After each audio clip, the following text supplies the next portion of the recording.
Somewhere in France. Marie Gessler, known as Marie Chaumontel, Jean d'Avrechy, the Countess d'Aurillac, was German.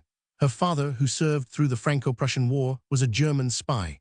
It was from her mother she learned to speak French sufficiently well to satisfy even an academician, and among Parisians to pass as one. Both her parents were dead. Before they departed, knowing they could leave their daughter nothing save their debts, they had had her trained as a nurse. But when they were gone, Marie in the Berlin hospitals played politics, intrigued, indiscriminately misused the appealing, violet eyes.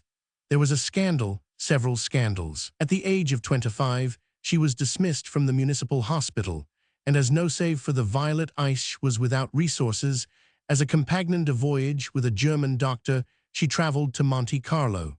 There she abandoned the doctor for Henry Ravignac, a captain in the French aviation corps, who, when his leave ended, escorted her to Paris.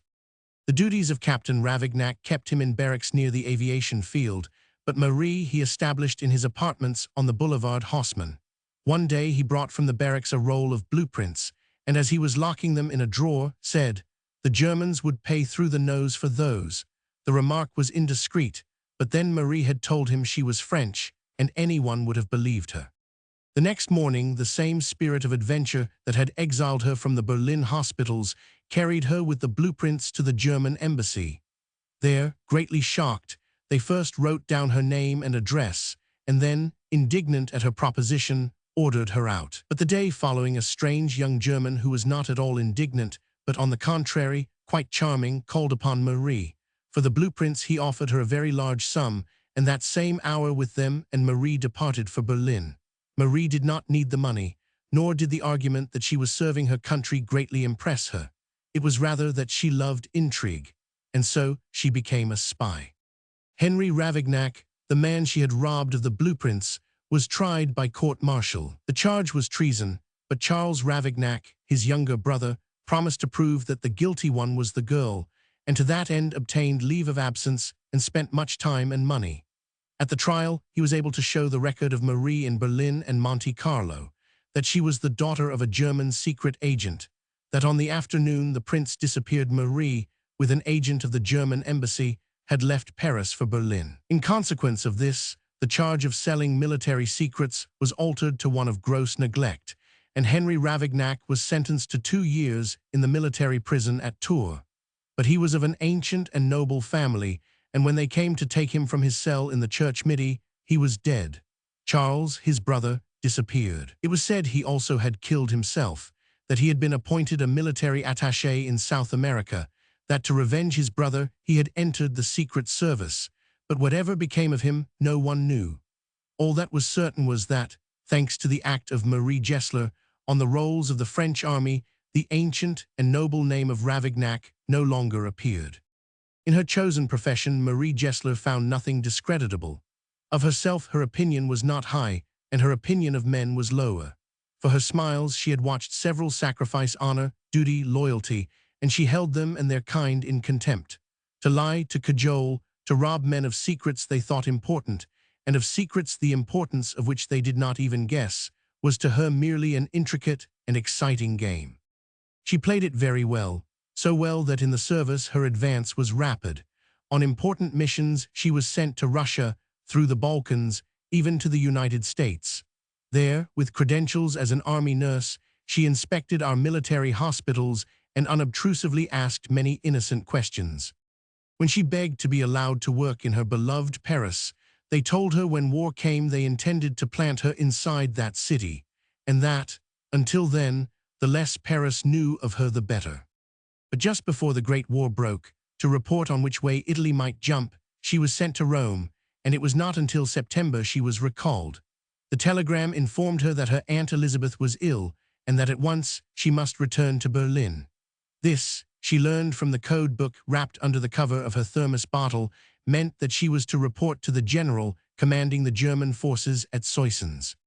From Italy she passed through Switzerland, and after leaving Bâle, on military trains was rushed north to Luxembourg, and then west to Lyon. She was accompanied by her companion, Bertha, an elderly and respectable, even distinguished-looking female. In the Secret Service, Her number was 528. Their passes from the War Office described them as nurses of the German Red Cross. Only the intelligence department knew their real mission. With her also, as her chauffeur, was a young Italian soldier of fortune, Paul Anfossi. He had served in the Belgian Congo, in the French Foreign Legion in Algiers, and spoke all the European languages. In Rome, where as a wireless operator he was serving a commercial company, in selling Marie copies of messages he had memorized, Marie had found him useful, and when war came she obtained for him, from the Wilhelmstrasse, the number 292.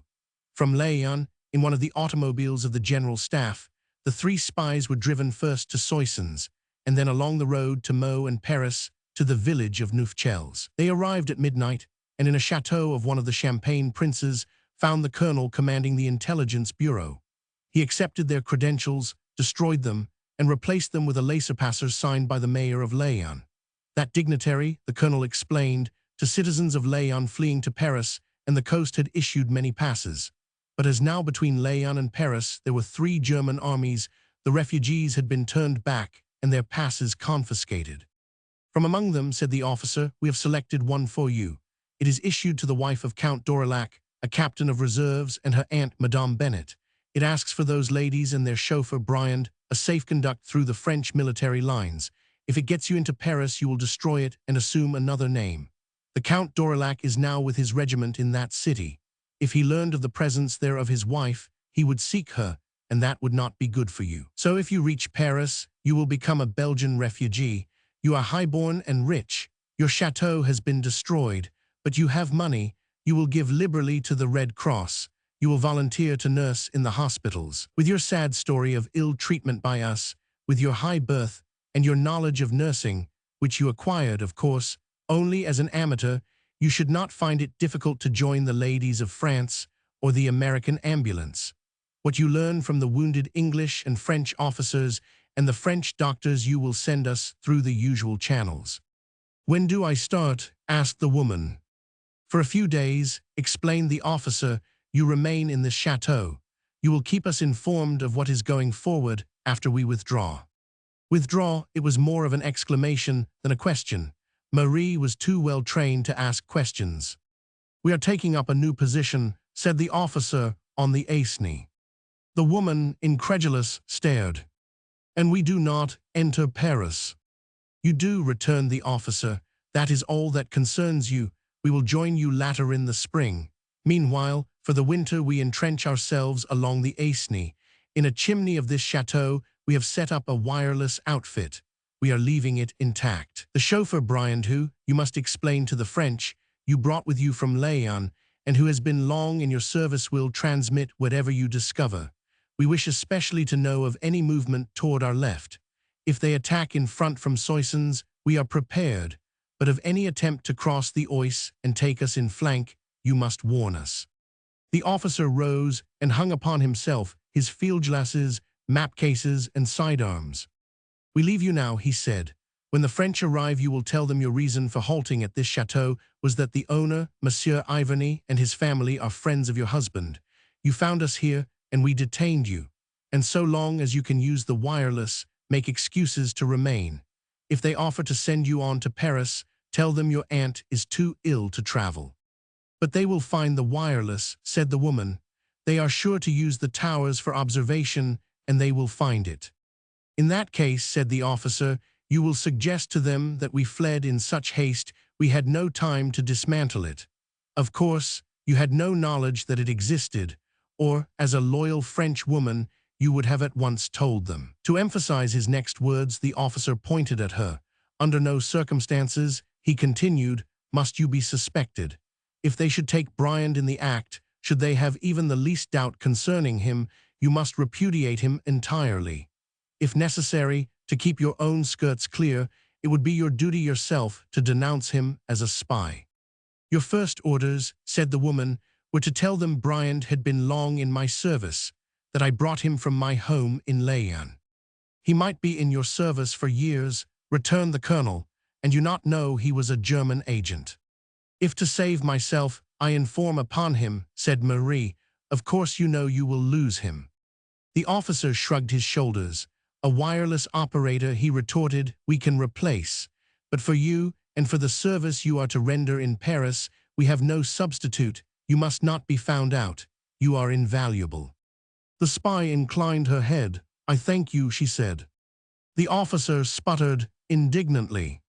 It is not a compliment, he exclaimed. It is an order. You must not be found out. Withdrawn some 200 yards from the Paris road, the chateau stood upon a wooded hill. Except directly in front, trees of great height surrounded it.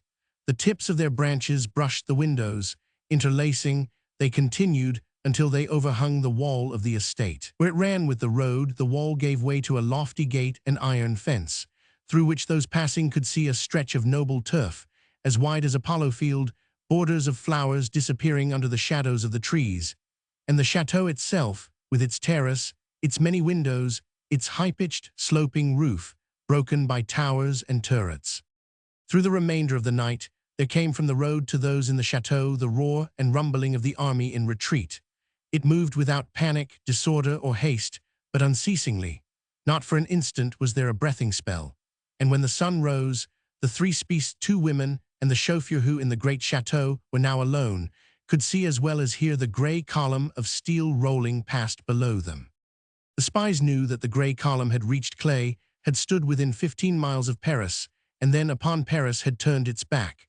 They knew also that the reverberations from the direction of Meaux, that each moment grew more loud and savage, were the French 7-5s whipping the grey column forward. Of what they felt, the Germans did not speak.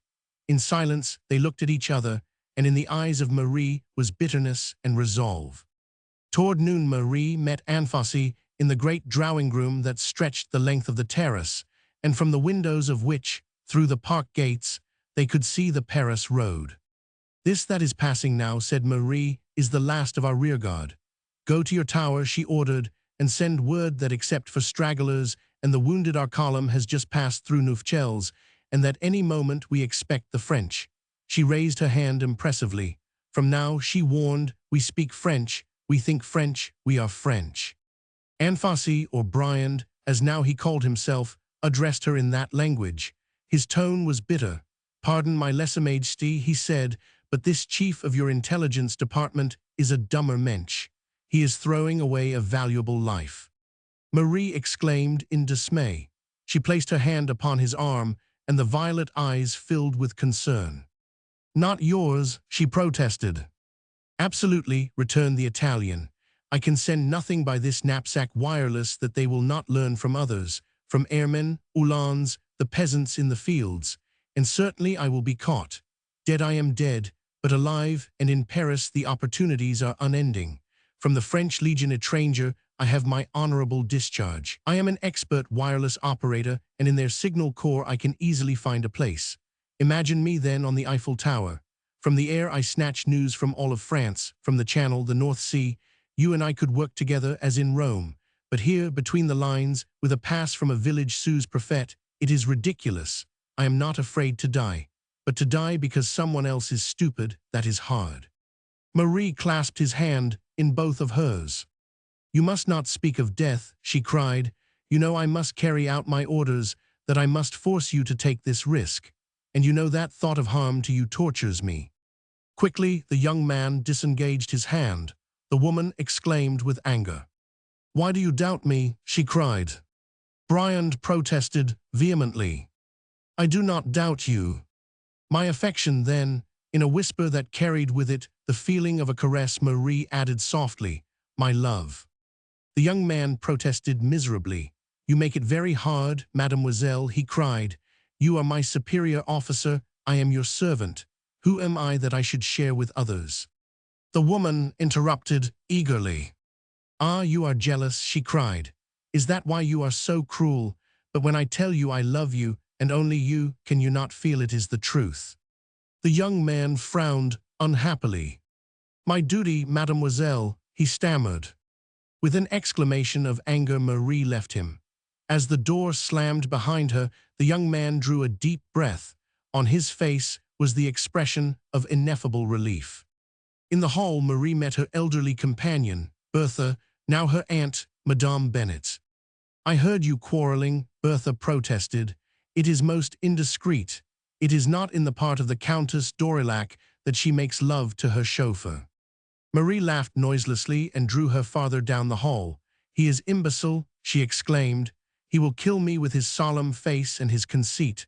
I make love to him, yes, that he may work the more willingly, but he will have none of it. He is jealous of the others." Madame Bennet frowned. "He resents the others," she corrected. "I do not blame him. He is a gentleman." "And the others?" demanded Marie. "Were they not of the most noble families of Rome?" "I am old and I am ugly," said Bertha, "but to me Anfossi is always as considerate as he is to you who are so beautiful." "An Italian gentleman," returned Marie, "does not serve in Belgian Congo unless it is the choice of that or the marble quarries." "I do not know what his past may be," sighed Madame Bennet, "nor do I ask. He is only a number, as you and I are only numbers, and I beg you to let us work in harmony.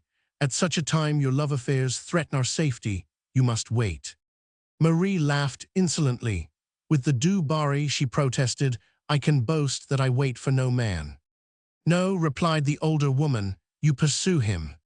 Marie would have answered sharply, but on the instant her interest was diverted.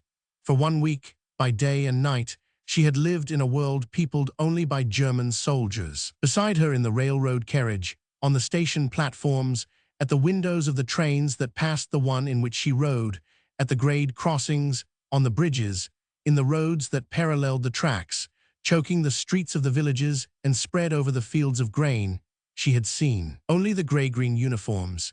Even her professional eye no longer distinguished regiment from regiment, dragoon from grenadier, Ulan from hussar or landsturm. Stripes, insignia, numerals, badges of rank had lost their meaning. Those who wore them no longer were individuals. They were not even human. During the 3 last days, the automobile, like a motorboat fighting the tide, had crept through a gray-green river of men, stained, as though from the banks, by mud and yellow clay. And for hours, while the car was blocked, and in fury the engine raced and purred, the gray-green river had rolled past her, slowly but as inevitably as lava down the slope of a volcano, bearing on its surface faces with staring eyes, thousands and thousands of eyes, some fierce and bloodshot, others filled with weariness, homesickness, pain.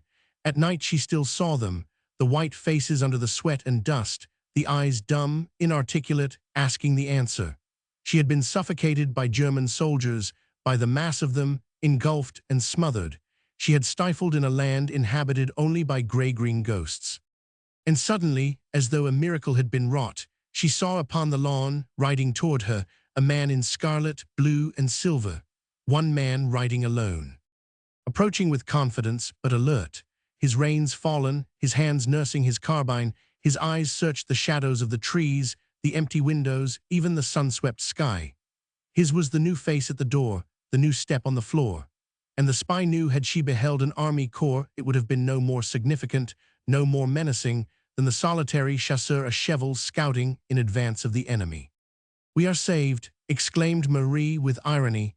"Go quickly," she commanded, "to the bedroom on the 2nd floor that opens upon the staircase, so that you can see all who pass. You are too ill to travel. They must find you in bed." "And you," said Bertha. "I," cried Marie rapturously, "hasten to welcome our preserver." The preserver was a peasant lad.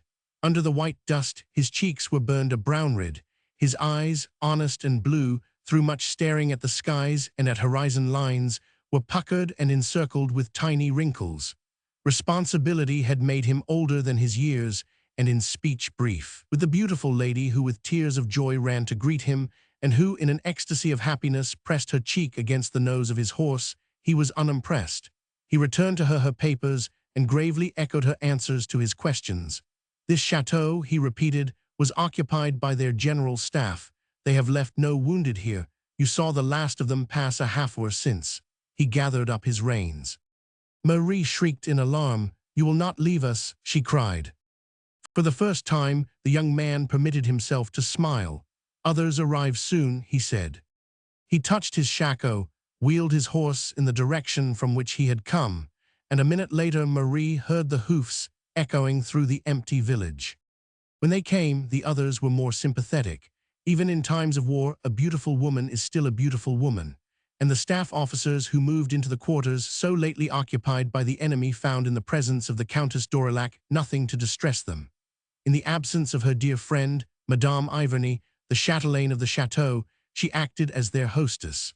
Her chauffeur showed the company cooks the way to the kitchen, the larder, and the charcoal box. She herself, in the hands of General André, placed the keys of the famous wine cellar, and to the surgeon, that the wounded might be freshly bandaged, entrusted those of the linen closet. After the indignities she had suffered while detained by les Boches, her delight and relief at again finding herself under the protection of her own people would have touched a heart of stone, and the hearts of the staff were not of stone. It was with regret they gave the Countess permission to continue on her way. At this she exclaimed with gratitude. She assured them, were her aunt able to travel, she would immediately depart. In Paris she will be more comfortable than here, said the kind surgeon. He was a reservist, and in times of peace, a fashionable physician, and as much at his ease in a boudoir as in a field hospital. Perhaps if I saw Madame Bennet. At the suggestion, the Countess was overjoyed, but they found Madame Bennet in a state of complete collapse. The conduct of the Germans had brought about a nervous breakdown. Though the bridges are destroyed at Meaux, urged the surgeon, even with a detour, you can be in Paris in 4 hours. I think it is worth the effort. But the mere thought of the journey threw Madame Bennet into hysterics. She asked only to rest. She begged for an opiate to make her sleep. She begged also that they would leave the door open, so that when she dreamed she was still in the hands of the Germans and woke in terror, the sound of the dear French voices and the sight of the beloved French uniforms might reassure her. She played her part well. Concerning her Marie felt not the least anxiety, but toward Briand, the chauffeur, the new arrivals were less easily satisfied. The general sent his adjutant for the Countess. When the adjutant had closed the door, General André began abruptly. The chauffeur Briand, he asked, you know him, you can vouch for him. But certainly, protested Marie, he is an Italian. As though with sudden enlightenment, Marie laughed. It was as if now in the suspicion of the officer she saw a certain reasonableness. Briand was so long in the Foreign Legion in Algiers, she explained, where my husband found him, that we have come to think of him as French. As much French as ourselves, I assure you. The general and his adjutant were regarding each other questioningly. Perhaps I should tell the Countess, began the general, that we have learned. The signal from the adjutant was so slight, so swift, that Marie barely intercepted it. The lips of the general shut together like the leaves of a book. To show the interview was at an end, he reached for a pen. I thank you, he said. Of course, prompted the adjutant, Madame d'Aurillac understands, the man must not know we inquired concerning him. General André frowned at Marie. Certainly not, he commanded. The honest fellow must not know that even for a moment he was doubted. Marie raised the violet eyes reprovingly. I trust, she said with reproach, I too well understand the feelings of a French soldier to let him know his loyalty is questioned. With a murmur of appreciation, the officers bowed, and with a gesture of gracious pardon Marie left them. Outside in the hall, with none but orderlies to observe, like a cloak the graciousness fell from her. She was drawn 2 ways. In her work Anfossi was valuable, but Anfossi suspected was less than of no value. He became a menace, a death warrant. General André had said, we have learned, and the adjutant had halted him. What had he learned? To know that Marie would have given much. Still, one important fact comforted her. Anfossi alone was suspected. Had there been concerning herself the slightest doubt, they certainly would not have allowed her to guess her companion was under surveillance. They would not have asked one who was herself suspected to vouch for the innocence of a fellow conspirator. Marie found the course to follow difficult. With Anfossi under suspicion, his usefulness was for the moment at an end, and to accept the chance offered her to continue on to Paris seemed most wise. On the other hand, if concerning Anfossi she had succeeded in allaying their doubts, the results most to be desired could be attained only by remaining where they were.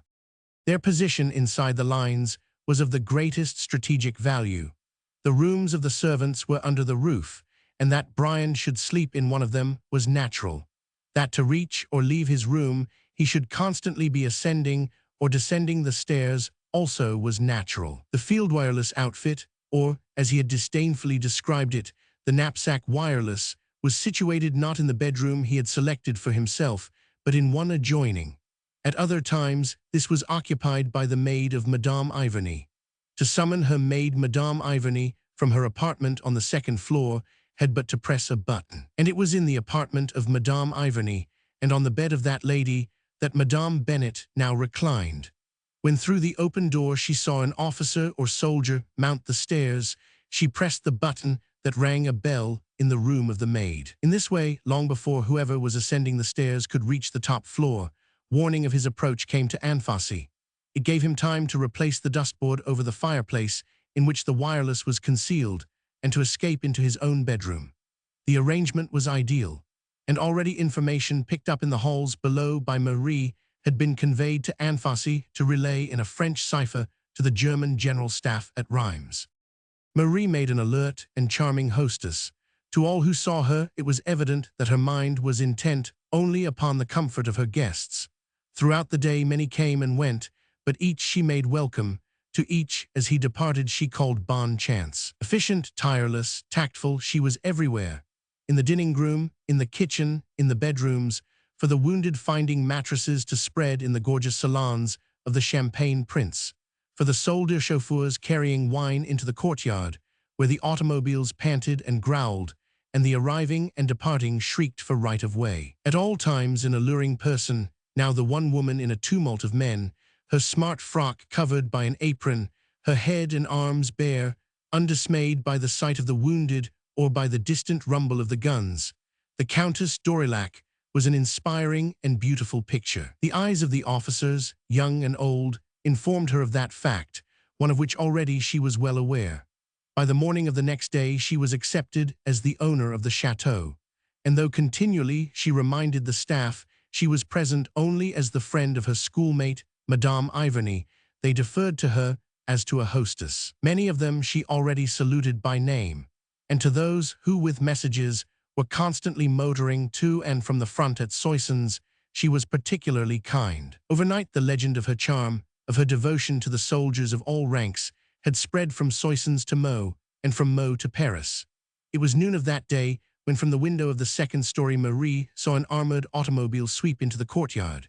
It was driven by an officer, young and appallingly good-looking, and as was obvious by the way he spun his car, one who held in contempt both the law of gravity and death. That he was someone of importance seemed evident. Before he could alight, the adjutant had raced to meet him. With her eye for detail, Marie observed that the young officer, instead of imparting information, received it. He must, she guessed, have just arrived from Paris, and his brother officer either was telling him the news or giving him his orders. Whichever it might be, in what was told him, the new arrival was greatly interested. One instant in indignation, his gauntleted fist beat upon the steering wheel, the next he smiled with pleasure.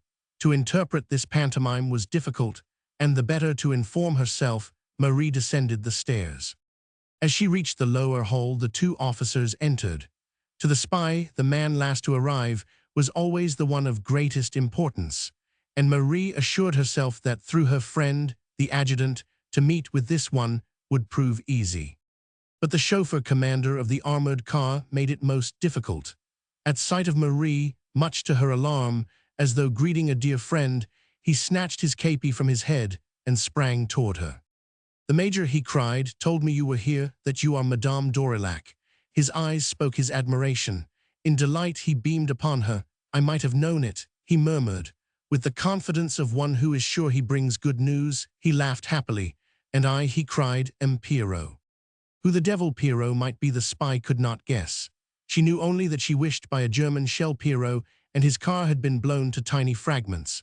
Was it a trap, she asked herself, or was the handsome youth really someone the Countess d'Aurillac should know?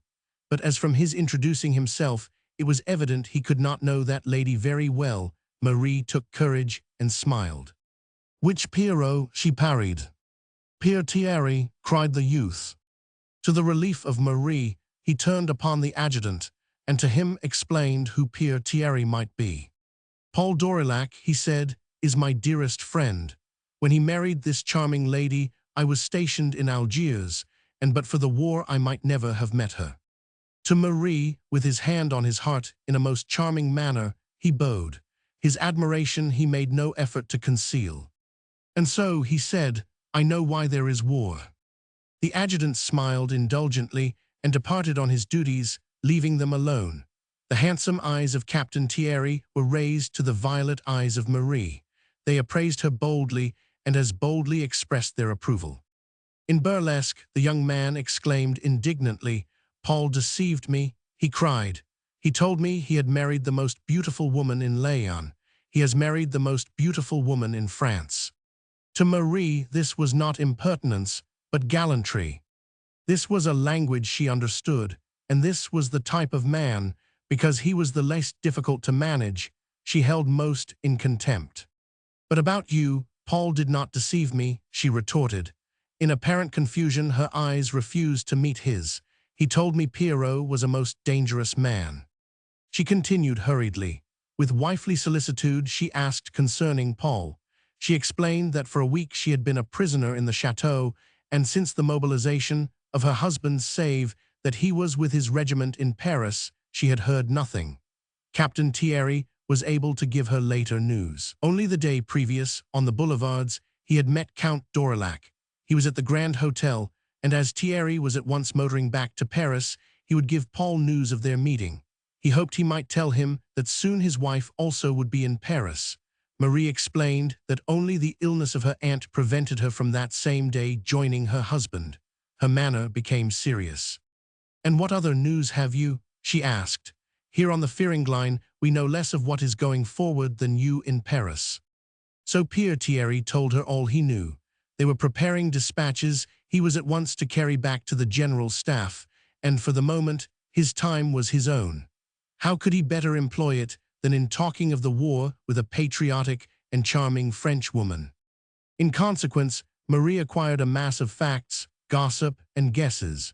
From these she mentally selected such information as, to her employers across the Aisne, would be of vital interest.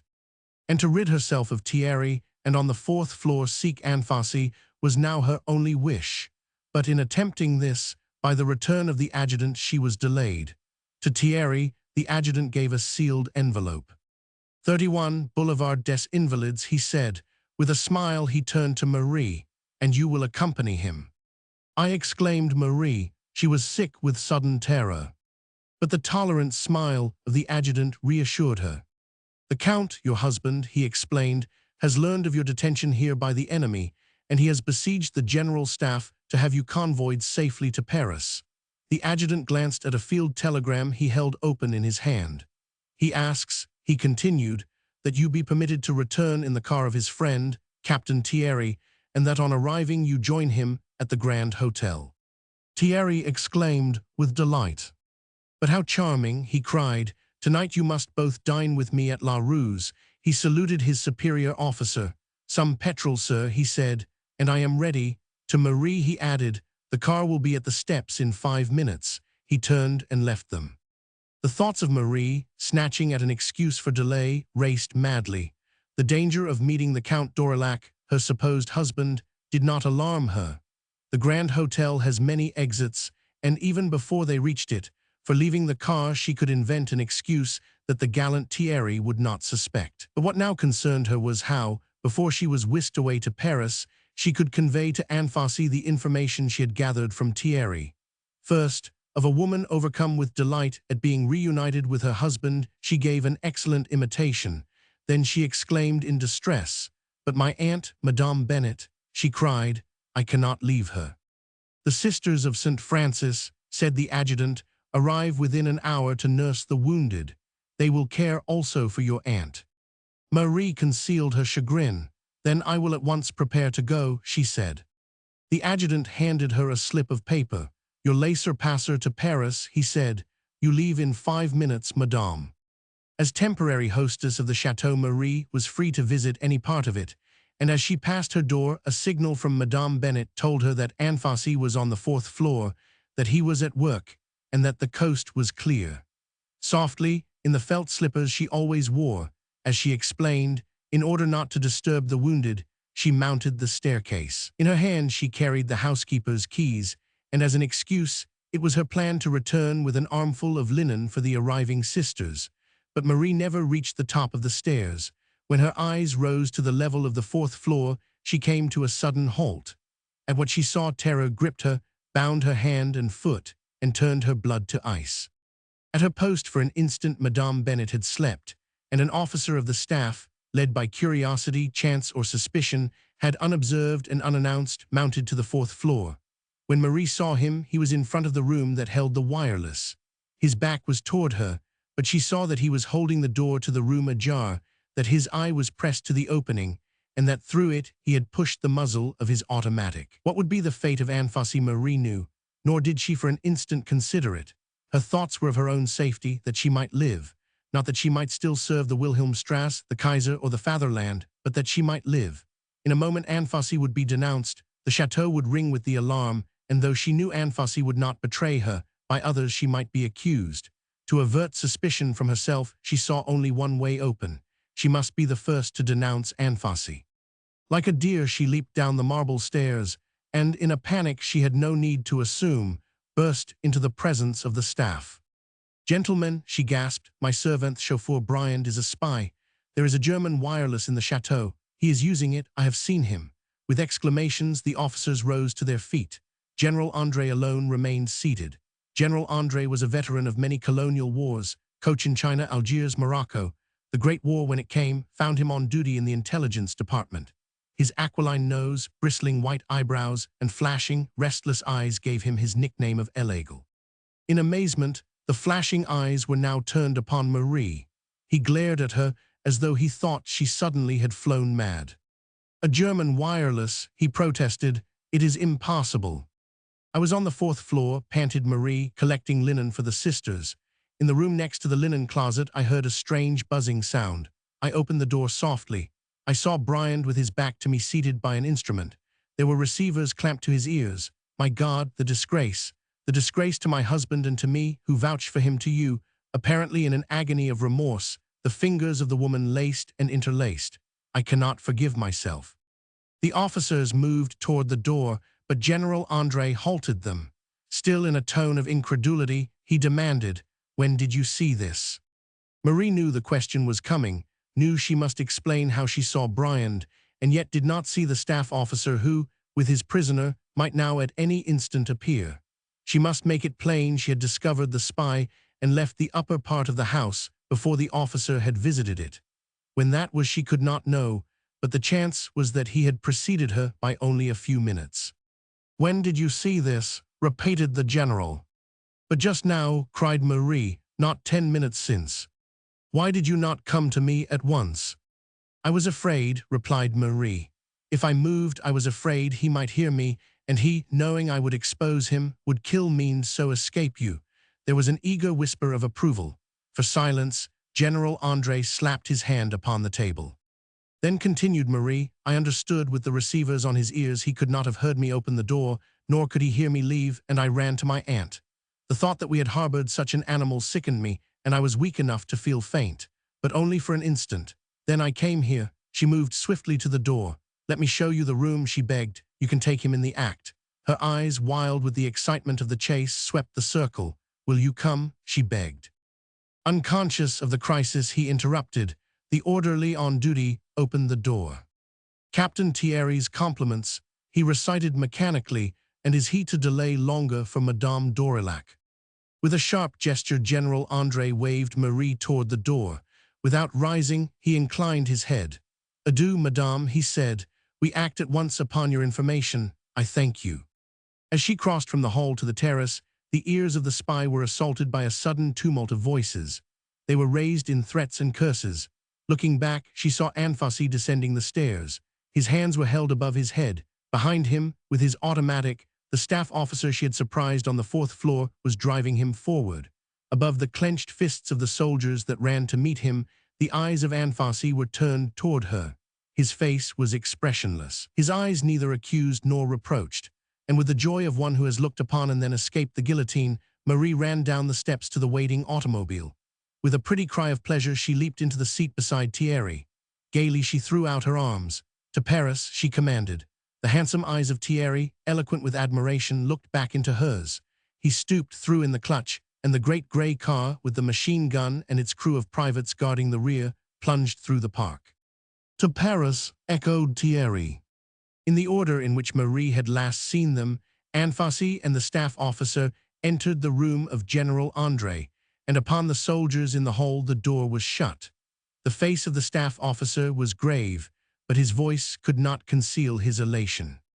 "My general," he reported, "I found this man in the act of giving information to the enemy. There is a wireless." General André rose slowly. He looked neither at the officer nor at his prisoner.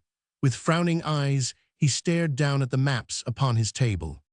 "I know," he interrupted. "Someone has already told me." He paused, and then, as though recalling his manners, but still without raising his eyes, he added, "You have done well, sir." In silence, the officers of the staff stood motionless. With surprise, they noted that, as yet, neither in anger nor curiosity had General André glanced at the prisoner. But of the presence of the general, the spy was most acutely conscious. He stood erect, his arms still raised, but his body strained forward, and on the averted eyes of the general his own were fixed. In an agony of supplication, they asked a question. At last, as though against his wish, toward the spy the general turned his head, and their eyes met. And still General André was silent. Then the arms of the spy, like those of a runner who has finished his race and breasts the tape exhausted, fell to his sides. In a voice low and vibrant, he spoke his question. "It has been so long, sir," he pleaded. "May I not come home?" General André turned to the astonished group surrounding him. His voice was hushed, like that of one who speaks across an open grave. "Gentlemen," he began, "my children," he added. "A German spy, a woman, involved in a scandal, your brother in arms, Henry Ravignac. His honor, he thought, was concerned, and without honor he refused to live. To prove him guiltless, his younger brother Charles asked leave to seek out the woman who had betrayed Henry, and by us was detailed on secret service. He gave up home, family, friends. He lived in exile, in poverty, at all times in danger of a swift and ignoble death. In the War Office we know him as one who has given to his country services she cannot hope to reward. For she cannot return to him the years he has lost. She cannot return to him his brother. But she can and will clear the name of Henry Ravignac, and upon his brother Charles bestow promotion and honors." The general turned and embraced the spy. "My children," he said, "welcome your brother. He has come home." Before the car had reached the fortifications, Marie Gessler had arranged her plan of escape. She had departed from the chateau without even a handbag, and she would say that before the shops closed, she must make purchases. Le Printemps lay in their way, and she asked that, when they reached it, for a moment she might alight. Captain Thierry readily gave permission. From the department store, it would be most easy to disappear, and in anticipation, Marie smiled covertly. Nor was the picture of Captain Thierry impatiently waiting outside unamusing. But before Le Printemps was approached, the car turned sharply down a narrow street. On one side, along its entire length, ran a high grey wall, grim and forbidding. In it was a green gate studded with iron bolts. Before this, the automobile drew suddenly to a halt. The crew of the armored car tumbled off the rear seat, and one of them beat upon the green gate. Marie felt a hand of ice clutch at her throat, but she controlled herself. "And what is this?" she cried gaily. At her side, Captain Thierry was smiling down at her, but his smile was hateful. "It is the prison of Saint-Lazare," he said.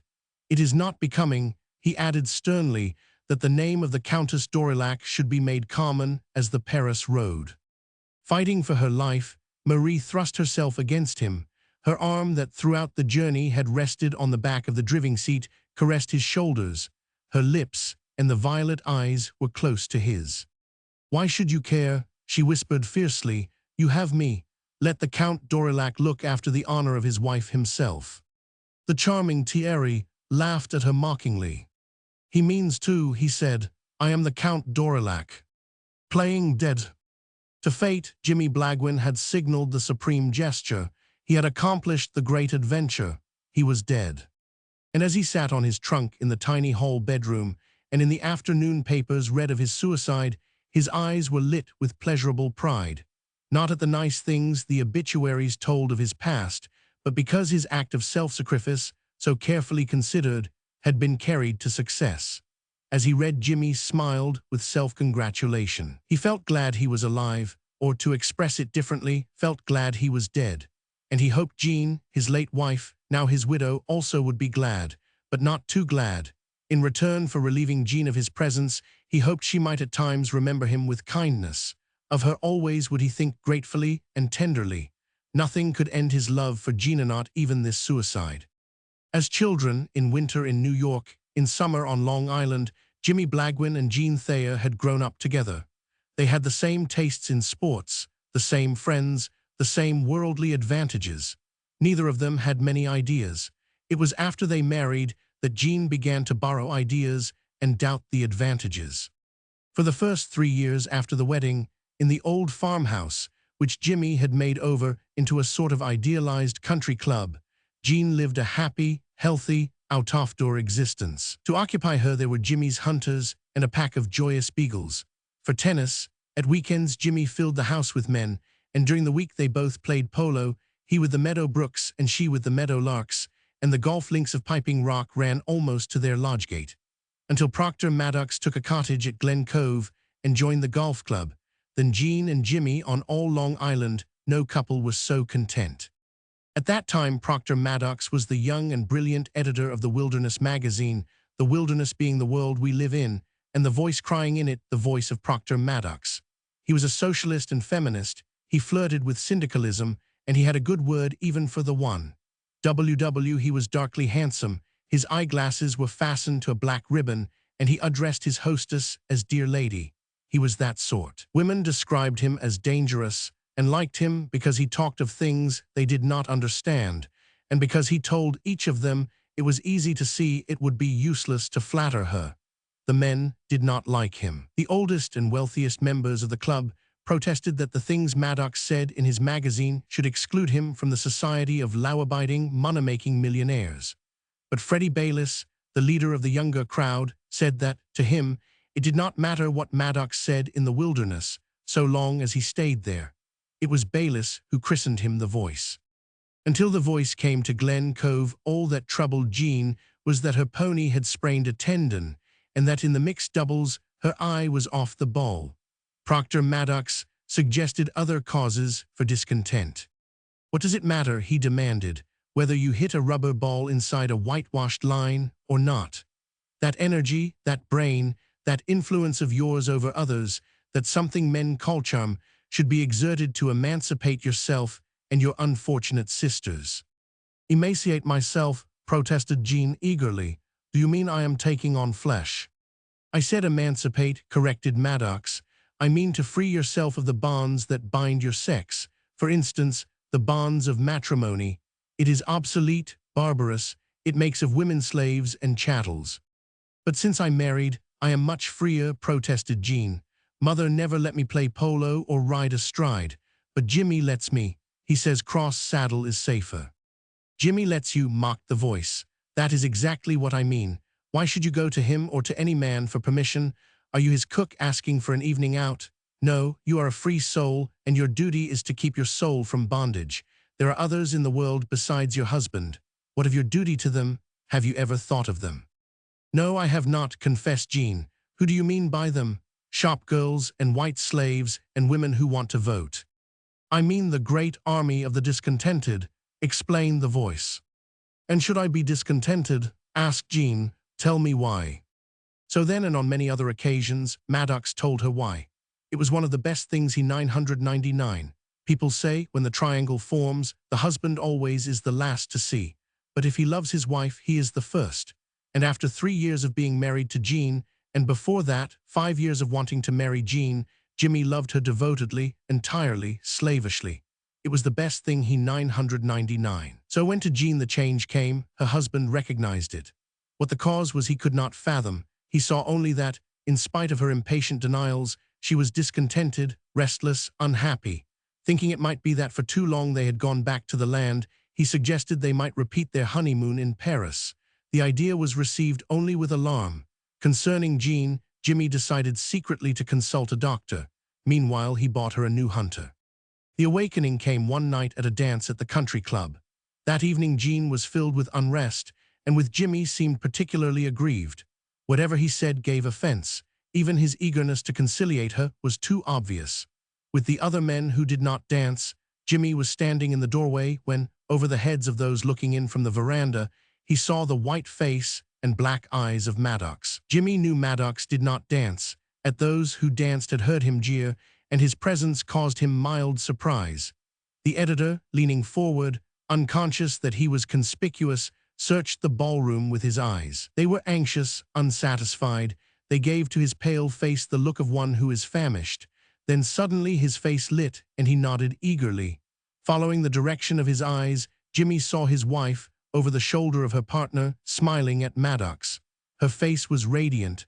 A great peace had descended upon it. Jimmy knew just as surely as though Jean had told him. He walked out and sat down on the low wall of the terrace with his back to the clubhouse and his legs dangling. Below him in the moonlight lay the great basin of the golf links, the white rectangle of the polo fields with the gallows-like goals, and on a hill opposite, above the treetops, the chimneys of his house. He was down for a tennis match the next morning, and the sight of his home suggested to him only that he ought to be in bed and asleep. Then he recognized that he never would sleep again. He went over it from the beginning, putting the pieces together. He never had liked Maddox, but he had explained that by the fact that, as Maddox was so much more intelligent than he, there could be little between them. And it was because everyone said he was so intelligent that he had looked upon his devotion to Jean rather as a compliment. He wondered why already it had not been plain to him.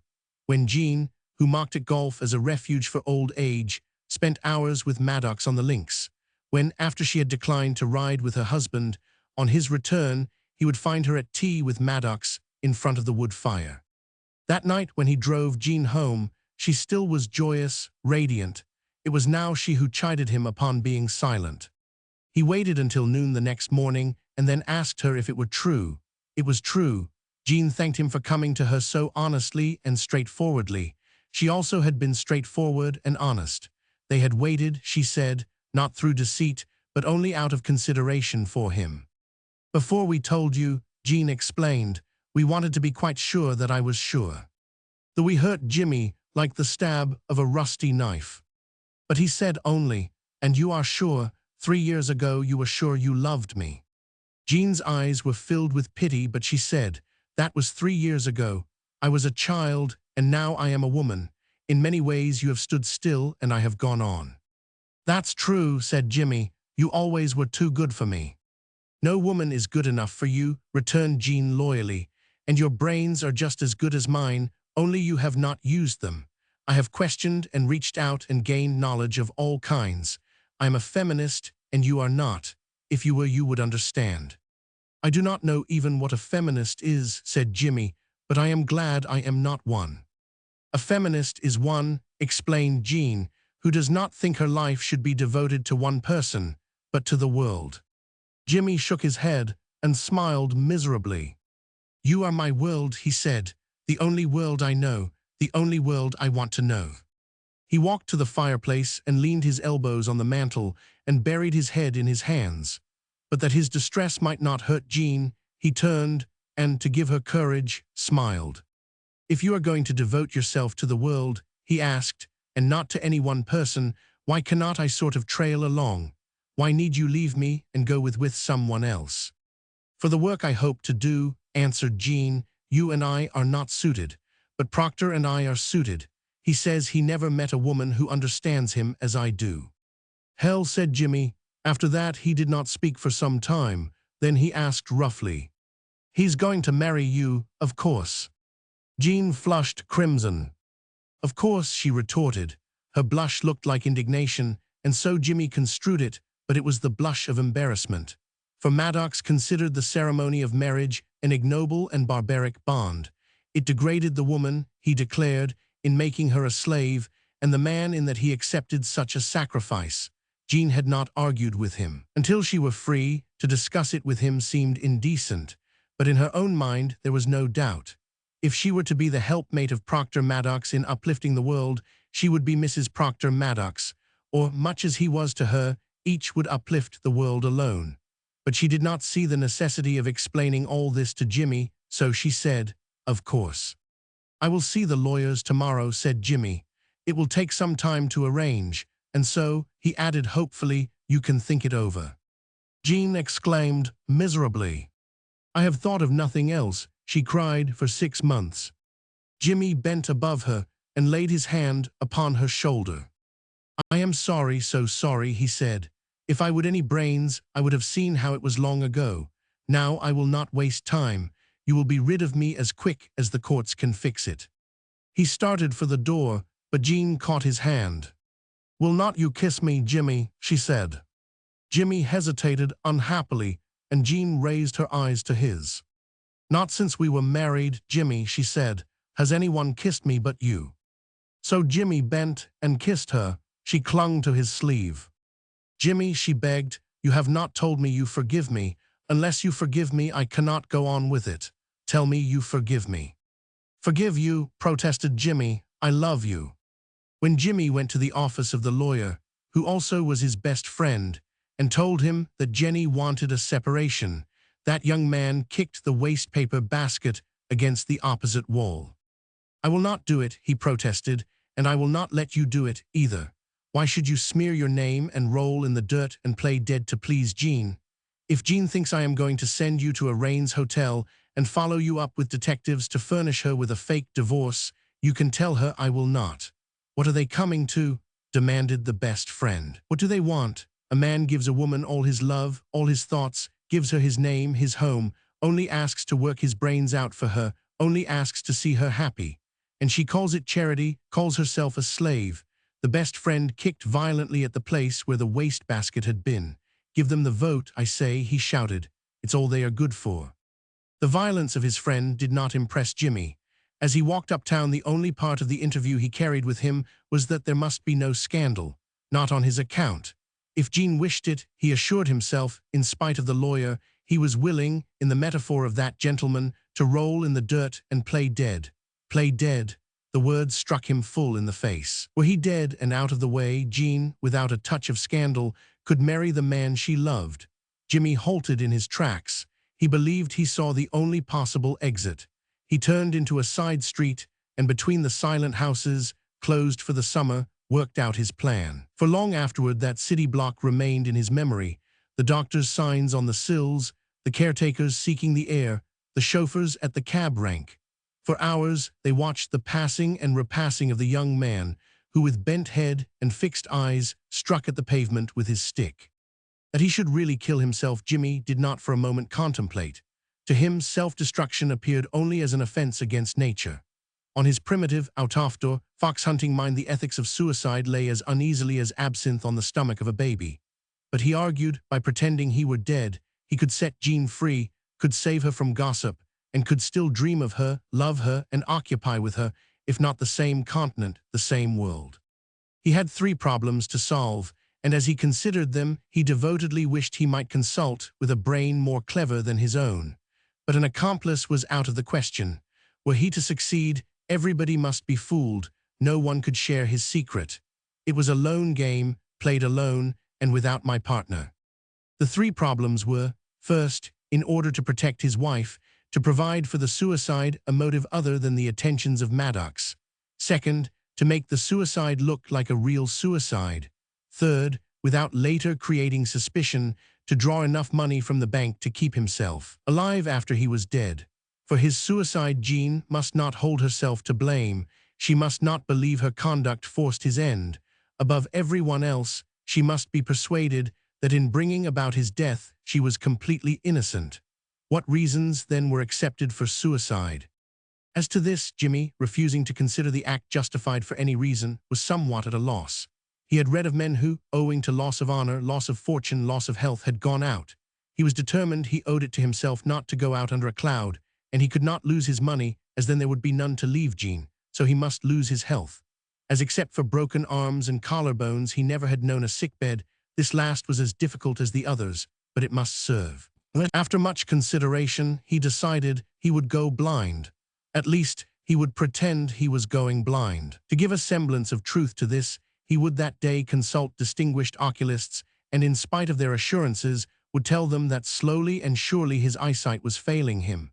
He would declare to them, in the dread of such a catastrophe, he was of a mind to seek self-destruction. To others he would confide the secret of his blindness and his resolution not to survive it. And later, all of these would remember and testify. The question of money also was difficult. After his death, he no longer could sign a check or negotiate securities.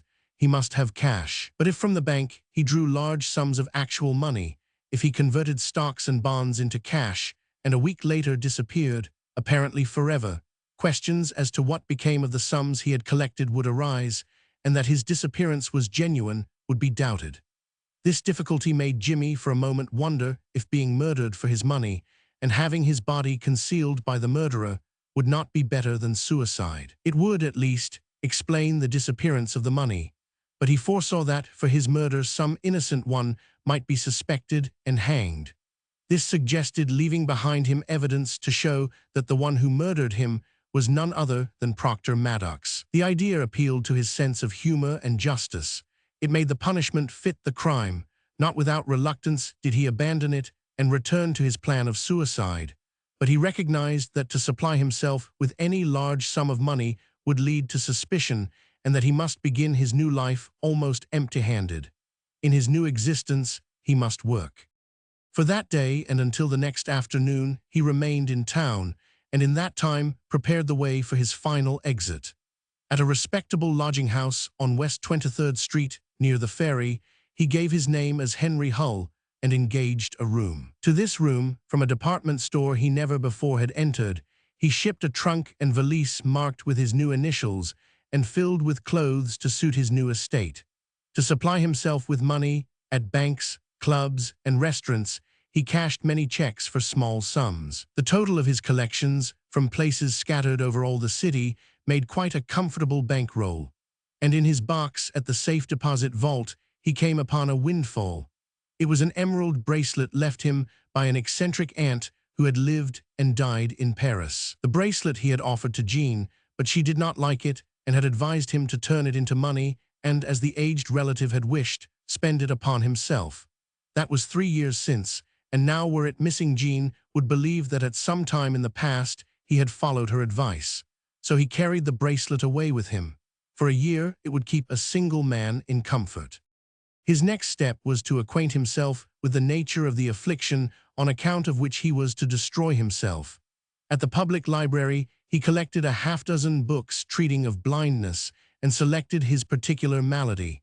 He picked out glaucoma, and for his purpose, it was admirably suited. For so Jimmy discovered, in a case of glaucoma, the oculist was completely at the mercy of the patient.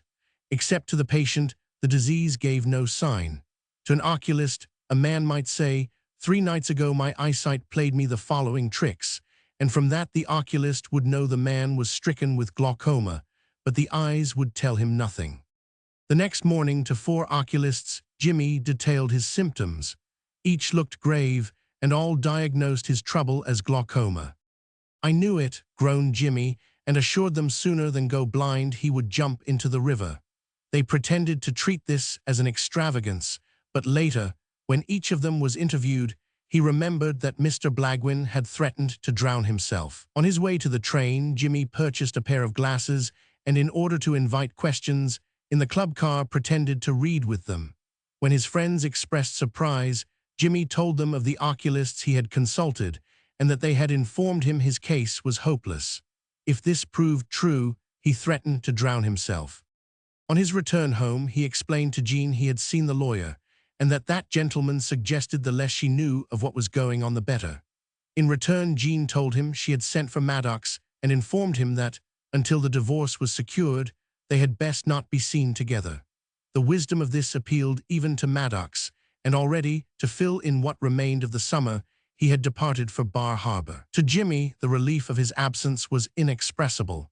He had given himself only a week to live, and for the few days still remaining to him, to be alone with Jean made him miserably happy. The next morning, Jimmy confessed to his wife that his eyes were failing him.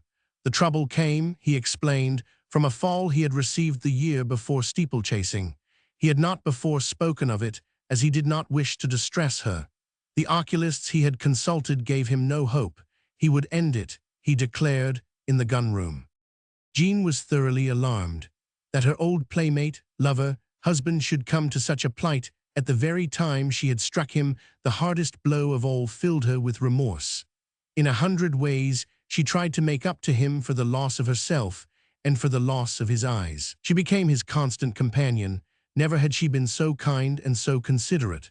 They saw no one from the outside, and each day through the wood paths that circled their house made silent pilgrimages. And each day on a bench, placed high, where the view was fairest, together, and yet so far apart, watched the sun sink into the sound. "These are the times I will remember," said Jimmy, when I am alone." The last night they sat on the bench, he took out his knife and carved the date July 1913. "What does that mean?" asked Jean. "It means tonight I seem to love you more and need you more than ever before," said Jimmy. "That is what it means. Will you remember?" Jean was looking away from him, but she stretched out her hand and laid it upon his. "Tomorrow I am going to town," said Jimmy, "to see that oculist from Paris. They say what he tells you is the last word, and if he says—" Jean swung toward him, and with all the jealousy of possession held his hand. Her own eyes were blurred with tears. "He will tell you the others are wrong," she cried. "I know he will. He must. You who have always been so kind. God could not be so cruel." Jimmy stopped her. "If I am not to see you—" During his last week at home, Jimmy had invented a Dr. Picard, a distinguished French oculist, who, on a tour of the world, was by the rarest chance at that moment in New York. According to Jimmy, all the other oculists had insisted he must consult Picard, and might consider what Picard said as final. Picard was staying with a friend, Jimmy did not say where, and, after receiving Jimmy, was at once taking the train for San Francisco. As Jimmy had arranged his scenario, it was Picard who was to deal him his death sentence. Her husband seemed so entirely to depend on what Picard might say that Jean decided, should the verdict be unfavorable, she had best be at his side. But as this would have upset Jimmy's plan, he argued against it. Should the news be bad, he pointed out, for her to receive it in her own home would be much easier for both. Jean felt she had been rebuffed, but that, if Jimmy did not want her with him, she no longer was in a position to insist. So she contented herself with driving him to the train, and before those who knew them at the station, kissing him goodbye. Afterward, that she had done so comforted her greatly. "I will be praying for you, Jimmy," she whispered, "and as soon as you know, you will." So upset was Jimmy by the kiss, and by the knowledge that he was saying farewell for the last time, that he nearly exposed his purpose. "I want the last thing I say to you," he stammered, "to be this, that whatever you do will be right. I love you so that I will understand." When he arrived in New York, in his own name, he booked a stateroom on the Ceramic. She was listed to sail that evening after midnight. It was because she departed at that hour that for a week Jimmy had fixed upon her as furnishing the scene of his exit. During the day he told several of his friends that the report of the great oculist had been against him. Later, they recalled that he talked wildly, that he was deeply despondent. In the afternoon, he sent a telegram to Jean. "Verdict unfavorable. Will remain tonight in town. All love, J." At midnight he went on board. The decks and saloons were swarming and noisy with seagoers, many of whom had come to the ship directly from the theaters and restaurants, the women bareheaded, in evening gowns. Jimmy felt grateful to them. They gave to the moment of his taking off an air of gentle gaiety. Among those who were sailing, and those who had come to wish them bon voyage, many were known to Jimmy.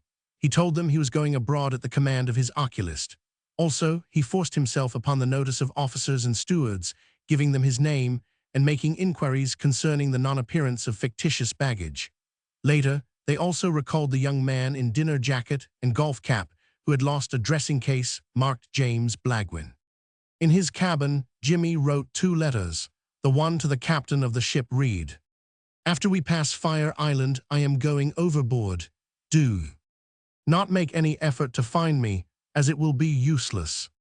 I am sorry to put you to this trouble." The second letter was to Jean. It read. Picard agreed with the others. My case is hopeless. I am ending all tonight. Forgive me, I leave you all. The love in all the world, Jimmy. When he had addressed these letters, he rang for the steward. I am not going to wait until we leave the dock, he said. I am turning in now. I am very tired, and I do not want you to wake me on any excuse whatsoever until tomorrow at noon. Better still, do not come until I ring. When the steward had left him, Jimmy pinned the 2 letters upon the pillow, changed the steamer cap for an alpine hat, and beneath a raincoat concealed his evening clothes. He had purposely selected the deck cabin farthest aft. Accordingly, when after making the cabin dark he slipped from it, the break in the deck that separated the first from the second-class passengers was but a step distant. The going-ashore bugles had sounded, and more tumult than would have followed had the ship struck a rock now spread to every deck. With sharp commands, officers were speeding the parting guests. The parting guests were shouting passionate goodbyes and sending messages to Aunt Maria. Quartermasters howled hoarse warnings, donking engines panted under the weight of belated luggage, fall and tackle groaned and strained. And the ship's siren, enraged at the delay, protested in one long drawn-out, inarticulate shriek. Jimmy slipped down the accommodation ladder that led to the well-deck, sidestepped a yawning hatch, dodged a swinging cargo net stuffed with trunks, and entered the second-class smoking room. From there he elbowed his way to the second-class promenade deck. A stream of tearful and hilarious visitors who, like sheep in a chute, were being herded down the gangway, engulfed him. Unresisting, Jimmy let himself, by weight of numbers, be carried forward. A moment later he was shot back to the dock, and to the country from which at that moment, in deck cabin A4, he was supposed to be drawing steadily away. Dodging the electric lights, on foot he made his way to his lodging house. The night was warm and moist, and seated on the stoop, stripped to shirt and trousers, was his landlord. He greeted Jimmy affably. "Evening, Mr. Hull," he said. "Hope this heat will not keep you awake." Jimmy thanked him and passed hurriedly. "Mr. Hull." The landlord had said it. Somewhere out at sea, between Fire Island and Scotland Lightship, the waves were worrying with what once had been Jimmy Blagwin, and in a whole bedroom on 23rd Street Henry Hull, with frightened eyes, sat staring across the wharves, across the river, thinking of a farmhouse on Long Island. His last week on Earth had been more of a strain on Jimmy than he appreciated, and the night the Ceramic sailed he slept the drugged sleep of complete nervous exhaustion. Late the next morning, while he still slept, a passenger on the Ceramic stumbled upon the fact of his disappearance. The man knew Jimmy, had greeted him the night before when he came on board, and was seeking him that he might subscribe to a pool on the run. When to his attack on Jimmy's door there was no reply, he peered through the airport, saw on the pillow, where Jimmy's head should have been, 2 letters, and reported to the purser. Already the ship was 300 miles from where Jimmy had announced he would drown himself.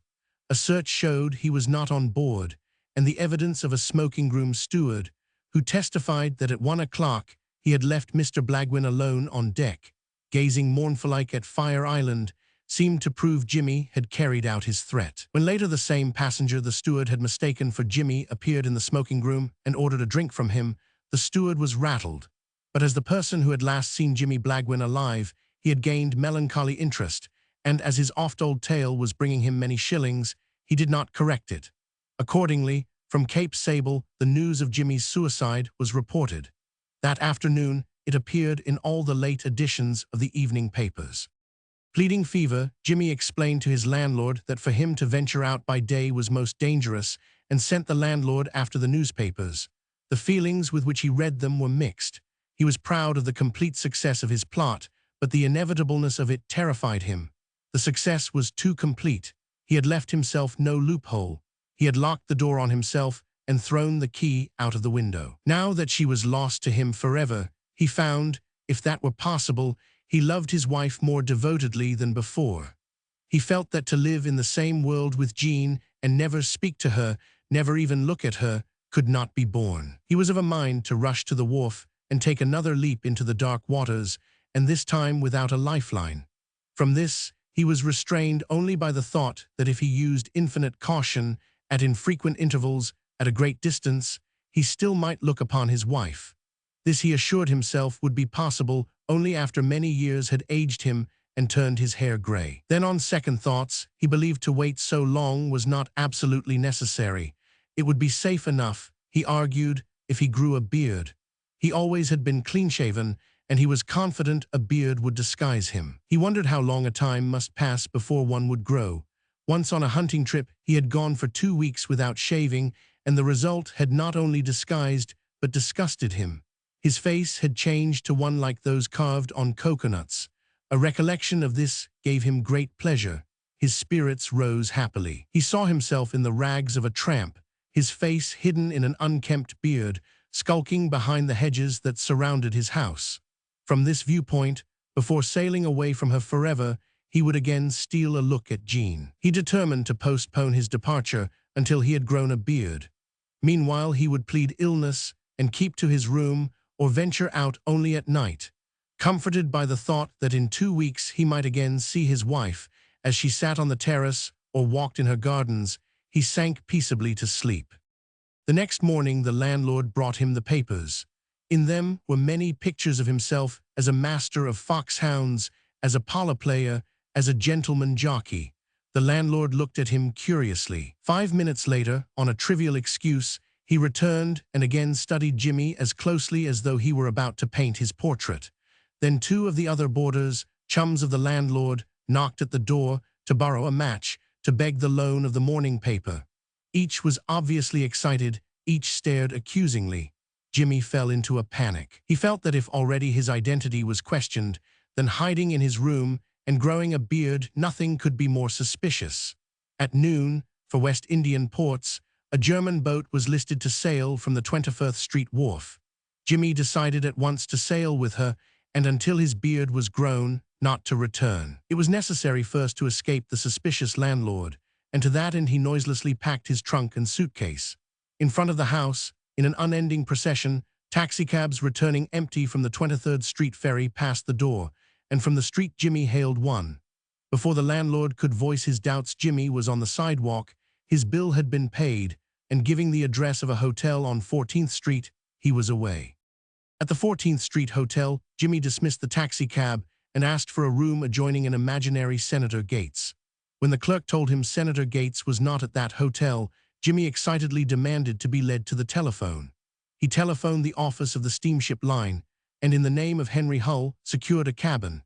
Then he explained to the clerk that over the telephone he had learned that his friend, Senator Gates, was at another hotel. He regretted that he must follow him. Another taxi was called, and Jimmy drove to an inconspicuous and old-fashioned hotel on the Lower East Side, patronized exclusively by gunmen. There, in not finding Senator Gates, he was again disappointed, and now having broken the link that connected him with the suspicious landlord, he drove back to within a block of his original starting point and went on board the ship. Not until she was off Sandy Hook did he leave his cabin. It was July, and passengers to the tropics were few, and when Jimmy ventured on deck, he found most of them gathered at the port rail. They were gazing intently over the ship's side. Thinking the pilot might be leaving, Jimmy joined them. A young man in a yachting cap was pointing north and speaking in the voice of a conductor of a seeing New York car. "Just between that lighthouse and the bow of this ship," he exclaimed, "is where yesterday James Blagwin jumped overboard. At any moment we may see the body." An excitable passenger cried aloud and pointed at some floating seaweed. "I will bet that's it now," he shouted. Jimmy exclaimed indignantly. "I will bet you $10 it is not," he said. In time the ship touched at Santiago, Kingston, and Colon, but fearing recognition, Jimmy saw these places only from the deck.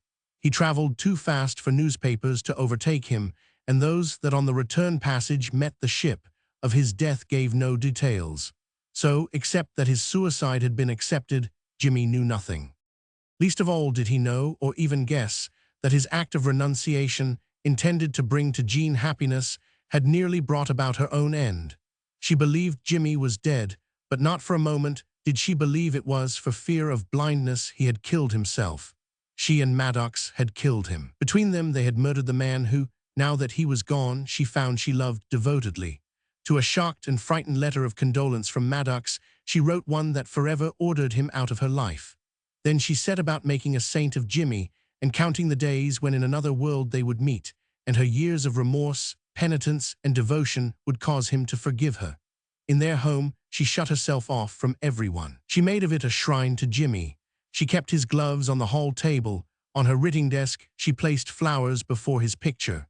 Preston, the butler, and the other servants who had been long with them feared for her sanity, but loving Mr. James as they did, sympathized with her morbidness. So in the old farmhouse, it was as though Jimmy still stamped through the halls, or from his room, as he dressed, whistled merrily. In the kennels the hounds howled dismally, in the stables at each footstep the ponies stamped with impatience. On the terrace his house dog, Huang Su, lay with his eyes fixed upon the road waiting for the return of the master, and in the gardens a girl in black, wasted and white-faced, walked alone and rebelled that she was still alive. After 6 weeks, when the ship re-entered New York Harbor, Jimmy, his beard having grown and wearing gold-rimmed spectacles, walked boldly down the gangplank. His confidence was not misplaced. The parlor player, clean-faced, lean and fit, had disappeared. 6 weeks of German cooking, a German barber, and the spectacles had produced a graduate of Heidelberg. At a furnished room on a side street, Jimmy left his baggage, and at once at the public library, in the back numbers of the daily papers, read the accounts of his death and interviews with his friends. They all agreed the reason for his suicide was his fear of approaching blindness. As he read, Jimmy became deeply depressed. Any sneaking hopes he might have held that he was not dead were now destroyed. The evidence of his friends was enough to convince anyone. It convinced him. Now that it was too late, his act of self-sacrifice appeared supremely stupid and ridiculous. Bitterly he attacked himself as a bungler and an ass. He assured himself he should have made a fight for it, should have fought for his wife and against Maddox. Instead of which he weakly had effaced himself, had surrendered his rights, had abandoned his wife at a time when most was required of him. He tortured himself by thinking that probably at that very moment she was in need of his help. And at that very moment headlines in the paper he was searching proved this was true. Blagwin's lost will, he read. Detectives relinquish search. Reward of $10,000 fails to bring clue. Jimmy raced through the back numbers. They told him his will, in which he had left everything to Jean, could not be found.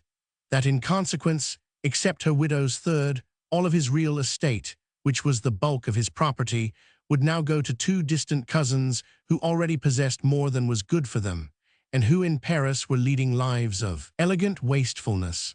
The will had been signed the week before his wedding day, but the lawyer who had drawn it was dead, and the witnesses, 2 servants, had long since quit Jimmy's service and could not be found. It was known Jimmy kept the will in the safe at his country house, but from the safe it had disappeared. Jimmy's best friend, and now Jean's lawyer, the man who had refused him the divorce, had searched the house from the attic to the coal cellar. Detectives had failed to detect. Rewards had remained unclaimed. No one could tell where the will was hidden. Only Jimmy could tell. And Jimmy was dead, and no one knew that better than Jimmy. Again he upbraided himself. Why had he not foreseen this catastrophe? Why, before his final taking off, had he not returned the will to the safe? Now, a word from him would give Jean all his fortune, and that word he could not speak. The will was between the leaves of a copy of Pickwick, and it stood on a shelf in his bedroom. One night, 6 months before, to alter a small bequest, he had carried the will upstairs and written a rough draft of the new codicil. And then, merely because he was sleepy and disinclined to struggle with a combination lock, he had stuck the will in the book he was reading. He intended the first thing the next morning to put it back in the safe. But the first thing the next morning word came from the kennels that during the night 6 beagle puppies had arrived, and naturally, Jimmy gave no thought to anything so unimportant as a will, nor since then had he thought of it. And now how was he, a dead man, to retrieve it? That those in the library might not observe his agitation, he went outside, and in Bryant Park on a bench faced his problem. Except himself, of the hidden place of the will no one could possibly know. So, if even by an anonymous letter or by telephone, he gave the information to his late lawyer or to the detectives, they at once would guess from where the clue came and that James Blagwin was still alive. So that plan was abandoned. Then he wondered if he might not convey the tip to someone who had access to his bedroom, his valet or a chambermaid who, as though by accident, might stumble upon the will. But as everyone would know the anonymous tipster could be only Blagwin himself, that plan also was rejected. He saw himself in a blind alley. Without an accomplice, he could not act. With an accomplice, his secret would be betrayed. Suddenly a line in one of the newspapers returned to him. It was to the effect that to discover the lost will several clairvoyants, mediums, and crystal gazers had offered their services. Jimmy determined that one of these should be his accomplice. He would tell the clairvoyant he formerly had been employed as valet by Blagwin and knew where Blagwin had placed his will, but he had been discharged under circumstances that made it necessary for him to lie low. He would hint it was the police he feared. This would explain why he could not come forward and why he sought the aid of the clairvoyant. If the clairvoyant fell in with his plan, he would tell him where the will could be found. The clairvoyant would pretend in a trance to discover the hiding place, would confide his discovery to Mrs. Blagwin's lawyer. The lawyer would find the will, the clairvoyant would receive the reward and an invaluable advertisement. And Jimmy's ghost would rest in peace. He needed only a clairvoyant who was not so upright that he fell over backward. Jimmy assured himself one of that kind would not be difficult to find. He returned to the newspaper room of the library and in the advertising columns of a Sunday paper found a clairvoyant who promised to be the man he wanted. He was an Indian prince, but for $5 would tell fortunes, cast horoscopes, and recover lost articles. Jimmy found him in the back room on the first floor of an old-fashioned house of sandstone on a side street. A blonde young woman, who was directing envelopes and enclosing in them the business card of the prince, accepted Jimmy's $5 and ushered him into the presence. The back room was very dark. There were no windows showing, and the walls were entirely hidden by curtains in which twinkled tiny mirrors. The only light came from a lamp that swung on chains. The prince was young, tall, dark-skinned, with a black, pointed beard. He wore his national costume and over it many necklaces of strange stones and of jewels more strange. He sat on a papier-mâché throne with gilded elephants for supports, and in his hand held a crystal globe. His head was all but hidden in an enormous silken turban on which hung a single pearl. Jimmy made up his mind that if the prince was no more on the level than his jewels, there would be no trouble. Jimmy came quickly to the point. "I cannot show up," he explained, "because after I lost my job as Mr. Blagwin's valet, several articles of value were missing. But you can show up for me. If the will is not where I saw it, where, I tell you it is, you're no worse off than you are now. You can say the spirits misled you, but if I am telling you the truth, you stand to get half the reward and the biggest press story any ghost raiser ever put across." "And why," in conclusion, Jimmy demanded, "should I ask you to do this, if what I say is not true?" The prince made no reply. With a sweeping gesture, he brought the crystal globe into his lap and, bending his head, apparently peered into its depths. In reality, he was gaining time. To himself, he was repeating Jimmy's question. If the stranger were not speaking the truth, why was he asking him to join in a plot to deceive? The possibility that Jimmy was telling the truth, the prince did not even consider. He was not used to the truth, and as to the motives of Jimmy in inviting him to break the law, he already had made his guess. It was that Jimmy must be a detective setting a trap which later would betray him to the police. And the prince had no desire to fall in with the police nor to fall out with them. All he ever asked of those gentlemen was to leave him alone. And since apparently they would not leave him alone, he saw, deep down in the crystal globe, a way by which not only could he avoid their trap, but might spring it to his own advantage. Instead of the detective denouncing him, he would denounce the detective. Of the police, he would become an ally. He would call upon them to arrest a man who was planning to blackmail Mrs. James Blagwin. Unseen by Jimmy, in the arm of his throne, he pressed an electric button, and in the front room in the ear of the blonde, a signal buzzed. In her turn, the blonde pushed aside the curtains that hid the door to the front hall. "Pardon, Highness," she said. A certain party in Wall Street paused impressively, and the prince nodded once to consult you about his Standard Oil stock. "He must wait," returned the prince. "Pardon, Highness," persisted the lady. "He cannot wait. It is a matter of millions." Of this dialogue, which was the vehicle always used to get the prince out of the audience chamber and into the front hall, undoubtedly the best line was the one given to the blondate. is a matter of millions. Knowing this, she used to speak it slowly and impressively. It impressed even Jimmy, and after the prince had reverently deposited his globe upon a velvet cushion and disappeared, Jimmy sat wondering who in Wall Street was rich enough to buy Standard Oil stock, and who was fool enough to sell it. But over such idle questions, he was not long left to meditate. Something more personal demanded his full attention. Behind him, the prince carefully had closed the door to the front hall, but not having his crystal globe with him, he did not know it had not remained closed, and as he stood under the hall stairs and softly lifted the receiver from the telephone, he was not aware that his voice carried to the room in which Jimmy was waiting. "Hello," whispered the prince softly. His voice, Jimmy noted with approval, even over a public telephone, was as gentle as a cooing dove. "Hello, give me spring 3100. A cold sweat swept down Jimmy's spine. A man might forget his birthday, his middle name, his own telephone number, but not spring 3100. Every drama of the underworld, crook play, and detective story had helped to make it famous. Jimmy stood not upon the order of his going. Even while police headquarters was telling the prince to get the 47th Street police station, Jimmy had torn open the front door and was leaping down the steps. Not until he reached 6th Avenue, where if a man is seen running, everyone takes a chance and yells "Stop thief," did Jimmy draw a halt. Then he burst forth indignantly. "How was I to know he was honest?" he panted. "He's a hell of a clairvoyant." With indignation as great, the prince was gazing at the blonde secretary. His eyes were filled with amazement. "Am I going dippy?" he demanded. "I sized him up for a detective and he was a perfectly honest crook. And in 5 minutes," he roared remorsefully, "this house will be full of bulls. What am I to do? What am I to tell him?" "Tell him," said the blonde coldly, "you are going on a long journey." Jimmy now appreciated that, when he determined it was best he should work without an accomplice, he was most wise. He must work alone, unless the clairvoyant had set the police after him at once. He decided swiftly that that night he would return to his own house, and that he would return as a burglar. From its hiding place, he would rescue the missing will and restore it to the safe. By placing it among papers of little importance, he hoped to persuade those who already had searched the safe that through their own carelessness it had been overlooked. The next morning, when once more it was where the proper persons could find it, he would again take ship for foreign parts.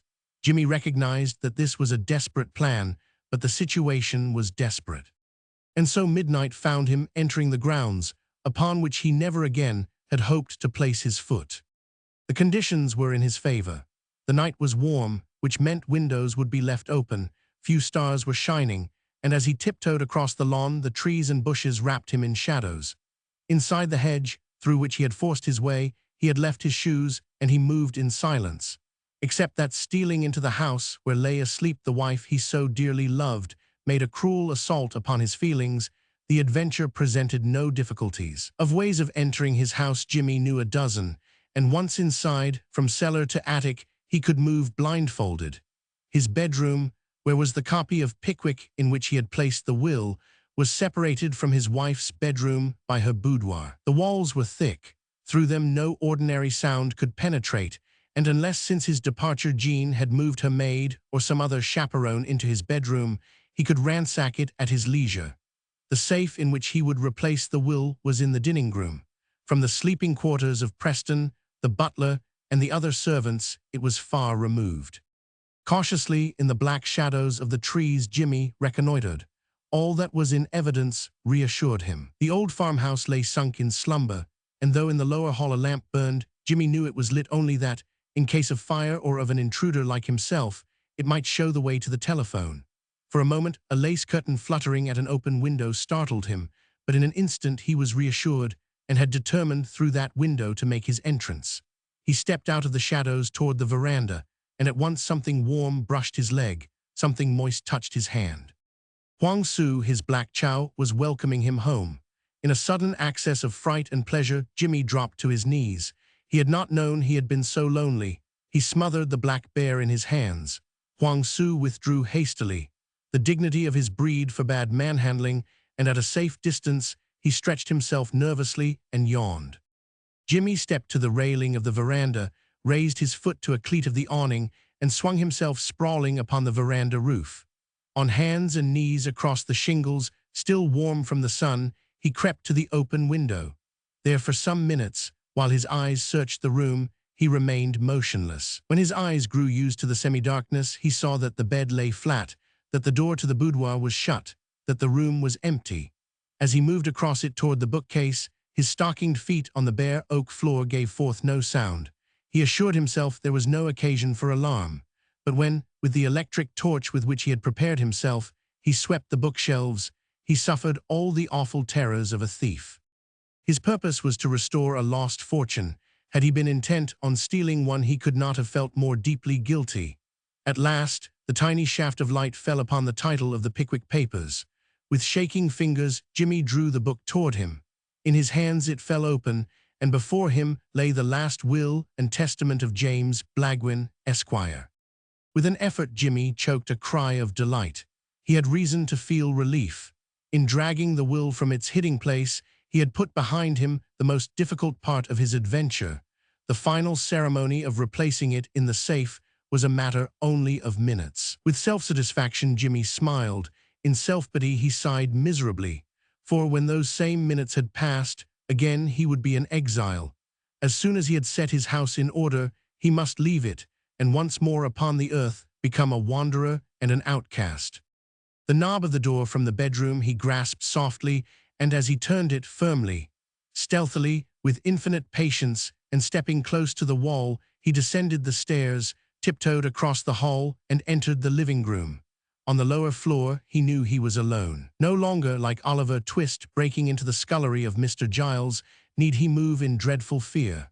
But as a cautious general, even when he advances, maps out his line of retreat, before approaching the safe, Jimmy prepared his escape. The only entrances to the dining room were through the living room in which he stood, and from the butler's pantry. It was through the latter he determined to make his exit. He crossed the dining room, and in the pantry cautiously raised the window, and on the floor below placed a chair. If while at work upon the safe he were interrupted, to reach the lawn he had but to thrust back the door to the pantry, leap to the chair, and through the open window fall upon the grass. If his possible pursuers gave him time, he would retrieve his shoes. If not, he would abandon them. They had not been made to his order, but bought in the 6th Avenue store where he was unknown, and they had been delivered to a man named Henry Hull. If found, instead of compromising him, they rather would help to prove the intruder was a stranger. Having arranged his getaway, Jimmy returned to the living room. In defiance of caution, and that he might carry with him a farewell picture of the place where for years he had been so supremely happy, he swept it with his torch. The light fell upon Jean's writing desk, and there halted. Jimmy gave a low gasp of pleasure and surprise.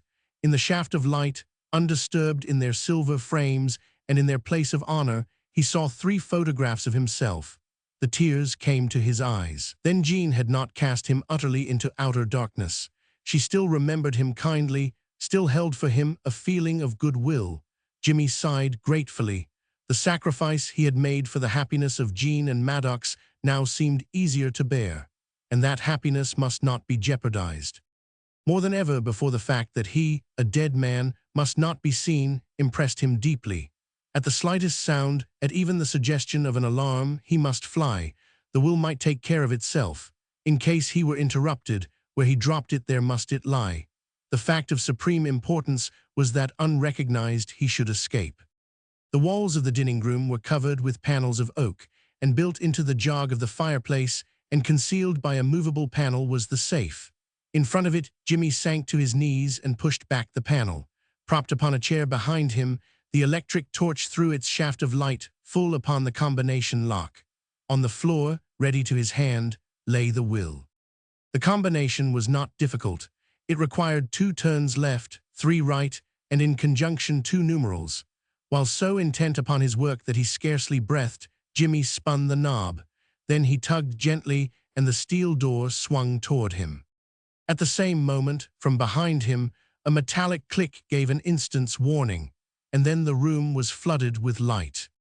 From his knees, in one bound, Jimmy flung himself toward his avenue of escape. It was blocked by the bulky form of Preston, the butler. Jimmy turned and doubled back to the door of the living room. He found himself confronted by his wife. The sleeve of her nightdress had fallen to her shoulder and showed her white arm extended toward him. In her hand, pointing, was an automatic pistol. Already dead, Jimmy feared nothing but discovery. The door to the living room was wide enough for two. With his head down, he sprang toward it. There was a report that seemed to shake the walls, and something like the blow of a nightstick knocked his leg from under him and threw him on his back. The next instant Preston had landed with both knees on his lower ribs and was squeezing his windpipe. Jimmy felt he was drowning. Around him millions of stars danced, and then from another world, in a howl of terror, the voice of Preston screamed. The hands of the butler released their hold upon his throat. As suddenly as he had thrown himself upon him, he now recoiled. "It's I am," he shouted. "It's I am." "Him," demanded Jean. "It's Mr. Blagwin." Unlike Preston, Jean did not scream, nor did she faint. So greatly did she desire to believe that I am was her husband, that he still was in the same world with herself, that she did not ask how he had escaped from the other world, or why, having escaped, he spent his time robbing his own house. Instead, much like Preston, she threw herself at him, and in her young, firm arms lifted him and held him close. "Jimmy," she cried, "speak to me, speak to me." The blow on the back of the head, the throttling by Preston, the stopping power of the bullet, even though it passed only through his leg, had left Jimmy somewhat confused. He knew only that it was a dream, but wonderful as it was to dream that once more he was with Jean, that she clung to him, needed and welcomed him, he could not linger to enjoy the dream. He was dead. If not, he must escape. Honor compelled it. He made a movement to rise and fell back. The voice of Preston, because he had choked his master, full of remorse, and because his mistress had shot him, full of reproach, rose in dismay. "You have it, I am, in the leg, ma'am." Jimmy heard Jean protest, hysterically. "That's nothing, he's alive," she cried. "I would hit him again if it would only make him speak." She pressed the bearded face against her own. "Speak to me," she whispered. "Tell me you forgive me. Tell me you love me." Jimmy opened his eyes and smiled at her. "You never had to shoot me," he stammered, "to make me tell you that." The card sharp. I had looked forward to spending Christmas with some people in Suffolk, and everyone in London assured me that at their house there would be the kind of a Christmas house party you hear about, but see only in the illustrated Christmas numbers. They promised mistletoe, snapdragon, and Sir Roger de Coverley. On Christmas morning we would walk to church. After luncheon we would shoot. After dinner we would eat plum pudding floating in blazing brandy, dance with the servants, and listen to the waits singing "God rest you, merry gentlemen, let nothing you dismay." To a lone American bachelor stranded in London, it sounded fine. And in my gratitude I had already shipped to my hostess, for her children, of whose age, number, and sex I was ignorant, half of Gamage dolls, skis, and cricket bats, and those crackers that, when you pull them, sometimes explode. But it was not to be. Most inconsiderately, my wealthiest patient gained sufficient courage to consent to an operation, and in all New York would permit no one to lay violent hands upon him save myself. By cable, I advised postponement. Having lived in lawful harmony with his appendix for 50 years, I thought, for 1 week longer he might safely maintain the status quo. But his cable in reply was an ultimatum. So on Christmas Eve, instead of Hallam Hall and a Yule log, I was in a gale plunging and pitching off the coast of Ireland, and the only log on board was the one the captain kept to himself. I sat in the smoking room, depressed and cross, and it must have been on the principle that misery loves company that I forgathered with Talbot, or rather that Talbot forgathered with me. Certainly, under happier conditions, and in haunts of men more crowded, the open-faced manner in which he forced himself upon me would have put me on my guard. But either out of deference to the holiday spirit, as manifested in the fictitious gaiety of our few fellow passengers, or because the young man in a knowing, impertinent way was most amusing, I listened to him from dinner time until midnight, when the chief officer, hung with snow and icicles, was blown in from the deck and wished all a Merry Christmas. Even after they unmasked Talbot, I had neither the heart nor the inclination to turn him down. Indeed, had not some of the passengers testified that I belonged to a different profession, the smoking room crowd would have quarantined me as his accomplice. On the first night I met him, I was not certain whether he was English or giving an imitation. All the outward and visible signs were English, but he told me that, though he had been educated at Oxford and since then had spent most of his years in India playing polo, he was an American. He seemed to have spent much time, and according to himself much money, at the French watering places and on the Riviera. I felt sure that it was in France I had already seen him, but where I could not recall. He was hard to place. Of people at home and in London well worth knowing, he talked glibly, but in speaking of them, he made several slips. It was his taking the trouble to cover up the slips that first made me wonder if his talking about himself was not mere vanity, but had some special object. I felt he was presenting letters of introduction in order that later he might ask a favor. Whether he was leading up to an immediate loan, or in New York would ask for a card to a club, or an introduction to a banker, I could not tell. But in forcing himself upon me, except in self-interest, I could think of no other motive. The next evening, I discovered the motive. He was in the smoking room playing solitaire, and at once I recalled that it was at Aix Bains I had first seen him, and that he held a bank at baccarat. When he asked me to sit down, I said, "I saw you last summer at Aix Bains." His eyes fell to the pack in his hands, and apparently searched it for some particular card. What was I doing, he asked. Dealing baccarat at the Casino des Fleurs. With obvious relief, he laughed. Oh yes, he assented, jolly place, Aix, but I lost a pot of money there. I'm a rotten hand at cards, cannot win and cannot leave him alone. As though for this weakness so frankly confessed, he begged me to excuse him. He smiled appealingly. Poker, bridge, chemin de fer, I like 'em all, he rattled on, but they do not like me, so I stick to solitaire. It's dull but cheap. He shuffled the cards clumsily. As though making conversation, he asked, "You care for cards yourself?" I told him truthfully I did not know the difference between a club and a spade, and had no curiosity to learn. At this, when he found he had been wasting time on me, I expected him to show some sign of annoyance, even of irritation, but his disappointment struck far deeper. As though I had hurt him physically, he shut his eyes, and when again he opened them, I saw in them distress. For the moment I believe of my presence he was utterly unconscious. His hands lay idle upon the table. Like a man facing a crisis, he stared before him. Quite improperly, I felt sorry for him. In me he thought he had found a victim, and that the loss of the few dollars he might have won should so deeply disturb him showed his need was great. Almost at once he abandoned me, and I went on deck. When I returned an hour later to the smoking room, he was deep in a game of poker. As I passed, he hailed me gaily. "Do not scold now," he laughed. "You know I cannot keep away from it." From his manner, those at the table might have supposed we were friends of long and happy companionship. I stopped behind his chair, but he thought I had passed, and in reply to one of the players answered, "Known him for years. He set me right many a time. When I broke my right femur chassin, he got me back in the saddle in 6 weeks. All my people swear by him." One of the players smiled up at me, and Talbot turned, but his eyes met mine with perfect serenity. He even held up his cards for me to see. "What would you draw?" he asked. His audacity so astonished me that in silence I could only stare at him and walk on. When on deck he met me, he was not even apologetic. Instead, as though we were partners in crime, he chuckled delightedly. "Sorry," he said, "had to do it. They were not very keen at my taking a hand, so I had to use your name. But I am all right now," he assured me. "They think you vouched for me, and tonight they are going to raise the limit. I have convinced them I am an easy mark."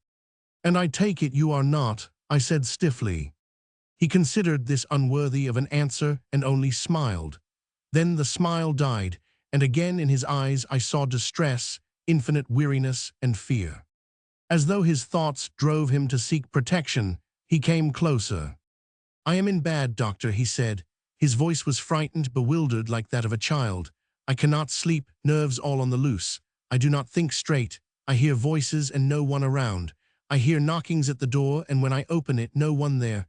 If I do not keep fit, I cannot work, and this trip I got to make expenses.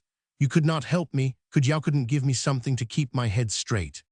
The need of my keeping his head straight, that he might the easier rob our fellow passengers, raised a pretty question of ethics. I meanly dodged it. I told him professional etiquette required I should leave him to the ship's surgeon. But I do not know him, he protested. Mindful of the use he had made of my name, I objected strenuously. Well, you certainly do not know me. My resentment obviously puzzled him. I know who you are, he returned. You and I, with a deprecatory gesture, as though good taste forbade him saying who we were, he stopped. But the ship's surgeon, he protested, he's an awful bounder. Besides, he added quite simply, he's watching me. As a doctor, I asked, or watching you play cards? Play cards, the young man answered. I am afraid he was ship's surgeon on the PO I came home on. There was trouble that voyage, and I fancy he remembers me. His confidences were becoming a nuisance. But you must not tell me that, I protested. I cannot have you making trouble on this ship, too. How do you know I will not go straight from here to the captain? As though the suggestion greatly entertained him, he laughed. He made a mock obeisance. I claim the seal of your profession, he said. Nonsense, I retorted. It's a professional secret that your nerves are out of hand, but that you are a card sharp is not. Do not mix me up with a priest. For a moment Talbot, as though fearing he had gone too far, looked at me sharply. He bit his lower lip and frowned. I got to make expenses, he muttered. And besides, all card games are games of chance, and a card sharp is one of the chances. Anyway, he repeated, as though disposing of all argument, I got to make expenses.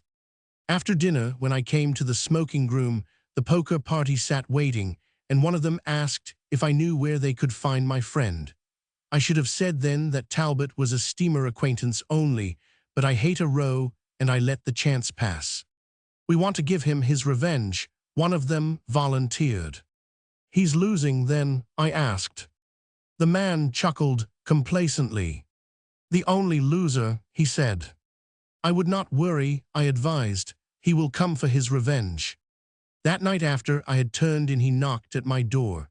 I switched on the lights and saw him standing at the foot of my berth. I saw also that with difficulty he was holding himself in hand. I am scared, he stammered, scared. I wrote out a requisition on the surgeon for a sleeping potion and sent it to him by the steward, giving the man to understand I wanted it for myself. Uninvited, Talbot had seated himself on the sofa. His eyes were closed, and as though he were cold, he was shivering and hugging himself in his arms. Have you been drinking? I asked. In surprise, he opened his eyes. I cannot drink, he answered simply. It's nerves and worry, I am tired. He relaxed against the cushions. His arms fell heavily at his sides. The fingers lay open. God, he whispered, how tired I am. In spite of his tan, certainly, he had led the out after life. His face showed white. For the moment he looked old, worn, finished. They are crowding me, the boy whispered. They are always crowding me. His voice was querulous, uncomprehending, like that of a child complaining of something beyond his experience. I cannot remember when they have not been crowding me.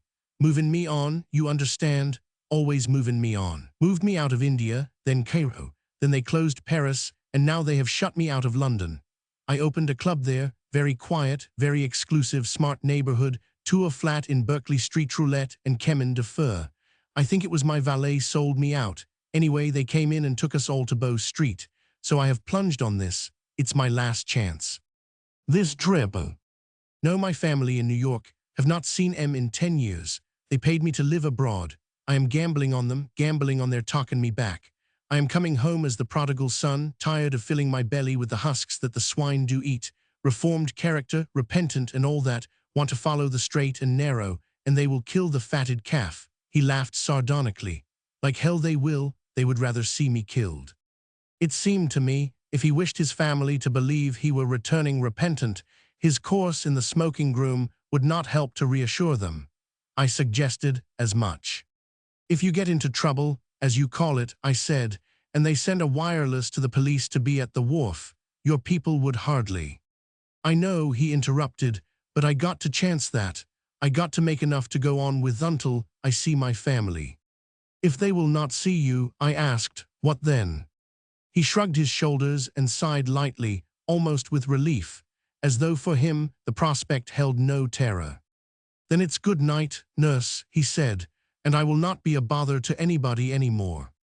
I told him his nerves were talking, and talking rot, and I gave him the sleeping draught and sent him to bed. It was not until after luncheon the next day, when he made his first appearance on deck, that I again saw my patient.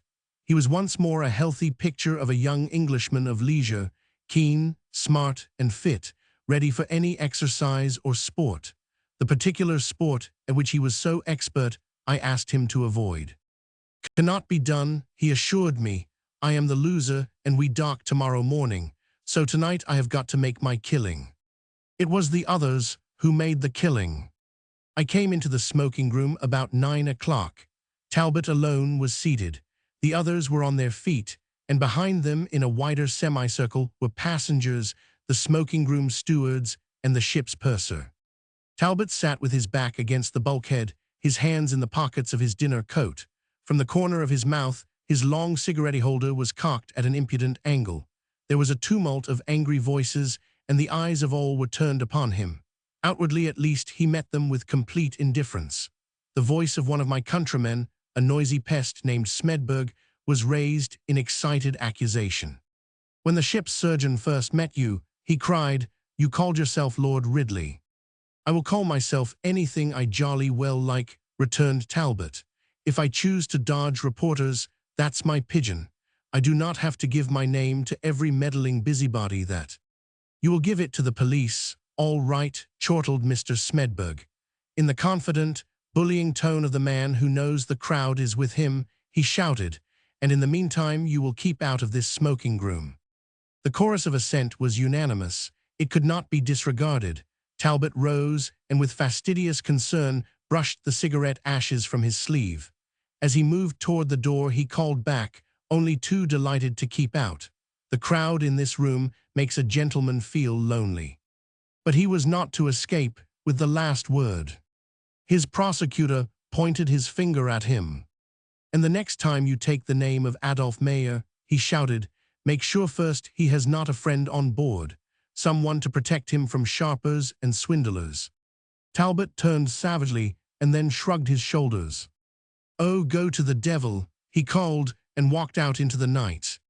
The purser was standing at my side and, catching my eye, shook his head. Bad business, he exclaimed. What happened? I asked.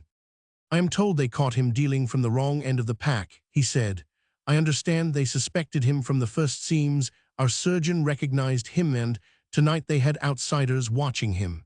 The outsiders claim they saw him slip himself an ace from the bottom of the pack.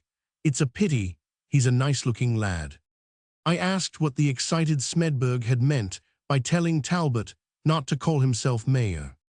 They accused him of traveling under a false name, explained the purser, and he told M he did it to dodge the ship's news reporters. Then he said he really was a brother of Adolf Mayer, the banker, but it seems Smedberg is a friend of Mayer's, and he called him hard. It was a silly ass thing to do, protested the purser. Everybody knows Mayer has not a brother, and if he had not made that break, he might have got away with the other one. But now this Smedberg is going to wireless ahead to Mr. Mayer and to the police. Has he no other way of spending his money? I asked. He's a confounded nuisance, growled the purser. He wants to show us he knows Adolf Mayer, wants to put Mayer under an obligation. It means a scene on the wharf and newspaper talk, and he added with disgust, these smoking room rows never helped any line. I went in search of Talbot, partly because I knew he was on the verge of a collapse, partly, as I frankly admitted to myself, because I was sorry the young man had come to grief. I searched the snow-swept decks, and then, after threading my way through faintly lit tunnels, I knocked at his cabin. The sound of his voice gave me a distinct feeling of relief, but he would not admit me. Through the closed door he declared he was all right, wanted no medical advice, and asked only to resume the sleep he claimed I had broken. I left him, not without uneasiness, and the next morning the sight of him still in the flesh was a genuine thrill. I found him walking the deck, carrying himself nonchalantly and trying to appear unconscious of the glances, amused, contemptuous, hostile, that were turned toward him. He would have passed me without speaking, but I took his arm and led him to the rail. We had long passed quarantine, and a convoy of tugs were butting us into the dock. "What are you going to do?" I asked. "Does not depend on me," he said. "Depends on Smedberg. He's a busy little body." The boy wanted me to think him unconcerned, but beneath the flippancy I saw the nerves jerking. Then quite simply he began to tell me. He spoke in a low, even monotone, dispassionately, as though for him the incident no longer was of interest. "They were watching me," he said, "but I knew they were, and besides, no matter how close they watched, I could have done what they said I did, and they would never have seen it. But I did not." My skepticism must have been obvious, for he shook his head. "I did not," he repeated stubbornly. "I did not have to. I was playing in wonderful luck, sheer dumb luck. I could not help winning. But because I was winning, and because they were watching, I was careful not to win on my own deal. I laid down, or played to lose. It was the cards they gave me I won with, and when they jumped me I told them that. I could have proved it if they would listened. But they were all up in the air, shouting and spitting at me. They believed what they wanted to believe. They did not want the facts. It may have been credulous of me, but I felt the boy was telling the truth, and I was deeply sorry he had not stuck to it. So, rather harshly, I said, "They did not want you to tell them you were a brother to Adolf Meyer, either. Why did you think you could get away with anything like that?" Talbot did not answer. "Why?" I insisted. The boy laughed impudently. "How the devil was I to know he had not a brother?" he protested. "It was a good name, and he's a Jew, and 2 of the 6 who were in the game are Jews. You know how they stick together. I thought they might stick by me." "But you," I retorted impatiently, "are not a Jew." "I am not," said Talbot, "but I have often said I was. It's helped lots of times. If I would told you my name was Cohen or Selmsky or Mayer instead of Craig Talbot, you would have thought I was a Jew." He smiled and turned his face toward me. As though furnishing a description for the police, he began to enumerate. Hair dark and curly, eyes poppy, lips full, nose Roman or Hebraic according to taste. Do you see? He shrugged his shoulders. "But it did not work," he concluded. "I picked the wrong Jew." His face grew serious. "Do you suppose that Smedberg person has wirelessed that banker?"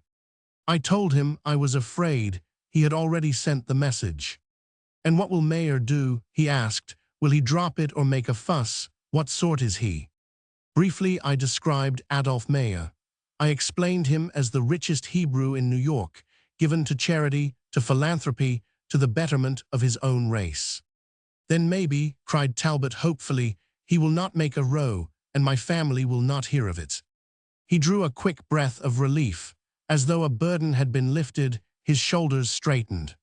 And then suddenly, harshly in open panic, he exclaimed aloud. "Look," he whispered, "there, at the end of the wharf, the little Jew in furs." I followed the direction of his eyes. Below us on the dock, protected by 2 obvious members of the strong-arm squad, the great banker, philanthropist, and Hebrew, Adolf Meyer, was waiting. We were so close that I could read his face. It was stern, set, the face of a man intent upon his duty, unrelenting. Without question, of a bad business Mr. Smedberg had made the worst. I turned to speak to Talbot and found him gone. His silent slipping away filled me with alarm. I fought against a growing fear. How many minutes I searched for him I do not know. It seemed many hours.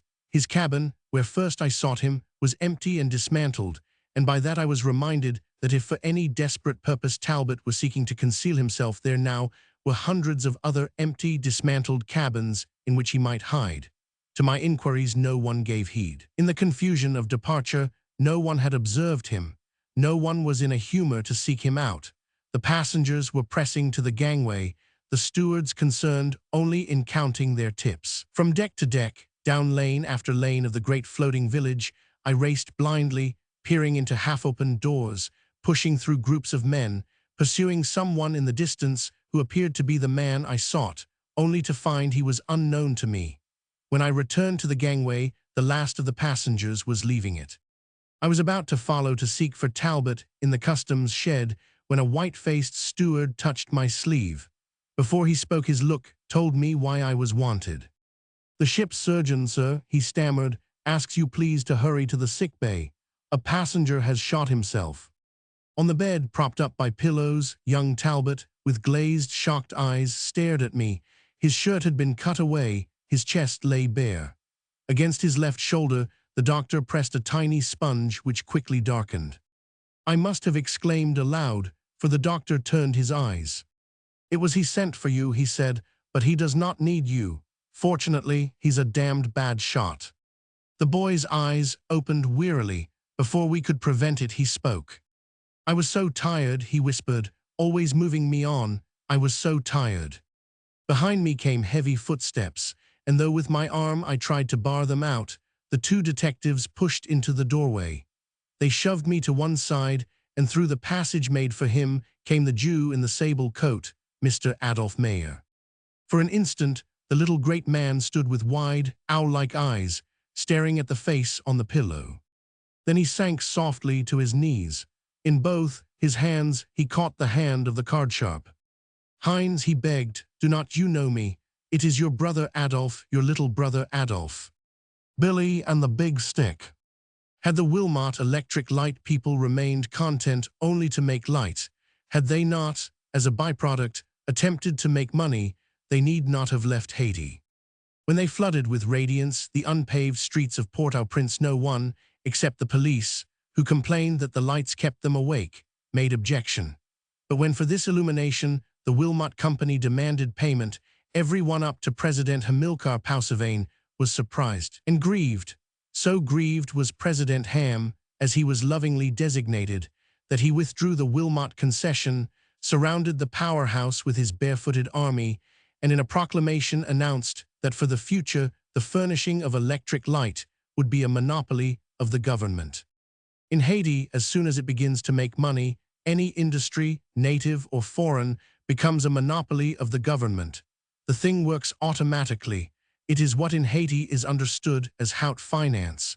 The Wilmot people should have known that. Because they did not know that, they stood to lose what they had sunk in the electric light plant, and after their departure to New York, which departure was accelerated as far as the wharf by 7 generals and 12 privates, they proceeded to lose more money on lobbyists and lawyers who claimed to understand international law, even the law of Haiti, and lawyers who understand that are high-priced. The only employee of the Wilmot force who was not escorted to the wharf under guard was Billy Barlow.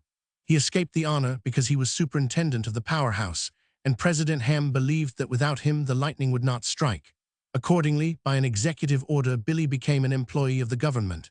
With this arrangement, the Wilmot people were much pleased, for they trusted Billy, and they knew while in the courts they were fighting to regain their property, he would see no harm came to it. Billy's title was Directeur General et Inspecteur Municipal de Luminaire Électrique, which is some title, and his salary was $50 a week. In spite of Billy's color, President Ham always treated his only white official with courtesy and gave him his full title. About giving him his full salary, he was less particular. This neglect greatly annoyed Billy. He came of sturdy New England stock and possessed that New England conscience which makes the owner a torment to himself and to everyone else a nuisance. Like all the other Barlows of Barnstable on Cape Cod, Billy had worked for his every penny. He was no shirker. From the first day that he carried a pair of pliers in the leg pocket of his overalls, and in a 6-knot gale stretched wires between ice-capped telegraph poles, he had more than earned his wages. Never, whether on time or at piecework, had he by a slovenly job or by beating the whistle robbed his employer. And for his honest toil, he was determined to be as honestly paid even by President Hamilcar Pausevane. And President Ham never paid anybody, neither the Armenian street peddlers, in whose sweets he delighted, nor the Bethlehem Steel Company, nor the House of Rothschild. Why he paid Billy even the small sums that from time to time Billy wrung from the president's strong box, the foreign colony were at a loss to explain. Wagner, the new American consul, asked Billy how he managed it. As an American minister had not yet been appointed to the duties of the consul, as Wagner assured everybody, were added those of diplomacy. but Haitian diplomacy he had yet to master. At the seaport in Scotland where he had served as vice-consul, law and order were as solidly established as the stone jetties, and by contrast, the eccentricities of the Black Republic baffled and distressed him. "It cannot be that you blackmail the president," said the consul, "because I understand he boasts he has committed all the known crimes." "And several he invented," agreed Billy. "And you cannot do it with a gun, because they tell me the president is not afraid of anything except a voodoo priestess." "What is your secret?" coaxed the consul. "If you will only sell it, I know several powers that would give you your price." Billy smiled modestly. "It's very simple," he said. "The first time my wages were shy, I went to the palace and told him if he did not come across, I would shut off the juice. I think he was so stunned at anybody asking him for real money that while he was still stunned, he opened his safe and handed me 2,000 francs. I think he did it more in admiration for my nerve than because he owed it. The next time payday arrived, and the pay did not, I did not go to the palace. I just went to bed, and the lights went to bed too, you may remember." The consul snorted indignantly. "I was holding 3 queens at the time," he protested. "Was it you did that?" "It was," said Billy. "The police came for me to start the current going again, but I said I was 299. Then the president's own doctor came, old Gautier, and Gautier examined me with a lantern and said that in Haiti my disease frequently proved fatal, but he thought if I turned on the lights, I might recover. I told him I was tired of life anyway, but that if I could see 3,000 francs, it might give me an incentive.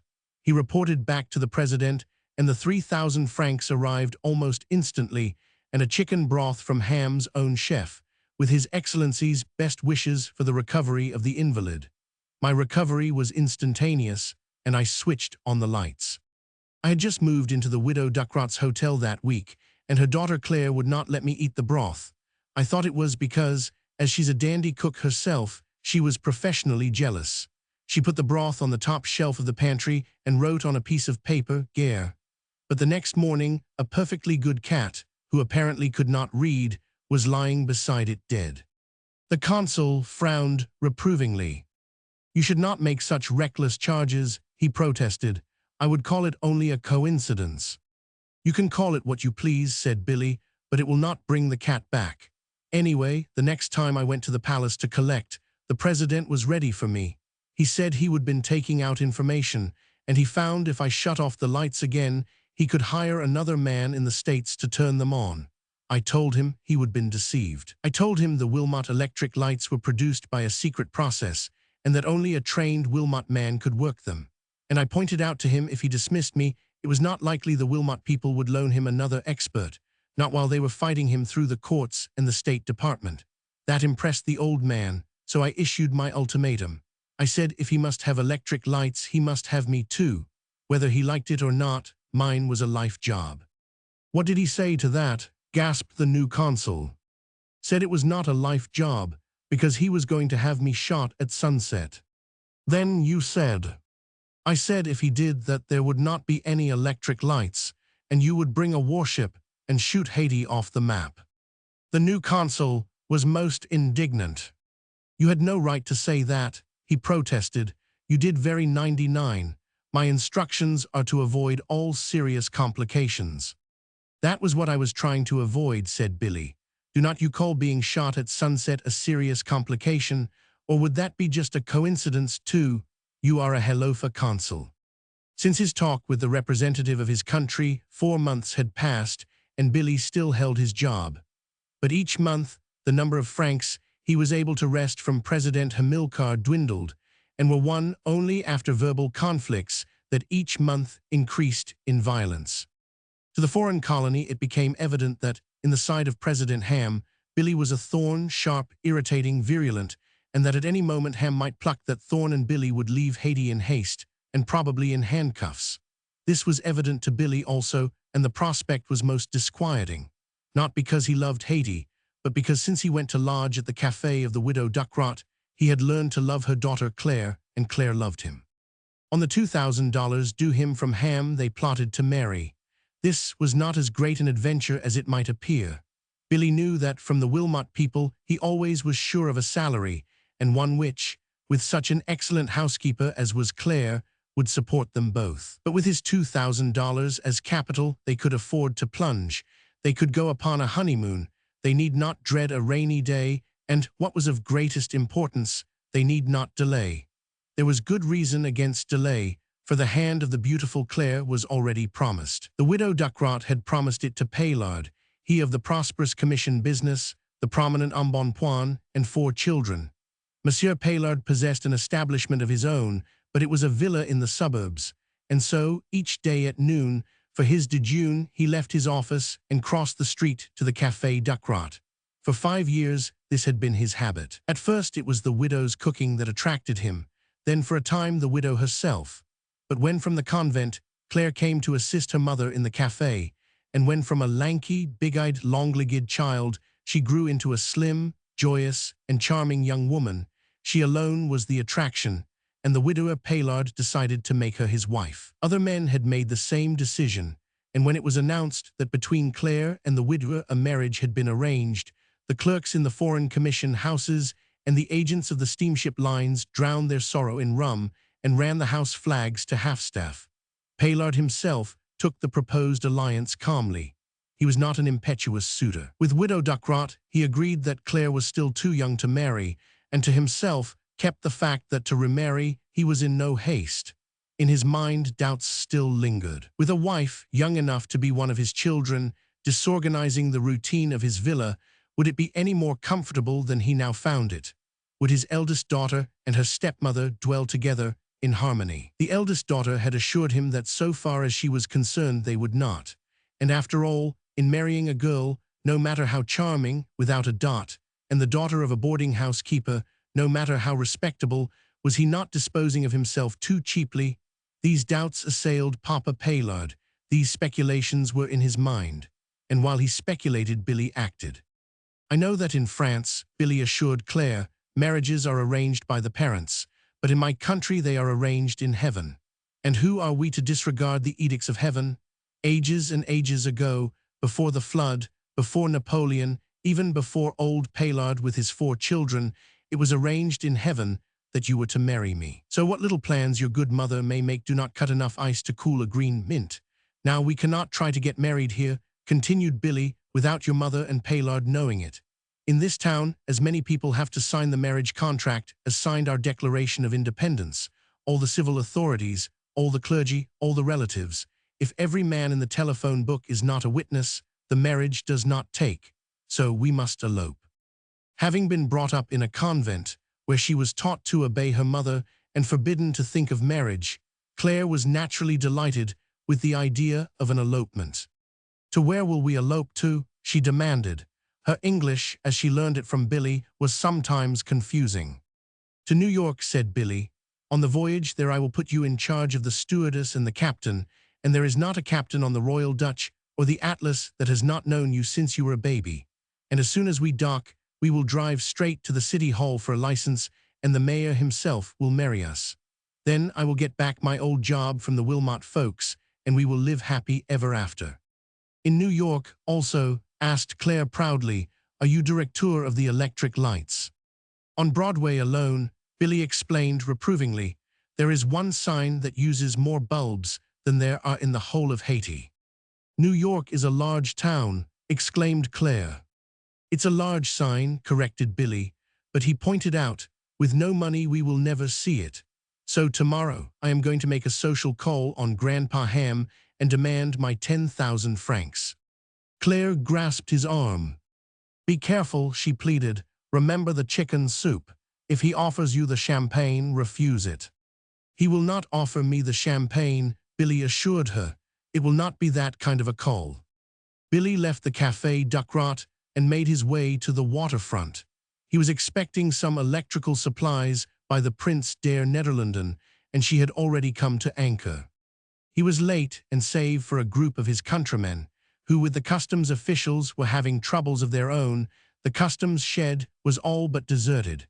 Billy saw his freight cleared and was going away when one of those in trouble signaled for assistance.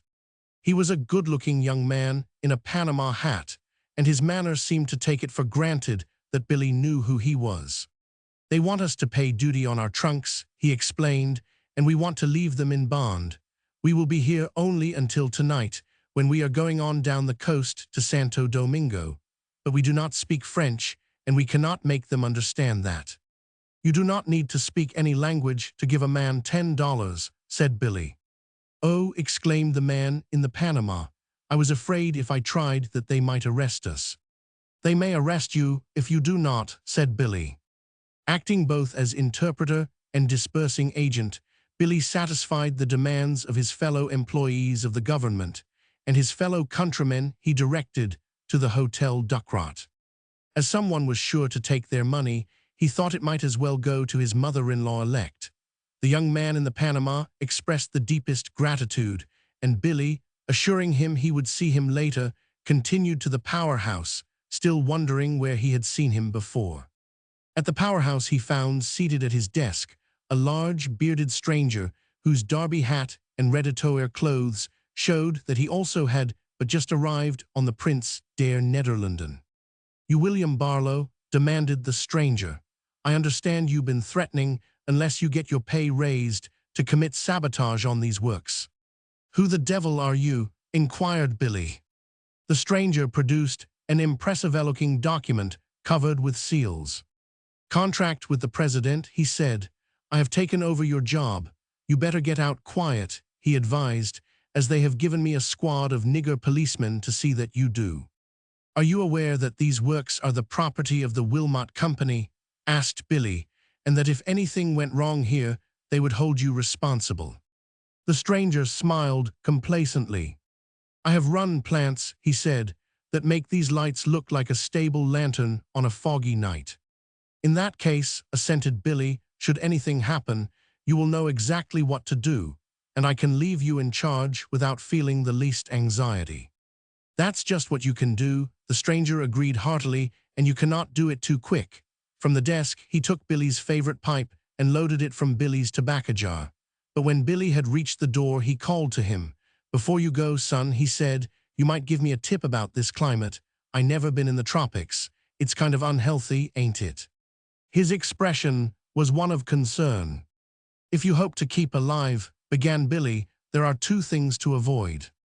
The stranger laughed knowingly. "I got you," he interrupted. "You are going to tell me to cut out wine and women." "I was going to tell you," said Billy, "to cut out hoping to collect any wages and to avoid every kind of soup."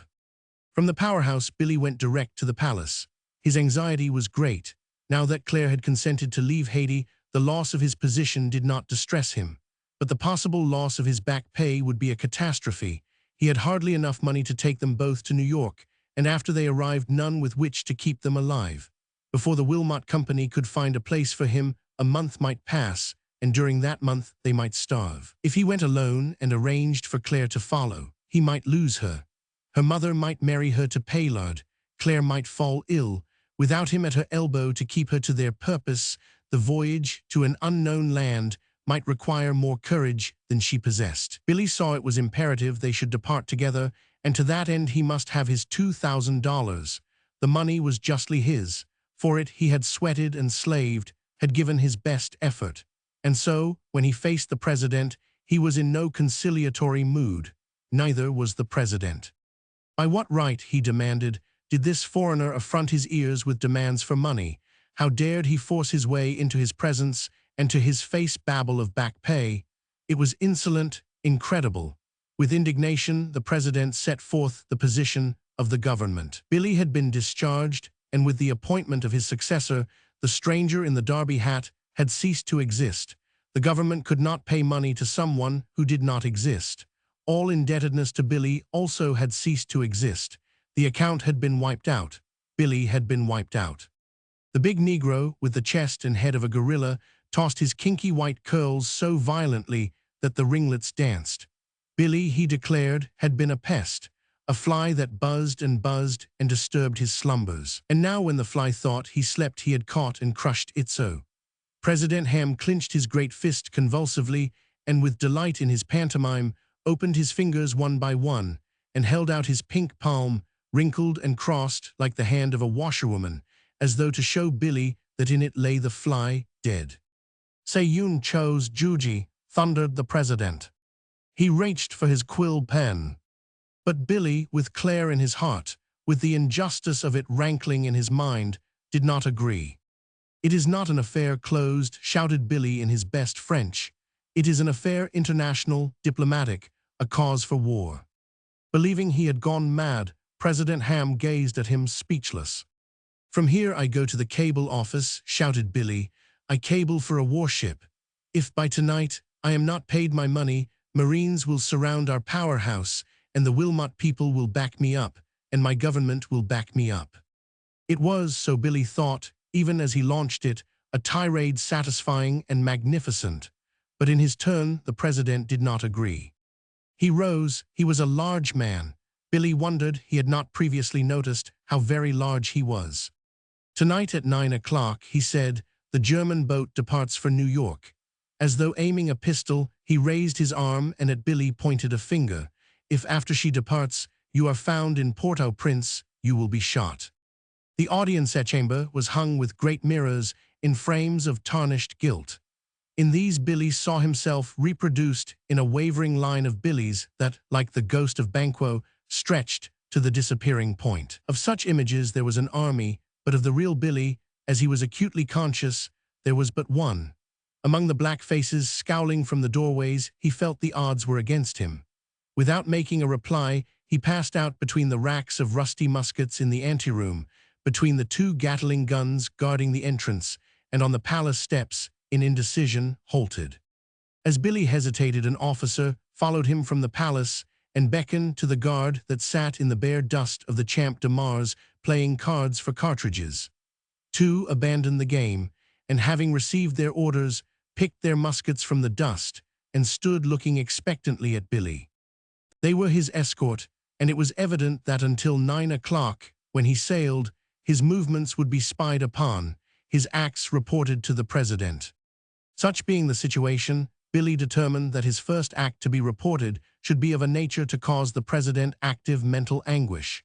With his guard at his heels, he went directly to the cable station, and to the Secretary of State of the United States addressed this message: "President refuses my pay, threatens shoot. Wireless nearest warship proceed here full speed. William Barlow." Billy and the Director of Telegraphs, who out of office hours was a field marshal, and when not in his shirt sleeves always appeared in uniform, went over each word of the cablegram together. When Billy was assured that the field marshal had grasped the full significance of it, he took it back and added, "Love to Aunt Maria."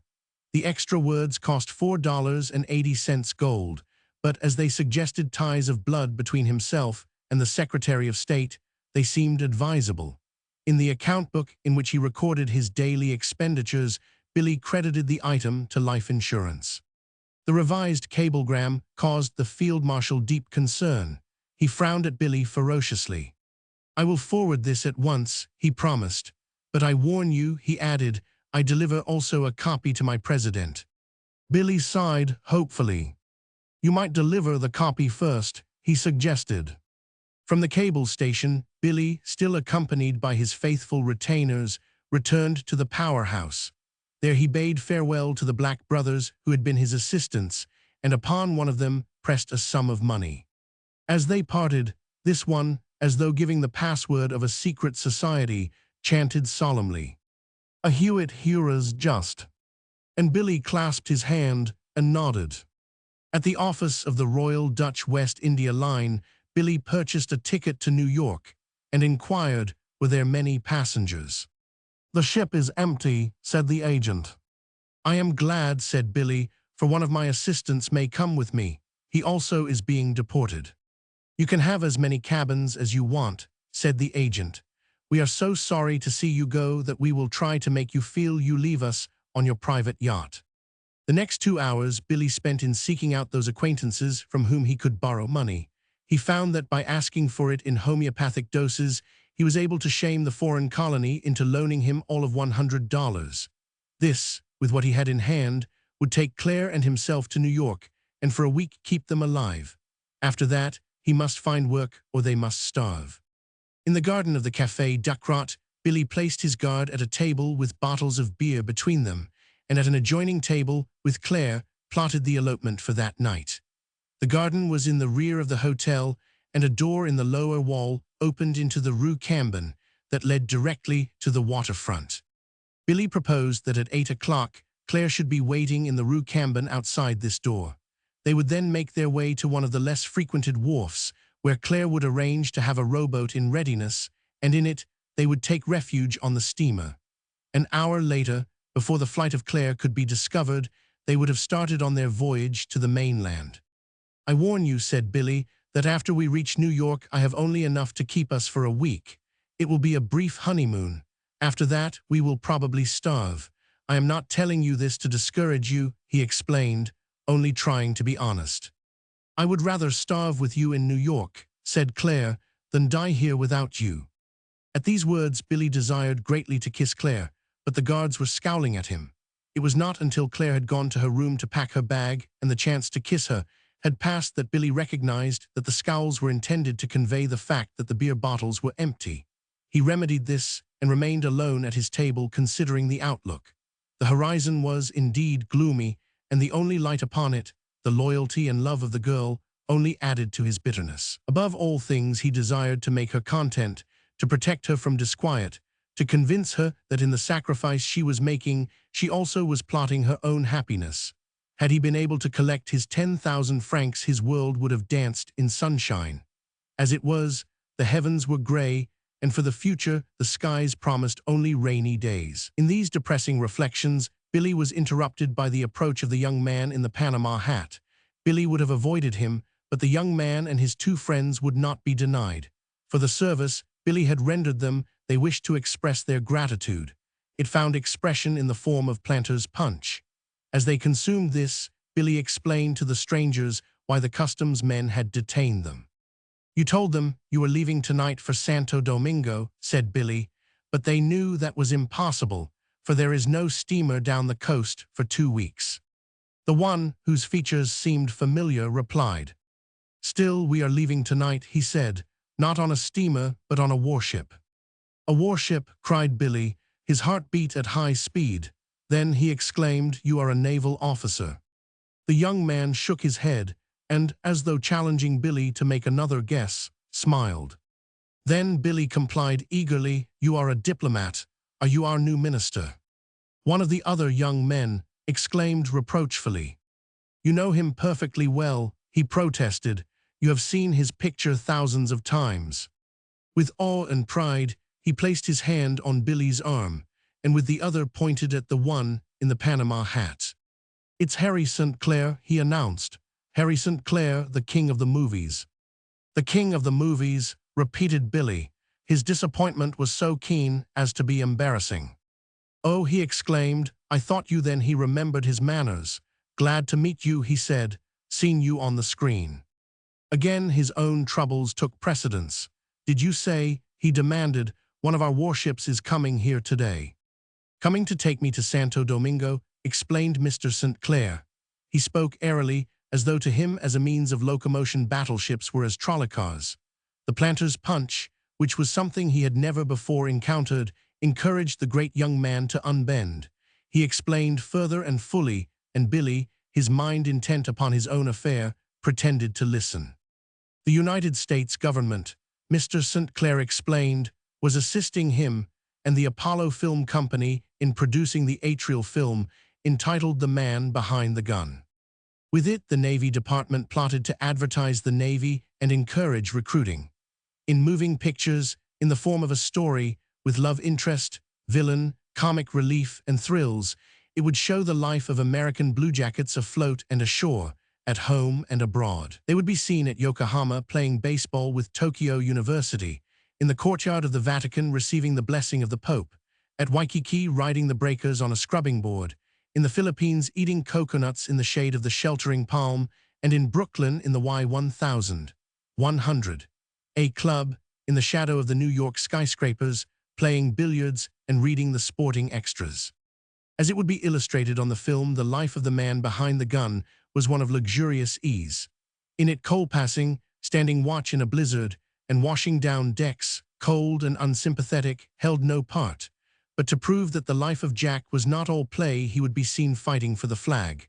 That was where, as Lieutenant Hardy, USA, the king of the movies, entered. Our company arrived in Santo Domingo last week, he explained, and they are waiting for me now. I am to lead the attack on the fortress. We land in shore boats under the guns of the ship, and I take the fortress. First, we show the ship clearing for action and the men lowering the boats and pulling for shore. Then we cut back to show the gun crews serving the guns. Then we jump to the landing party wading through the breakers. I lead them. The man who is carrying the flag gets shot and drops in the surf. I pick him up, put him on my shoulder, and carry him and the flag to the beach, where Billy suddenly awoke. His tone was one of excited interest. "You got a uniform?" he demanded. "3," said St. Clair impressively, "made to order according to regulations on file in the quartermaster's department. Each absolutely correct." Without too great a show of eagerness, he inquired, "Like to see them?" Without too great a show of eagerness, Billy assured him that he would. "I got to telephone first," he added, "but by the time you get your trunk open, I will join you in your room." In the cafe, over the telephone, Billy addressed himself to the field marshal in charge of the cable office. When Billy gave his name, the voice of that dignitary became violently agitated. "Monsieur Barlow," he demanded, "do you know that the warship for which you cabled your Secretary of State makes herself to arrive?" At the other end of the phone, although restrained by the confines of the booth, Billy danced joyously, but his voice was stern. Naturally, he replied, "Where is she now?" An hour before, so the field marshal informed him, the battleship Louisiana had been sighted and by telegraph reported. She was approaching under forced draft.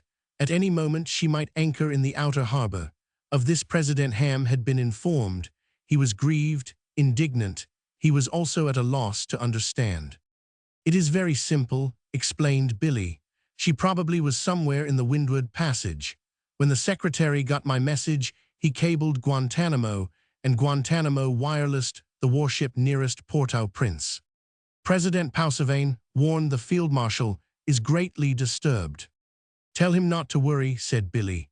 "Tell him when the bombardment begins, I will see that the palace is outside the zone of fire."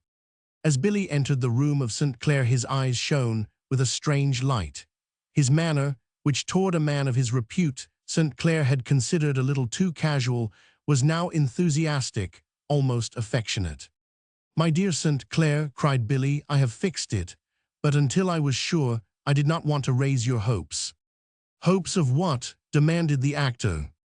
"An audience with the president," cried Billy. "I have just called him up, and he says I am to bring you to the palace at once. He's heard of you, of course, and he's very pleased to meet you. I told him about the man behind the gun, and he says you must come in your makeup as Lieutenant Hardy, USA, just as he will see you on the screen." Mr. St. Clair stammered delightedly. "In uniform," he protested. "Will not that be?" "White special full dress," insisted Billy. "Medals, sidearms, full dress belt, and gloves. What a press story. The king of the movies meets the president of Haiti. Of course, he's only an ignorant Negro, but on Broadway they do not know that, and it will sound fine." St. Clair coughed nervously. "Do not forget," he stammered, "I cannot speak French or understand it either." The eyes of Billy became as innocent as those of a china doll. "Then I will interpret," he said. "And oh, yes," he added, "he's sending 2 of the palace soldiers to act as an escort, sort of guard of honor." The king of the movies chuckled excitedly. "Fine," he exclaimed, "you are a brick." With trembling fingers, he began to shed his outer garments. To hide his own agitation, Billy walked to the window and turned his back. Night had fallen, and the electric lights that once had been his care sprang into life. Billy looked at his watch. It was 7 o'clock. The window gave upon the harbor, and a mile from shore he saw the cargo lights of the Prince der Nederlanden, and slowly approaching, as though feeling for her berth, a great battleship. When Billy turned from the window, his voice was apparently undisturbed. "We have got to hurry," he said. "The Louisiana is standing in. She will soon be sending a launch for you. We have just time to drive to the palace and back before the launch gets here." From his mind, President Ham had dismissed all thoughts of the warship that had been sighted and that now had come to anchor. For the moment, he was otherwise concerned. Fate could not harm him, he was about to dine. But for the first time in the history of his administration, that solemn ceremony was rudely halted. An excited aide, trembling at his own temerity, burst upon the president's solitary state. In the anteroom, he announced, an officer from the battleship Louisiana demanded instant audience. For a moment, transfixed in amazement, anger, and alarm, President Ham remained seated. Such a visit, uninvited, was against all tradition. It was an affront, an insult, but that it was against all precedent argued some serious necessity. He decided it would be best to receive the officer. Besides, to continue his dinner was now out of the question. Both appetite and digestion had fled from him. In the anteroom, Billy was whispering final instructions to St. Clair. Whatever happens, he begged, do not laugh, do not even smile politely. He's very ignorant, you see, and he's sensitive. When he meets foreigners and cannot understand their language, he's always afraid if they laugh that he's made a break and that they are laughing at him. So be solemn, look grave, look haughty. I got you, assented St. Clair. I am to register pride. Exactly, said Billy. The more pride you register, the better for us. Inwardly cold with alarm, outwardly frigidly polite, Billy presented Lieutenant Hardy. He had come, Billy explained, in answer to the call for help sent by himself to the Secretary of State, which by wireless had been communicated to the Louisiana. Lieutenant Hardy begged him to say to the President that he was desolate at having to approach His Excellency so unceremoniously.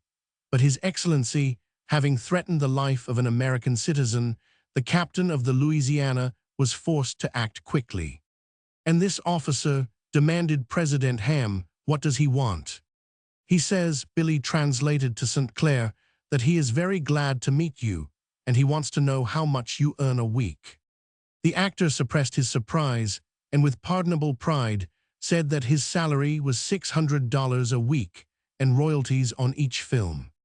Billy bowed to the president. He says, translated Billy, he is here to see that I get my 10,000 francs, and that if I do not get them in 10 minutes, he will return to the ship and land Marines.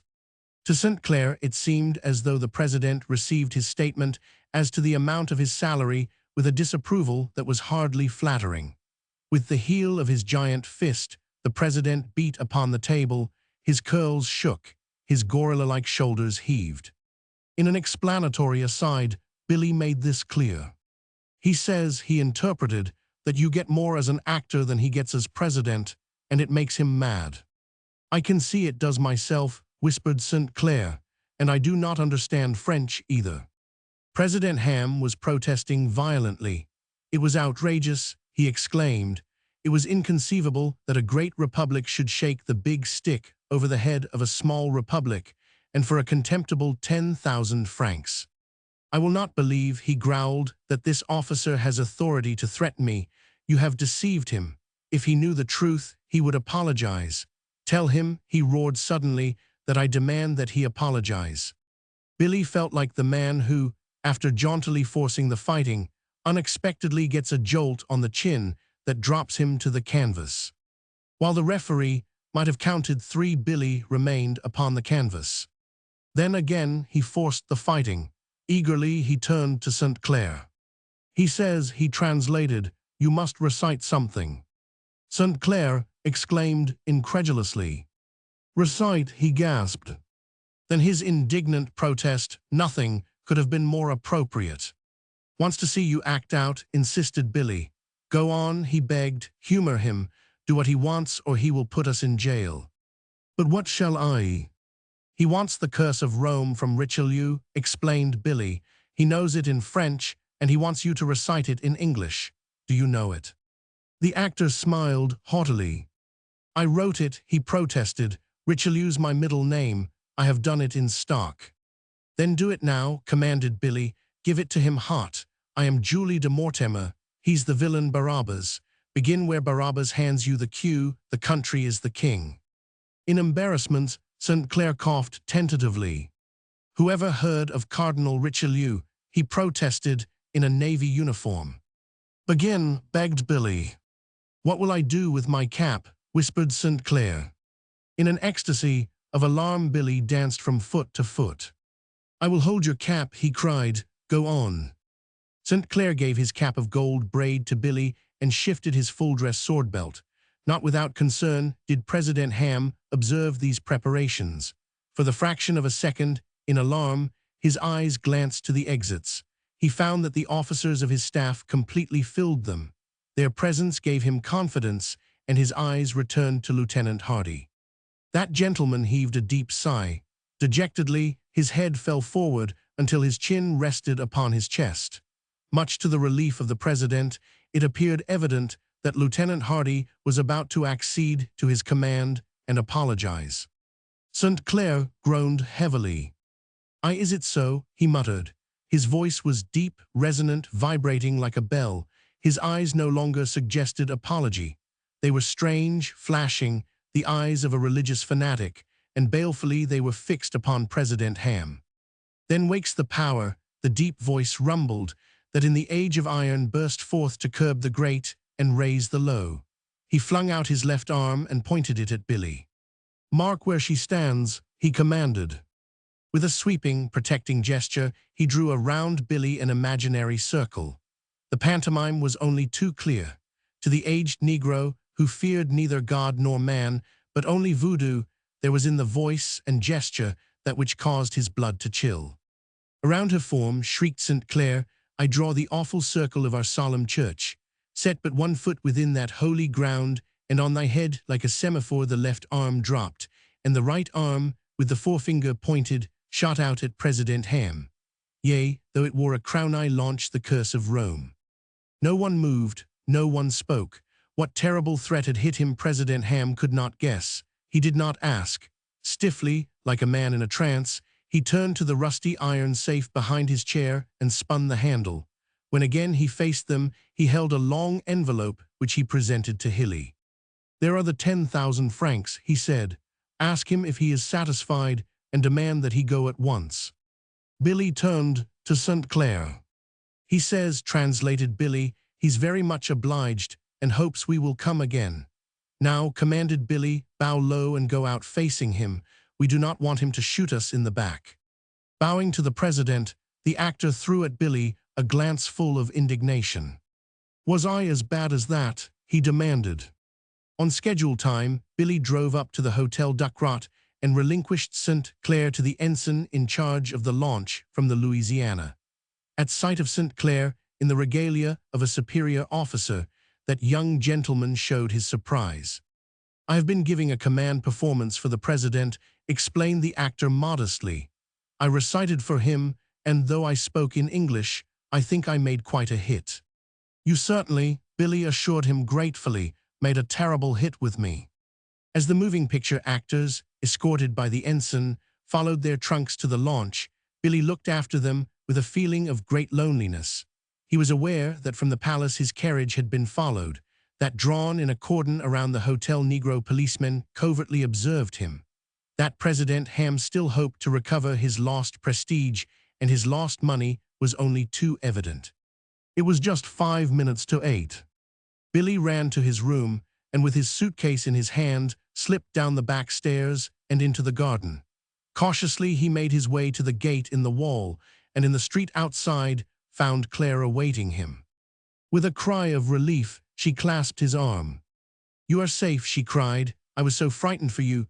That President Ham, he is a beast, an ogre." Her voice sank to a whisper. "And for myself also I have been frightened. The police, they are at each corner. They watch the hotel. They watch me. Why, what do they want?" "They want something of mine," said Billy, "but I cannot tell you what it is until I am sure it is mine." "Is the boat at the wharf?" "All is arranged," Claire assured him. "The boatmen are our friends. They will take us safely to the steamer." With a sigh of relief, Billy lifted her valise and his own, but he did not move forward. Anxiously, Claire pulled at his sleeve. "Come," she begged, "for what it is that you wait." It was just 8 o'clock. Billy was looking up at the single electric light bulb that lit the narrow street, and following the direction of his eyes, Claire saw the light grow dim, saw the tiny wires grow red and disappear. From over all the city came shouts and cries of consternation, oaths and laughter, and then darkness. "I was waiting for this," cried Billy. With the delight of a mischievous child, Claire laughed aloud. "Yeah, you did it," she accused. "I did," said Billy, "and know we must run like the devil." The Prince der Nederlanden was drawing slowly out of the harbor. Shoulder to shoulder, Claire and Billy leaned upon the rail. On the wharfs of Port-au-Prince, they saw lanterns tossing and candles twinkling, saw the Louisiana, blazing like a Christmas tree, steaming majestically south. In each other's eyes saw that all was well. From his pocket, Billy drew a long envelope. "I can now with certainty," said Billy, "state that this is miners." He opened the envelope, and while Claire gazed upon many mille-franc notes, Billy told how he had retrieved them. "But what danger," cried Claire. "In time Ham would have paid. Your president at Washington would have made him pay. Why take such risks? You had but to wait." Billy smiled contentedly. "Dear one," he exclaimed, "the policy of watchful waiting is safer, but the big stick acts quicker and gets results." The Boy Scout. A rule of the Boy Scouts is every day to do someone a good turn, not because the copybooks tell you it deserves another, but in spite of that pleasing possibility. If you are a true scout, until you have performed your act of kindness, your day is dark. You are as unhappy as is the grown-up who has begun his day without shaving or reading the New York Sun.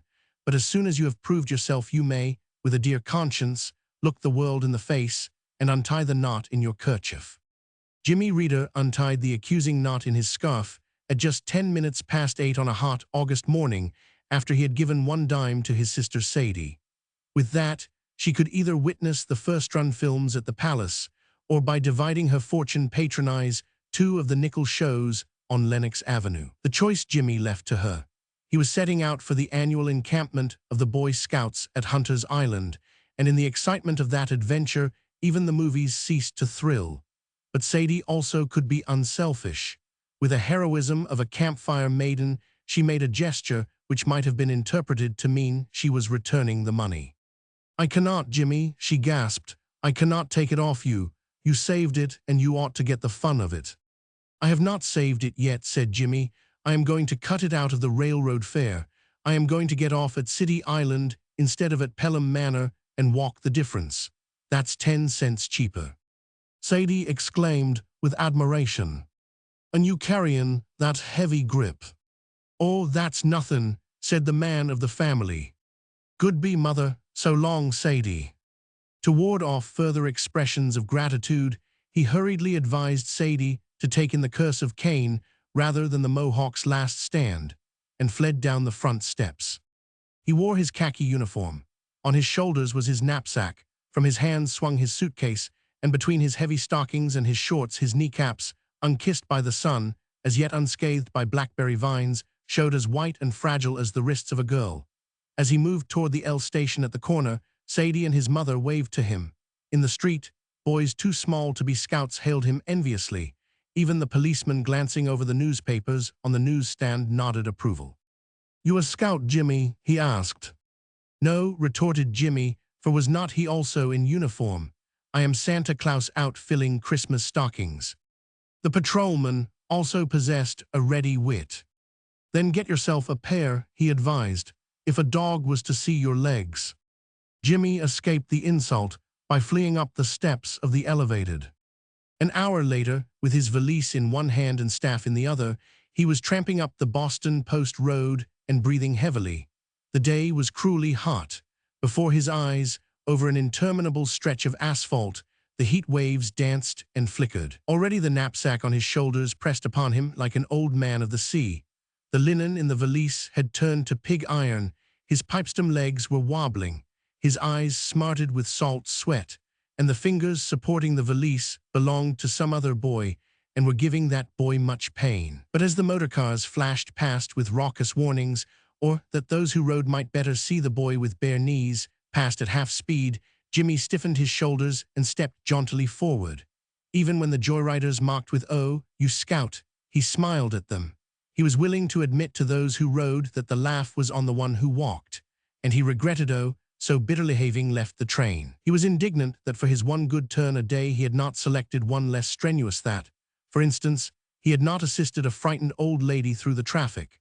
To refuse the dime she might have offered, as all true scouts refuse all tips, would have been easier than to earn it by walking 5 miles, with the sun at 99 degrees and carrying excess baggage. 20 times James shifted the valise to the other hand, 20 times he let it drop and sat upon it. And then, as again he took up his burden, the Good Samaritan drew near. He drew near in a low grey racing car at the rate of 40 miles an hour, and within 100 feet of Jimmy suddenly stopped and backed toward him. The Good Samaritan was a young man with white hair. He wore a suit of blue, a golf cap. The hands that held the wheel were disguised in large yellow gloves. He brought the car to a halt and surveyed the dripping figure in the road with tired and uncurious eyes. "You a Boy Scout?" he asked. With alacrity for the 21st time, Jimmy dropped the valise, forced his cramped fingers into straight lines, and saluted. The young man in the car nodded toward the seat beside him. "Get in," he commanded. When James sat panting happily at his elbow, the old young man, to Jimmy's disappointment, did not continue to shatter the speed limit. Instead, he seemed inclined for conversation, and the car, growling indignantly, crawled. "I never saw a Boy Scout before," announced the old young man. "Tell me about it. First, tell me what you do when you are not scouting." Jimmy explained volubly. When not in uniform, he was an office boy, and from peddlers and beggars guarded the gates of Carroll and Hastings, stockbrokers. He spoke the names of his employers with awe. It was a firm distinguished, conservative, and long established. The white-haired young man seemed to nod in assent. "Do you know them?" demanded Jimmy suspiciously. "Are you a customer of ours?" "I know them," said the young man. "They are customers of mine." Jimmy wondered in what way Carroll and Hastings were customers of the white-haired young man. Judging him by his outer garments, Jimmy guessed he was a Fifth Avenue tailor. He might be even a haberdasher.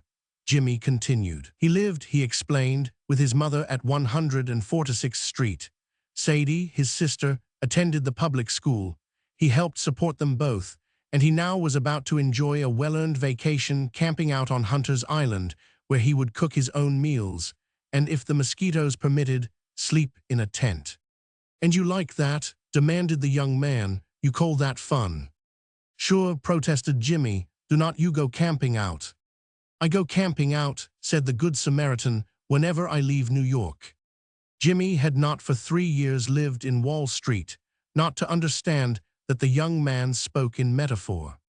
"You do not look," objected the young man critically, "as though you were built for the strenuous life." Jimmy glanced guiltily at his white knees. "You ought to see me 2 weeks from now," he protested. "I get all sunburnt and hard as anything." The young man was incredulous. "You were near getting sunstruck when I picked you up," he laughed. "If you are going to Hunter's Island, why did not you go to Pelham Manor?" "That's right," assented Jimmy eagerly, "but I wanted to save the 10 cents so's to send Sadie to the movies, so I walked." The young man looked his embarrassment. "I beg your pardon," he murmured. But Jimmy did not hear him. From the back of the car, he was dragging excitedly at the hated suitcase. "Stop," he commanded. "I got to get out. I got to walk." The young man showed his surprise. "Walk," he exclaimed. "What is it a bet?" Jimmy dropped the valise and followed it into the roadway. It took some time to explain to the young man. First, he had to be told about the scout law and the one good turn a day, and that it must involve some personal sacrifice. And as Jimmy pointed out, changing from a slow suburban train to a racing car could not be listed as a sacrifice. He had not earned the money, Jeremy argued. He had only avoided paying it to the railroad. If he did not walk, he would be obtaining the gratitude of Sadie by a falsehood. Therefore, he must walk. "Not at all," protested the young man. "You have got it wrong. What good will it do your sister to have you sunstruck? I think you are sunstruck. You are crazy with the heat. You get in here, and we will talk it over as we go along." Hastily, Jimmy backed away. "I would rather walk," he said. The young man shifted his legs irritably. "Then how will this suit you?" he called, We will declare that first one good turn a failure and start afresh. Do me a good turn." Jimmy halted in his tracks and looked back suspiciously. "I am going to Hunter's Island Inn," called the young man, "and I have lost my way. You get in here and guide me. That will be doing me a good turn."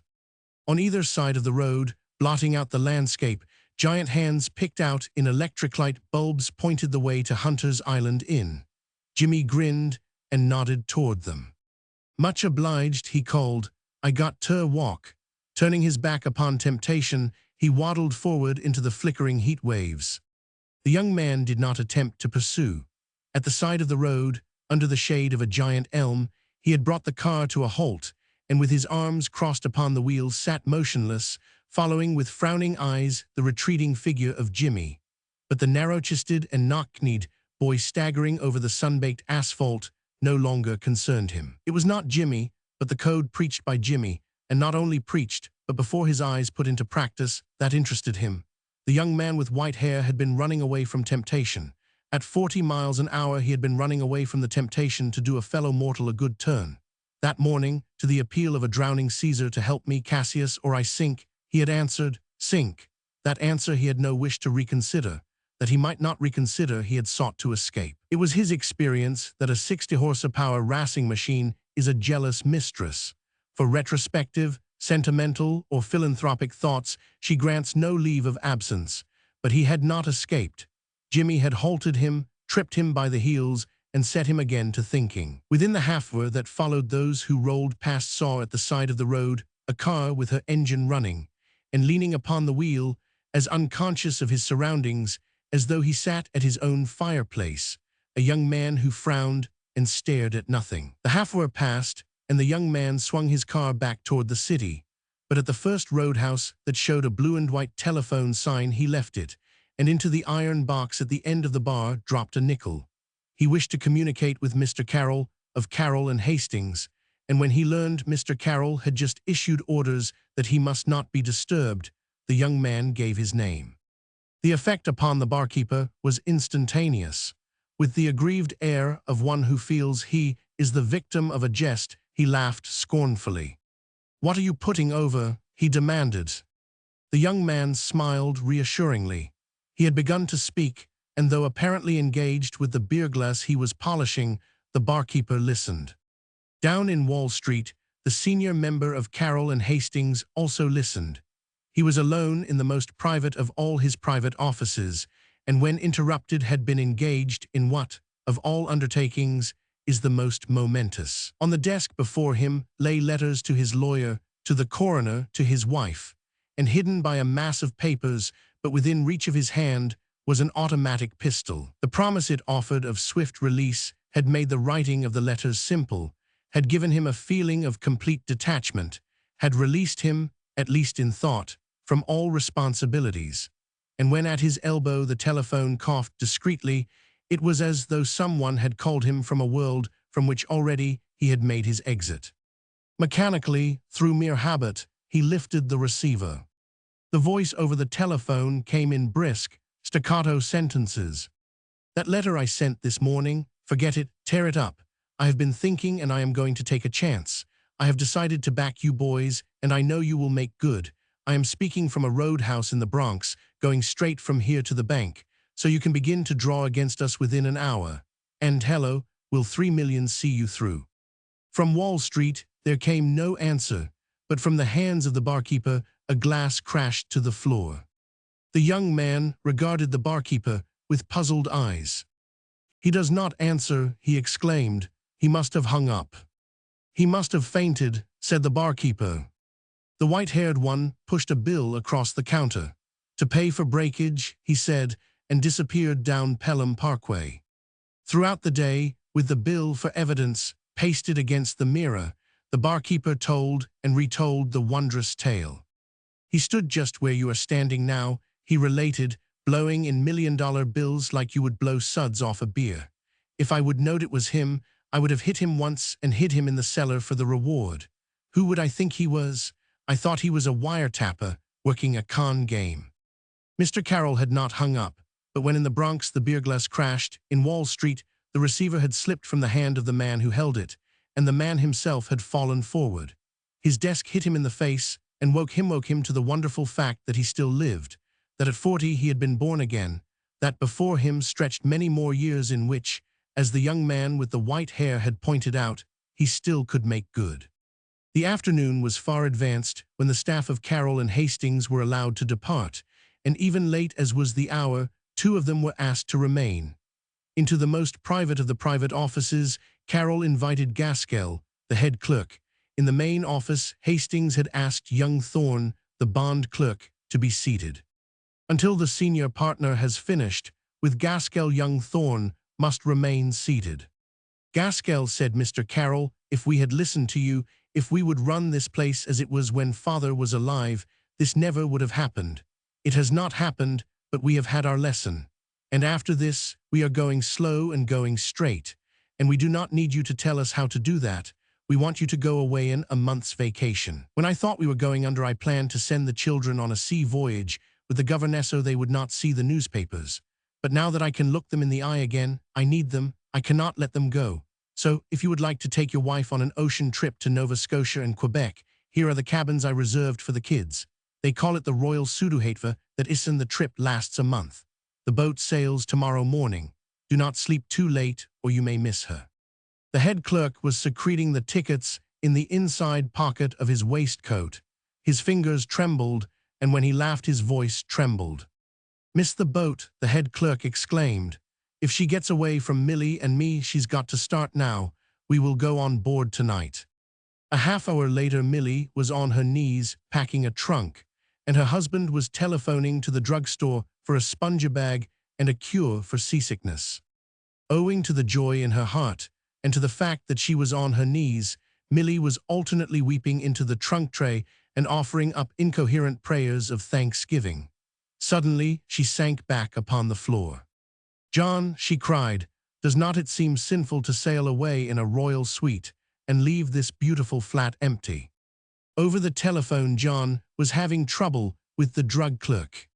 "No," he explained, "I am not seasick now. The medicine I want is to be taken later. I know I am speaking from the Pavonia, but the Pavonia is not a ship. It's an apartment house." He turned to Millie. "We cannot be in two places at the same time," he suggested. "But think," insisted Millie, "of all the poor people stifling tonight in this heat, trying to sleep on the roofs and fire escapes, and our flat so cool and big and pretty and no one in it." John nodded his head proudly. "I know it's big," he said, "but it is not big enough to hold all the people who are sleeping tonight on the roofs and in the parks." "I was thinking of your brother and Grace," said Millie. "They have been married only 2 weeks now, and they are in a stuffy hall bedroom and eating with all the other boarders. Think what our flat would mean to them, to be by themselves, with 8 rooms and their own kitchen and bath, and our new refrigerator and the gramophone. It would be heaven. It would be a real honeymoon." Abandoning the drug clerk, John lifted Millie in his arms and kissed her, for next to his wife, nearest his heart, was the younger brother. The younger brother and Grace were sitting on the stoop of the boarding house. On the upper steps, in their shirt sleeves, were the other boarders, so the bride and bridegroom spoke in whispers. The air of the cross street was stale and stagnant. From it rose exhalations of rotting fruit, the gases of an open subway, the smoke of passing taxicabs. But between the street and the hall bedroom, with its odors of a gas stove and a kitchen, the choice was difficult. "We have got to cool off somehow," the young husband was saying, "or you will not sleep. Shall we treat ourselves to ice cream sodas or a trip on the Weehawken ferryboat?" "The ferryboat," begged the girl, "where we can get away from all these people." A taxicab with a trunk in front whirled into the street, kicked itself to a stop, and the head clerk and Millie spilled out upon the pavement. They talked so fast, and the younger brother and Grace talked so fast, that the boarders, although they listened intently, could make nothing of it. They distinguished only the concluding sentences. "Why do not you drive down to the wharf with us?" they heard the elder brother ask, "and see our royal suite?" But the younger brother laughed him to scorn. "What's your royal suite?" he mocked, "to our royal palace." An hour later, had the boarders listened outside the flat of the head clerk, they would have heard issuing from his bathroom the cooling murmur of running water, and from his gramophone, the jubilant notes of Alexander's ragtime band. When in his private office, Carroll was making a present of the royal suite to the head clerk. In the main office, Hastings, the junior partner, was addressing Champ Thorne, the bond clerk. He addressed him familiarly and affectionately as Champ. This was due partly to the fact that 26 years before Thorne had been christened Champneys, and to the coincidence that he had captained the football 11 of one of the big three to the championship. "Champ," said Mr. Hastings, "last month, when you asked me to raise your salary, the reason I did not do it was not because you did not deserve it, but because I believed if we gave you a raise, you would immediately get married." The shoulders of the ex-football captain rose aggressively. He snorted with indignation. "And why should I not get married?" he demanded. "You are a fine one to talk. You are the most offensively happy married man I ever met." "Perhaps I know I am happy better than you do," reproved the junior partner, "but I know also that it takes money to support a wife." "You raise me to 100 a week," urged Champ, "and I will make it support a wife, whether it supports me or not." "A month ago," continued Hastings, "we could have promised you 100, but we did not know how long we could pay it. We did not want you to rush off and marry some fine girl." "Some fine girl," muttered Mr. Thorne, "the finest girl." "The finer the girl," Hastings pointed out, "the harder it would have been for you if we had failed and you had lost your job." The eyes of the young man opened with sympathy and concern. "Is it as bad as that?" he murmured. Hastings sighed happily. "It was," he said, "but this morning the young man of Wall Street did us a good turn, saved our creditors, saved our homes, saved our honor. We are going to start fresh and pay our debts, and we agreed the first debt we paid would be the small one we owe you. You have brought us more than we have given, and if you will stay with us, we are going to see your 50 and raise it 100. What do you say?" Young Mr. Thorne leaped to his feet. What he said was, "Where in hell's my hat?" But by the time he had found the hat and the door, he mended his manners. "I say thank you 1,000 times," he shouted over his shoulder. "Excuse me, but I have got to go. I have got to break the news to." He did not explain to whom he was going to break the news, but Hastings must have guessed, for again he sighed happily and then, a little hysterically, laughed aloud. Several months had passed since he had laughed aloud. In his anxiety to break the news, Champ Thorne almost broke his neck. In his excitement, he could not remember whether the red flash meant the elevator was going down or coming up, and sooner than wait to find out, he started to race down 18 flights of stairs when, fortunately, the elevator door swung open. "You get $5, he announced to the elevator man, "if you drop to the street without a stop. Beat the speed limit, act like the building is on fire and you are trying to save me before the roof falls." Senator Barnes and his entire family, which was his daughter Barbara, were at the Ritz-Carlton. They were in town in August because there was a meeting of the directors of the Brazil and Cuyaba Rubber Company, of which company Senator Barnes was president. It was a secret meeting. Those directors who were keeping cool at the edge of the ocean had been summoned by telegraph, those who were steaming across the ocean by wireless. Up from the equator had drifted the threat of a scandal, sickening, grim, terrible. As yet it burned beneath the surface, giving out only an odor, but an odor as rank as burning rubber itself. At any moment it might break into flame. For the directors, was it the better wisdom to let the scandal smolder and take a chance, or to be the first to give the alarm, the first to lead the way to the horror and stamp it out? It was to decide this that, in the heat of August, the directors and the president had foregathered. Champ Thorne knew nothing of this. He knew only that by a miracle Barbara Barnes was in town, that at last he was in a position to ask her to marry him, that she would certainly say she would. That was all he cared to know. A year before he had issued his Declaration of Independence. Before he could marry, he told her, he must be able to support a wife on what he earned, without her having to accept money from her father, and until he received a minimum wage of $5,000, they must wait. "What is the matter with my father's money?" Barbara had demanded. Thorne had evaded the direct question. "There is too much of it," he said. "Do you object to the way he makes it?" insisted Barbara, Because rubber is most useful. You put it in golf balls and auto tires and galoches. There is nothing so perfectly respectable as galoches, and what is there tainted about a raincoat? Thorne shook his head unhappily. It's not the finished product to which I refer, he stammered. It's the way they get the raw material. They get it out of trees, said Barbara. Then she exclaimed with enlightenment. She cried, you are thinking of the Congo. There it is terrible, that is slavery. But there are no slaves on the Amazon. The natives are free and the work is easy. They just tap the trees the way the farmers gather sugar in Vermont. Father has told me about it often. Thorne had made no comment. He could abuse a friend if the friend were among those present, but denouncing anyone he disliked as heartily as he disliked Senator Barnes was a public service he preferred to leave to others. And he knew besides that if the father she loved and the man she loved distrusted each other, Barbara would not rest until she learned the reason why. One day in a newspaper, Barbara read of the Pujumayo atrocities of the Indian slaves in the jungles and backwaters of the Amazon who are offered up as sacrifices to red rubber. She carried the paper to her father. What it said, her father told her, was untrue, and if it were true, it was the first he had heard of it. Senator Barnes loved the good things of life, but the thing he loved most was his daughter. The thing he valued the highest was her good opinion. So when for the first time she looked at him in doubt, he assured her he at once would order an investigation. But of course, he added, it will be many months before our agents can report. On the Amazon news travels very slowly. In the eyes of his daughter, the doubt still lingered. I am afraid, she said, that is true. That was 6 months before the directors of the Brazil and Cuyaba Rubber Company were summoned to meet their president at his rooms in the Ritz-Carlton.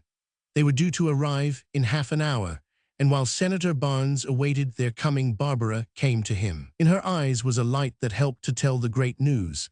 It gave him a sharp, jealous pang.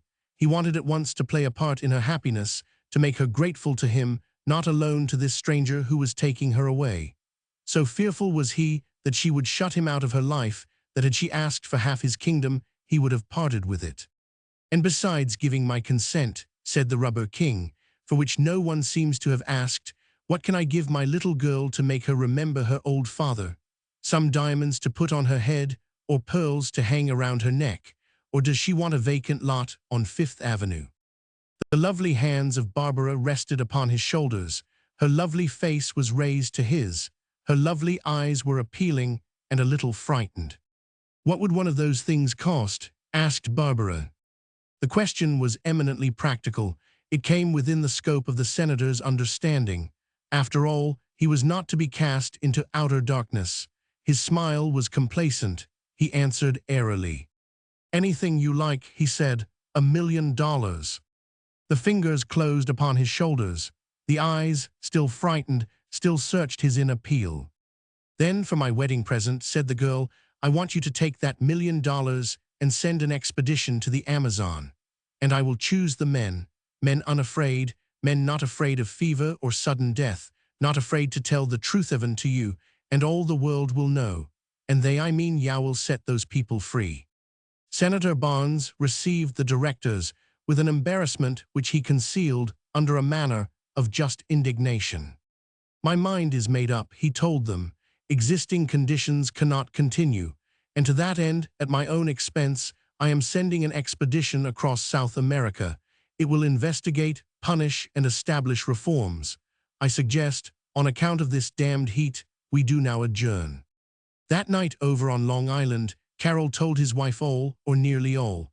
He did not tell her about the automatic pistol, and together on tiptoe they crept to the nursery and looked down at their sleeping children. When she rose from her knees, the mother said, But how can I thank him? By him, she meant the young man of Wall Street. You never can thank him, said Carol, that's the worst of it. But after a long silence, the mother said, I will send him a photograph of the children. Do you think he will understand? Down at Seabright, Hastings and his wife walked in the sunken garden. The moon was so bright that the roses still held their color. I would like to thank him, said the young wife. She meant the young man of Wall Street, But for him, we would have lost this. Her eyes caressed the garden, the fruit trees, the house with wide, hospitable verandas. "Tomorrow I will send him some of these roses," said the young wife. "Will he understand that they mean our home?"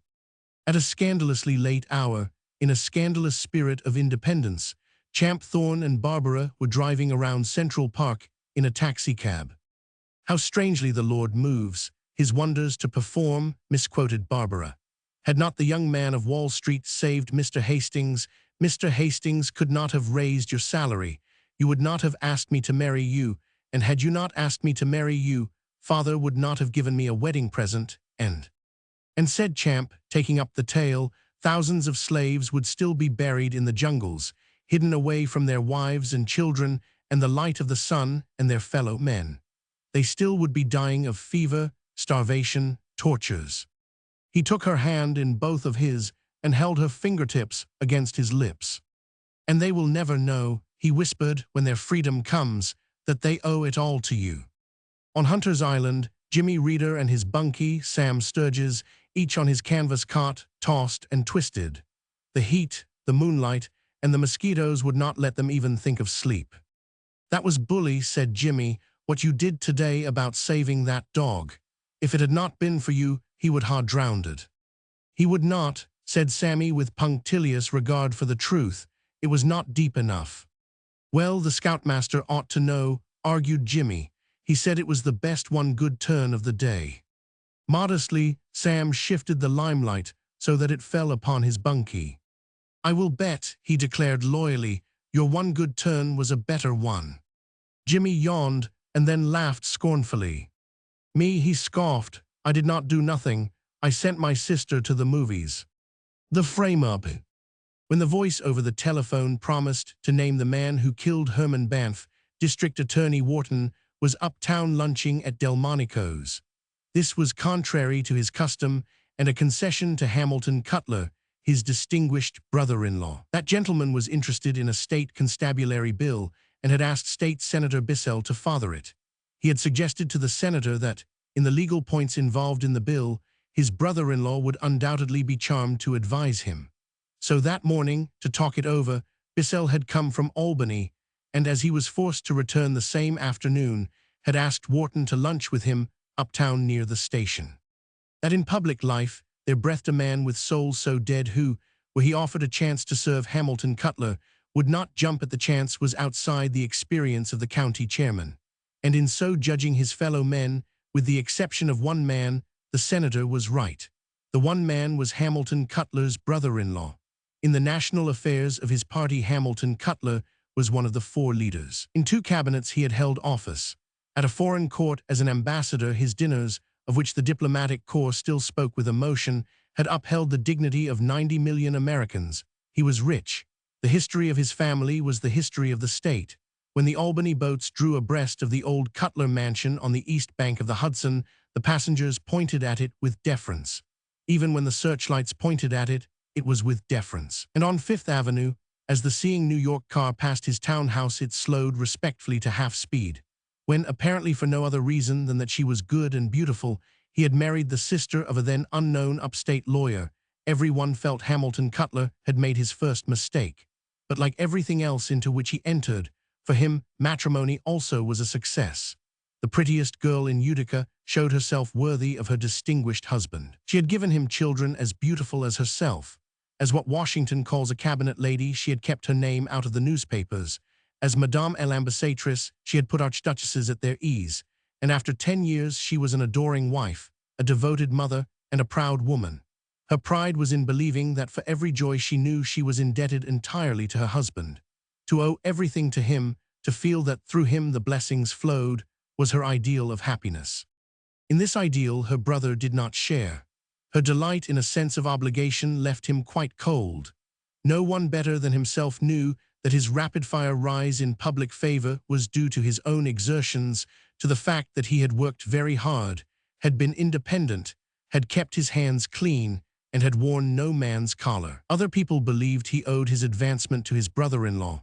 He knew they believed that, and it hurt him. When, at the annual dinner of the Amen Corner, they burlesqued him as singing to Ham Cutler, "You made me what I am today, "I hope you are satisfied." He found that to laugh with the others was something of an effort. His was a difficult position. He was a party man. He had always worked inside the organization. The fact that whenever he ran for an elective office, the reformers endorsed him, and the best elements in the opposition parties voted for him, did not shake his loyalty to his own people. And to Hamilton Cutler, as one of his party leaders, as one of the bosses of the invisible government, he was willing to defer. But while he could give allegiance to his party leaders, and from them was willing to receive the rewards of office, from a rich brother-in-law, he was not at all willing to accept anything. Still less was he willing that of the credit he deserved for years of hard work for the party, of self-denial, and of efficient public service, the rich brother-in-law should rob him. His pride was to be known as a self-made man, as the servant only of the voters. And now that he had fought his way to one of the goals of his ambition, now that he was district attorney of New York City, to have it said that the office was the gift of his brother-in-law was bitter. But he believed the injustice would soon end. In a month he was coming up for re-election, and night and day was conducting a campaign that he hoped would result in a personal victory so complete as to banish the shadow of his brother-in-law. Were he re-elected by the majority on which he counted, he would have the party leaders on their knees. Hamilton Cutler would be forced to come to him. He would be in line for promotion. He knew the leaders did not want to promote him, that they considered him too inclined to kick over the traces. But were he now re-elected, at the next election, either for mayor or governor, he would be his party's obvious and legitimate candidate. The re-election was not to be an easy victory. Outside his own party, to prevent his succeeding himself as district attorney, Tammany Hall was using every weapon in her armory. The commissioner of police was a Tammany man, and in the public prints, Wharton had repeatedly declared that Banff, his star witness against the police, had been killed by the police, and that they had prevented the discovery of his murderer. For this, the wigwam wanted his scalp, and to get it had raked his public and private life, had used threats and bribes, and with women had tried to trap him into a scandal. But Big Tim Meehan, the lieutenant the Hall had detailed to destroy Wharton, had reported back that for their purpose his record was useless, that bribes and threats only flattered him, and that the trap set for him he had smilingly sidestepped. This was the situation a month before Election Day when, to oblige his brother-in-law, Wharton was uptown at Delmonico's lunching with Senator Bissell. Downtown at the office, Rumson, the assistant district attorney, was on his way to lunch when the telephone girl halted him. Her voice was lowered and betrayed almost human interest. From the corner of her mouth, she whispered, "This man has a note for Mr. Wharton, says, if he do not get it quick, it will be too late, says it will tell him who killed Jaime Banff." The young man and the girl looked at each other and smiled. Their experience had not tended to make them credulous. Had he lived, Herman Banff would have been, for Wharton, the star witness against a ring of corrupt police officials. In consequence, his murder was more than the taking off of a shady and disreputable citizen. It was a blow struck at the high office of the district attorney, at the grand jury, and the law. But so far, whoever struck the blow had escaped punishment, and though for a month, ceaselessly, by night and day the office and the police had sought him, he was still at large, still unknown. There had been hundreds of clues. They had been furnished by the detectives of the city and county and of the private agencies, by amateurs, by newspapers, by members of the underworld with a score to pay off or to gain favor. But no clue had led anywhere. When, in hoarse whispers, the last one had been confided to him by his detectives, Wharton had protested indignantly. "Stop bringing me clues," he exclaimed. "I want the man. I cannot electrocute a clue." So when, after all other efforts, over the telephone a strange voice offered to deliver the murderer, Rumson was skeptical. He motioned the girl to switch to the desk telephone. "Assistant District Attorney Rumson speaking," he said. "What can I do for you?" Before the answer came, as though the speaker were choosing his words, there was a pause. It lasted so long that Rumson exclaimed sharply. "Hello," he called. "Do you want to speak to me, or do you want to speak to me?" "I have got a letter for the district attorney," said the voice. "I am to give it to nobody but him. It's about Banff. He must get it quick, or it will be too late." "Who are you?" demanded Rumson. "Where are you speaking from?" The man at the other end of the wire ignored the questions. "Where will Wharton be for the next 20 minutes?" "If I tell you," parried Rumson, "will you bring the letter at once?" The voice exclaimed indignantly. "Bring nothing, I will send it by district messenger. You are wasting time trying to reach me. It's the letter you want." It tells the voice broke with an oath and instantly began again. "I cannot talk over a phone. I tell you, it's life or death. If you lose out, it's your own fault. Where can I find Wharton?" "At Delmonico's," answered Rumson. "He will be there until 2 o'clock. "Delmonico's, that's 44th Street. "Right," said Rumson. "Tell the messenger." He heard the receiver slam upon the hook. With the light of the hunter in his eyes, he turned to the girl. "They can laugh," he cried, "but I believe we have hooked something. I am going after it." In the waiting room, he found the detectives. "Hewitt," he ordered, "take the subway and whip up to Delmonico's. Talk to the taxi starter till a messenger boy brings a letter for the 500. Let the boy deliver the note, and then trail him till he reports to the man he got it from. Bring the man here. If it's a district messenger and he does not report, but goes straight back to the office, find out who gave him the note, get his description. Then meet me at Delmonico's." Rumson called up that restaurant and had Wharton come to the phone. He asked his chief to wait until a letter he believed to be of great importance was delivered to him. He explained, but of necessity, somewhat sketchily. "It sounds to me," commented his chief, "like a plot of yours to get a lunch uptown." "Invitation," cried Rumson. "I will be with you in 10 minutes. After Rumson had joined Wharton and Bissell, the note arrived. It was brought to the restaurant by a messenger boy, who said that in answer to a call from a saloon on 6th Avenue, he had received it from a young man in red-attire clothes and a green hat. When Hewitt, the detective, asked what the young man looked like, the boy said he looked like a young man in red-attire clothes and a green hat. But when the note was read, the identity of the man who delivered it ceased to be of importance. The paper on which it was written was without stamped address or monogram, and carried with it the mixed odors of the drugstore at which it had been purchased. The handwriting was that of a woman, and what she had written was, "If the district attorney will come at once and alone to Kessler's Cafe on the Boston Post Road near the city line, he will be told who killed Herman Banff. If he do not come in an hour, it will be too late. If he brings anybody with him, he will not be told anything. Leave your car in the road and walk up the drive. Ida Earle." Hewitt, who had sent away the messenger boy and had been called in to give expert advice, was enthusiastic. "Mr. District Attorney," he cried, "that's no crank letter. This Earle woman is wise. You got to take her as a serious proposition. She would not make that play if she could not get away with it." "Who is she?" asked Wharton. To the police, the detective assured them, Ida Earle had been known for years. When she was young, she had been under the protection of a man high in the ranks of Tammany, and in consequence, with her different ventures, the police had never interfered. She now was proprietress of the roadhouse in the note described as Kessler's Cafe.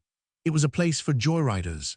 There was a cabaret, a hall for public dancing, and rooms for very private suppers. Insofar as it welcomed only those who could spend money, it was exclusive, but in all other respects, its reputation was of the worst. In situation, it was lonely, and from other houses, separated by a quarter of a mile of dying trees and vacant lots. The Boston Post Road upon which it faced was the old Post Road, but lately, through this backyard and dumping ground of the city, had been relayed. It was patrolled only and infrequently by bicycle policemen. "But this," continued the detective eagerly, "is where we win out. The roadhouse is an old farmhouse built over, with the barns changed into garages. They stand on the edge of a wood. It's about as big as a city block. If we come in through the woods from the rear, the garages will hide us. Nobody in the house can see us, but we will not be 100 yards away. You have only to blow a police whistle, and we will be with you." "You mean I ought to go?" said Wharton. Rumson exclaimed incredulously. "You got to go." "It looks to me," objected Bissell, "like a plot to get you there alone and rap you on the head." "Not with that note inviting him there," protested Hewitt, "and signed by Earle herself." "You do not know she signed it," objected the senator. I know her, returned the detective. I know she's no fool. It's her place, and she would not let them pull off any rough stuff. They're not against the 500. Anyway. The 500. Was rereading the note. Might this be it? He asked. Suppose it's a trick to mix me up in a scandal. You say the place is disreputable. Suppose they are planning to compromise me just before election. They have tried it already several times. You have still got the note, persisted Hewitt. It proves why you went there. And the senator, too, he can testify, and we will not be 100 yards away. And he added grudgingly, you have Nolan. Nolan was the spoiled child of the office. He was the district attorney's pet. Although still young, he had scored as a detective and as a driver of racing cars. As Wharton's chauffeur, he now doubled the parts. What Nolan testified would not be any help, said Wharton. They would say it was just a story he invented to save me. Then square yourself this way, urged Rumson. Send a note now by hand to Ham Cutler and one to your sister. Tell them you are going to Ida Erlis and whittle them you are afraid it's a frame-up, and for them to keep your notes as evidence, and enclose the one from her. Wharton nodded in approval, and while he wrote, Rumson and the detective planned how, without those inside the roadhouse being aware of their presence, they might be near it. Kessler's Café lay in the 79th Police Precinct. In taxicabs, they arranged to start at once and proceed down White Plains Avenue, which parallels the Boston Road, until they were on a line with Kessler's, but from it hidden by the woods and the garages. A walk of 1/4 of a mile across lots and under cover of the trees would bring them to within 100 yards of the house. Wharton was to give them a start of half an hour. That he might know they were on watch, they agreed, after they dismissed the taxicabs, to send one of them into the Boston Post Road past the roadhouse. When it was directly in front of the café, the chauffeur would throw away into the road an empty cigarette case. From the cigar stand, they selected a cigarette box of a startling yellow. At half a mile, it was conspicuous. When you see this in the road, explained Rumson, you will know we are on the job. And after you are inside, if you need us, you have only to go to a rear window and wave. If they mean to do him up, growled Bissell, he will not get to a rear window. He can always tell them we are outside, said Rumson, and they are extremely likely to believe him. Do you want a gun? No, said the 500. Better have mine, urged Hewitt. I have my own, explained the 500. Rumson and Hewitt set off in taxicabs, and a half-hour later, Wharton followed. As he sank back against the cushions of the big touring car, he felt a pleasing thrill of excitement, and as he passed the traffic police, and they saluted mechanically, he smiled. Had they guessed his errand, their interest in his progress would have been less perfunctory. In half an hour, he might know that the police killed Banff. In half an hour, he himself might walk into a trap they had, in turn, staged for him. As the car ran swiftly through the clean October air, and the wind and sun alternately chilled and warmed his blood, Wharton considered these possibilities. He could not believe the woman Earl would lend herself to any plot to do him bodily harm. She was a responsible person. In her own world, she was as important a figure as was the district attorney in his. Her allies were the men higher up in Tammany and the police of the upper ranks of the uniformed force. And of the higher office of the district attorney, she possessed an intimate and respectful knowledge. It was not to be considered that against the prosecuting attorney such a woman would wage war. So the thought that upon his person any assault was meditated Wharton dismissed as unintelligent. That it was upon his reputation the attack was planned seemed much more probable. But that contingency he had foreseen, and so, he believed, forestalled. There then remained only the possibility that the offer in the letter was genuine. It seemed quite too good to be true. For as he asked himself, on the very eve of an election, why should Tammany, or a friend of Tammany, place in his possession the information that to the Tammany candidate would bring inevitable defeat? He felt that the way they were playing into his hands was too open, too generous. If their object was to lead him into a trap, of all baits, they might use the promise to tell him who killed Banff was the one certain to attract him. It made their invitation to walk into the parlor almost too obvious. But were the offer not genuine, there was a condition attached to it that puzzled him. It was not the condition that stipulated he should come alone. His experience had taught him many will confess, or betray, to the district attorney who, to a deputy, will tell nothing. The condition that puzzled him was the one that insisted he should come at once, or it would be too late. Why was haste so imperative? Why, if he delayed, would he be too late? Was the man he sought about to escape from his jurisdiction, was he dying, and was it his wish to make a deathbed confession? Or was he so reluctant to speak that delay might cause him to reconsider and remain silent? With these questions in his mind, the minutes quickly passed, and it was with a thrill of excitement Wharton saw that Nolan had left the zoological gardens on the right and turned into the Boston Road. It had but lately been completed, and to Wharton was unfamiliar. On either side of the unscarred roadway still lay scattered the uprooted trees and boulders that had blocked its progress, and abandoned by the contractors were empty tar barrels, cement sacks, tool sheds, and forges. Nor was the surrounding landscape less raw and unlovely. Toward the sound stretched vacant lots covered with ash heaps. To the left, a few old and broken houses set among the glass-covered cold frames of truck farms.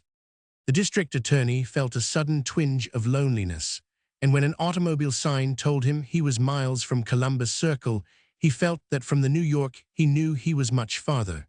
2 miles up the road his car overhauled a bicycle policeman, and Wharton halted him. "Is there a roadhouse called Kessler's beyond here?" he asked. "On the left, farther up," the officer told him and added, "You cannot miss it, Mr. Wharton, there's no other house near it." "You know me," said the 500. Then you will understand what I want you to do. I have agreed to go to that house alone. If they see you pass, they may think I am not playing fair. So stop here." The man nodded and dismounted.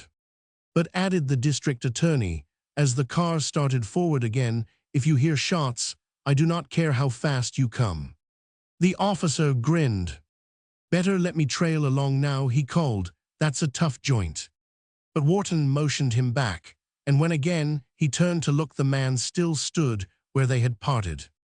2 minutes later, an empty taxicab came swiftly toward him, and as it passed, the driver lifted his hand from the wheel and with his thumb motioned behind him. "That's one of the men," said Nolan, "that started with Mr. Rumson and Hewitt from Delmonico's." Wharton nodded, and now assured that in their plan there had been no hitch, smiled with satisfaction. A moment later, when ahead of them on the asphalt road Nolan pointed out a spot of yellow, he recognized the signal and knew that within call were friends. The yellow cigarette box lay directly in front of a long wooden building of 2 stories. It was linked to the road by a curving driveway marked on either side by whitewashed stones. On verandas enclosed in glass, Wharton saw white-covered tables under red candle shades, and protruding from one end of the house, and hung with electric lights in paper lanterns, a pavilion for dancing. In the rear of the house stood sheds and a thick tangle of trees on which the autumn leaves showed yellow. Painted fingers and arrows pointing, and an electric sign proclaimed to all who passed that this was Kessler's. In spite of its reputation, the house wore the aspect of the commonplace. In evidence, nothing flaunted, nothing threatened. From a dozen other inns along the Pelham Parkway and the Boston Post Road, it was in no way to be distinguished. As directed in the note, Wharton left the car in the road. "For 5 minutes stay where you are," he ordered Nolan, "then go to the bar and get a drink. Do not talk to anyone or they will think you are trying to get information. Work around to the back of the house. Stand where I can see you from the window. I may want you to carry a message to Mr. Rumson." On foot, Wharton walked up the curving driveway, and if from the house his approach was spied upon, there was no evidence. In the second story, the blinds were drawn, and on the first floor the verandas were empty. Nor, not even after he had mounted to the veranda and stepped inside the house, was there any sign that his visit was expected. He stood in a hall, and in front of him rose a broad flight of stairs that he guessed led to the private supper rooms. On his left was the restaurant. Swept and garnished after the revels of the night previous, and as though resting in preparation for those to come, it wore an air of peaceful inactivity. At a table, a maître d'hôtel was composing the menu for the evening. Against the walls, 3 colored waiters lounged sleepily, and on a platform at a piano, a pale youth with drugged eyes was with one hand picking an accompaniment. As Wharton paused uncertainly, the young man, disdaining his audience, in a shrill, nasal tenor raised his voice and sang. "And from the time the rooster calls. I will wear my overalls, and you a simple gingham gown. So if you are strong for a shower of rice, we two could make a paradise of any one-horse town." At sight of Wharton, the head waiter reluctantly detached himself from his menu and rose. But before he could greet the visitor, Wharton heard his name spoken and, looking up, saw a woman descending the stairs. It was apparent that when young she had been beautiful, and in spite of an expression in her eyes of hardness and distrust, which seemed habitual, she was still handsome. She was without a hat and wearing a house dress of decorous shades and in the extreme of fashion. Her black hair, built up in artificial waves, was heavy with brilliantine. Her hands, covered deep with rings and of an unnatural white, showed the most fastidious care. But her complexion was her own, and her skin, free from paint and powder, glowed with that healthy pink that is supposed to be the perquisite only of the simple life, and a conscience undisturbed. "I am Mrs. Earle," said the woman. "I wrote you that note. Will you please come this way?" That she did not suppose he might not come that way was obvious, for as she spoke, she turned her back on him and mounted the stairs. After an instant of hesitation, Wharton followed. As well as his mind, his body was now acutely alive and vigilant. Both physically and mentally he moved on tiptoe.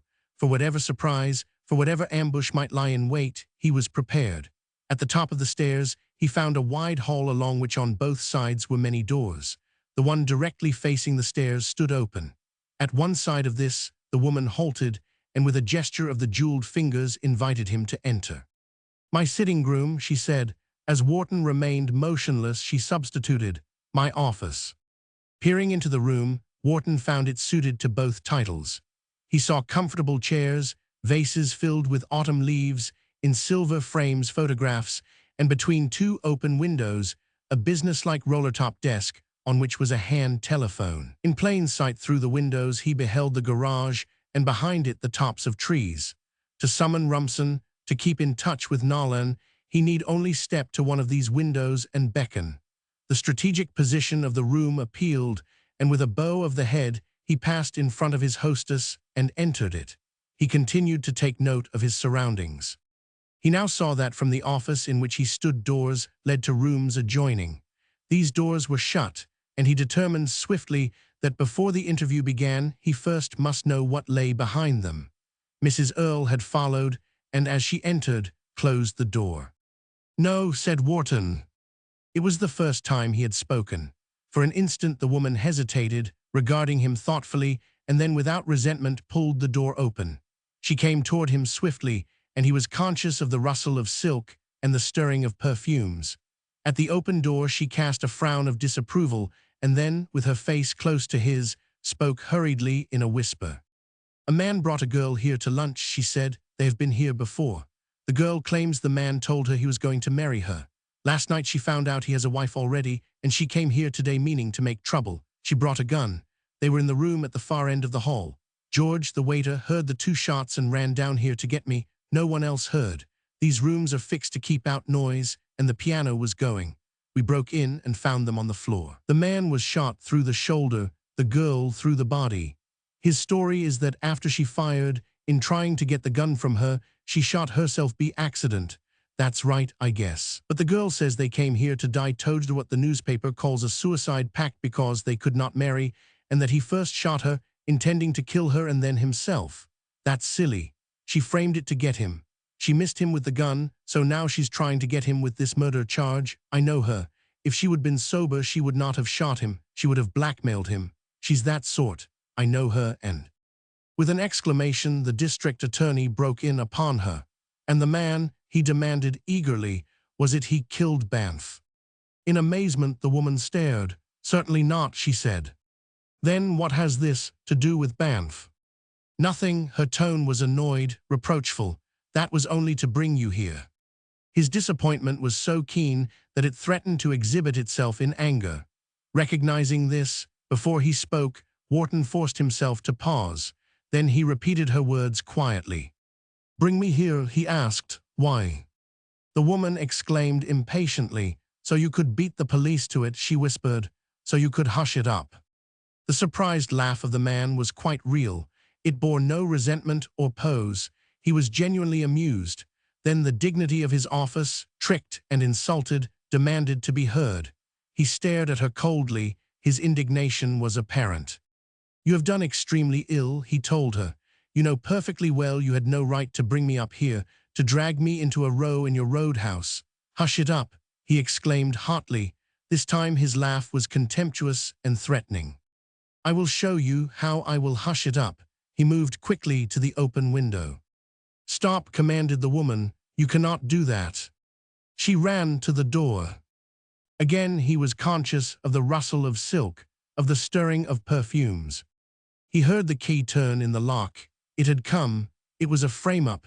There would be a scandal, and to save himself from it, they would force him to hush up this other one. But as to the outcome, in no way was he concerned. Through the window, standing directly below it, he had seen Nolan.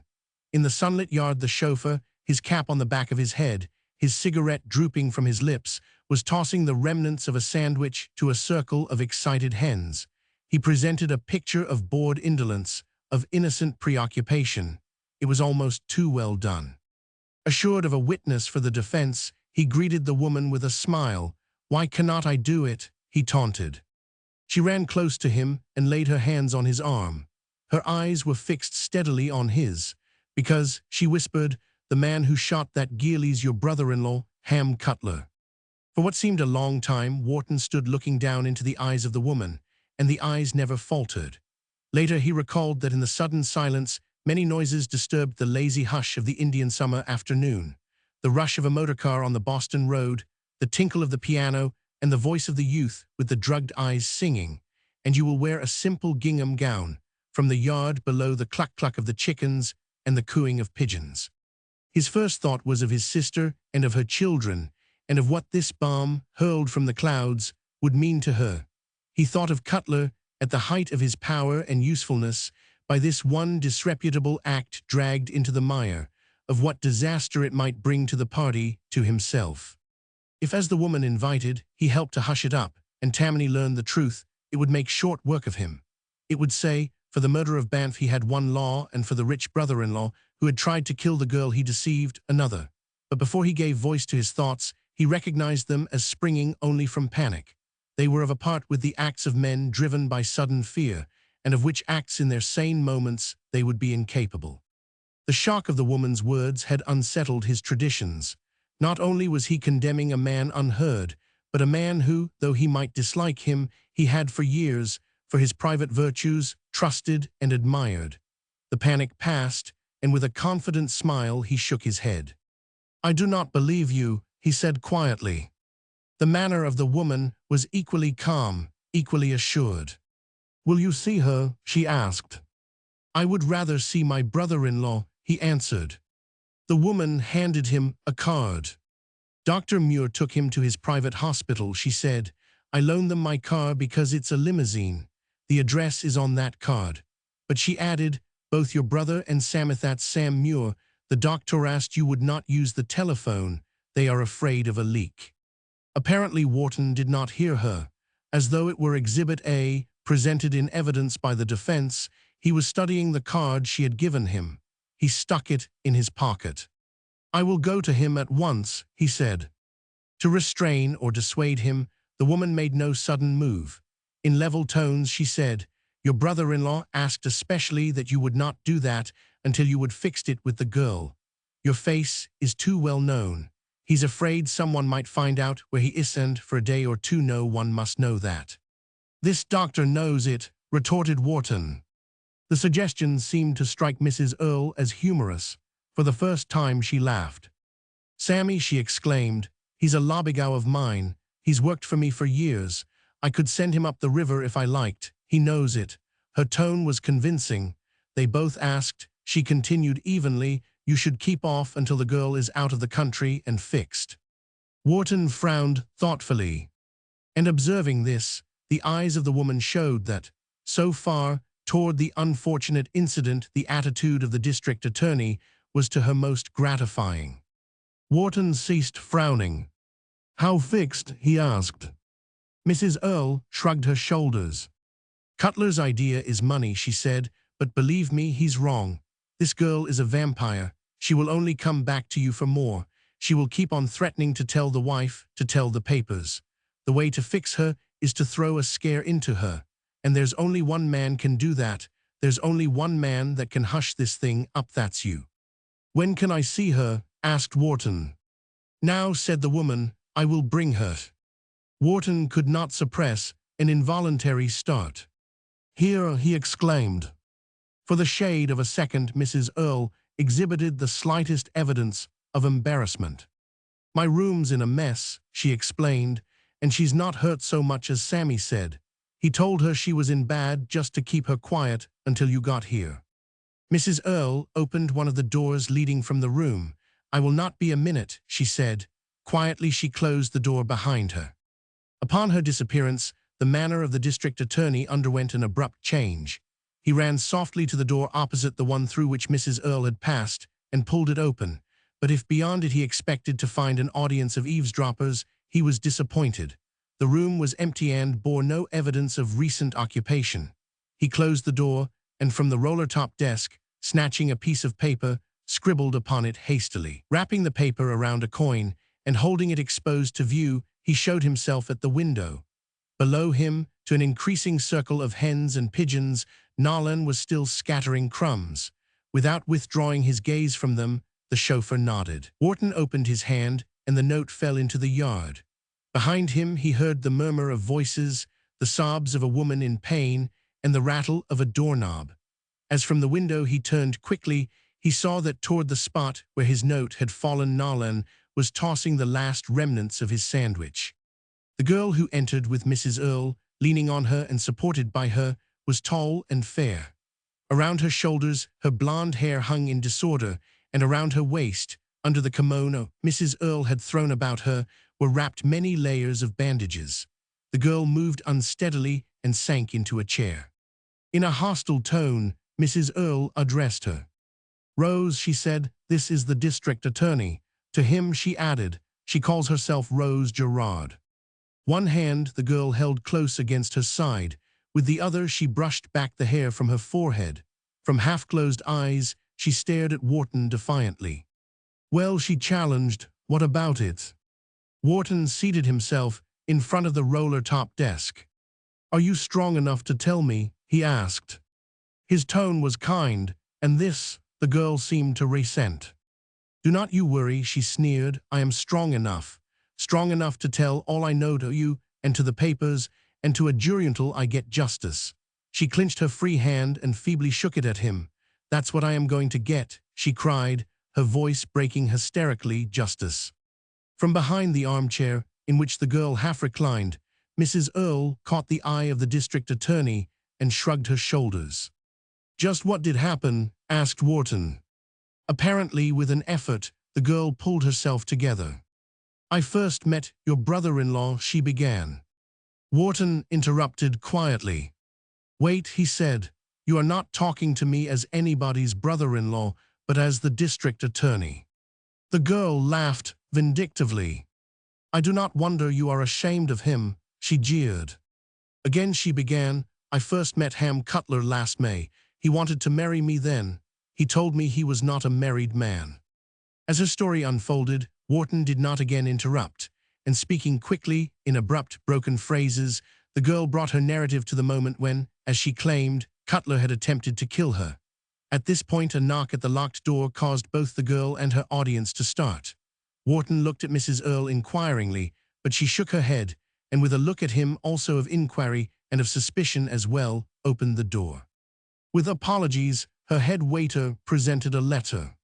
For Mr. Wharton, he explained from his chauffeur. Wharton's annoyance at the interruption was most apparent. What the devil, he began. He read the note rapidly, and with a frown of irritation, raised his eyes to Mrs. Earle. He wants to go to New Rochelle for an inner tube, he said. How long would it take him to get there and back? The hard and distrustful expression upon the face of Mrs. Earle, which was habitual, was now most strongly in evidence. Her eyes searched those of Wharton. 20 minutes, she said. He cannot go, snapped Wharton. Tell him, he directed the waiter, to stay where he is. Tell him I may want to go back to the office any minute. He turned eagerly to the girl. "I am sorry," he said. With impatience, he crumpled the note into a ball and glanced about him.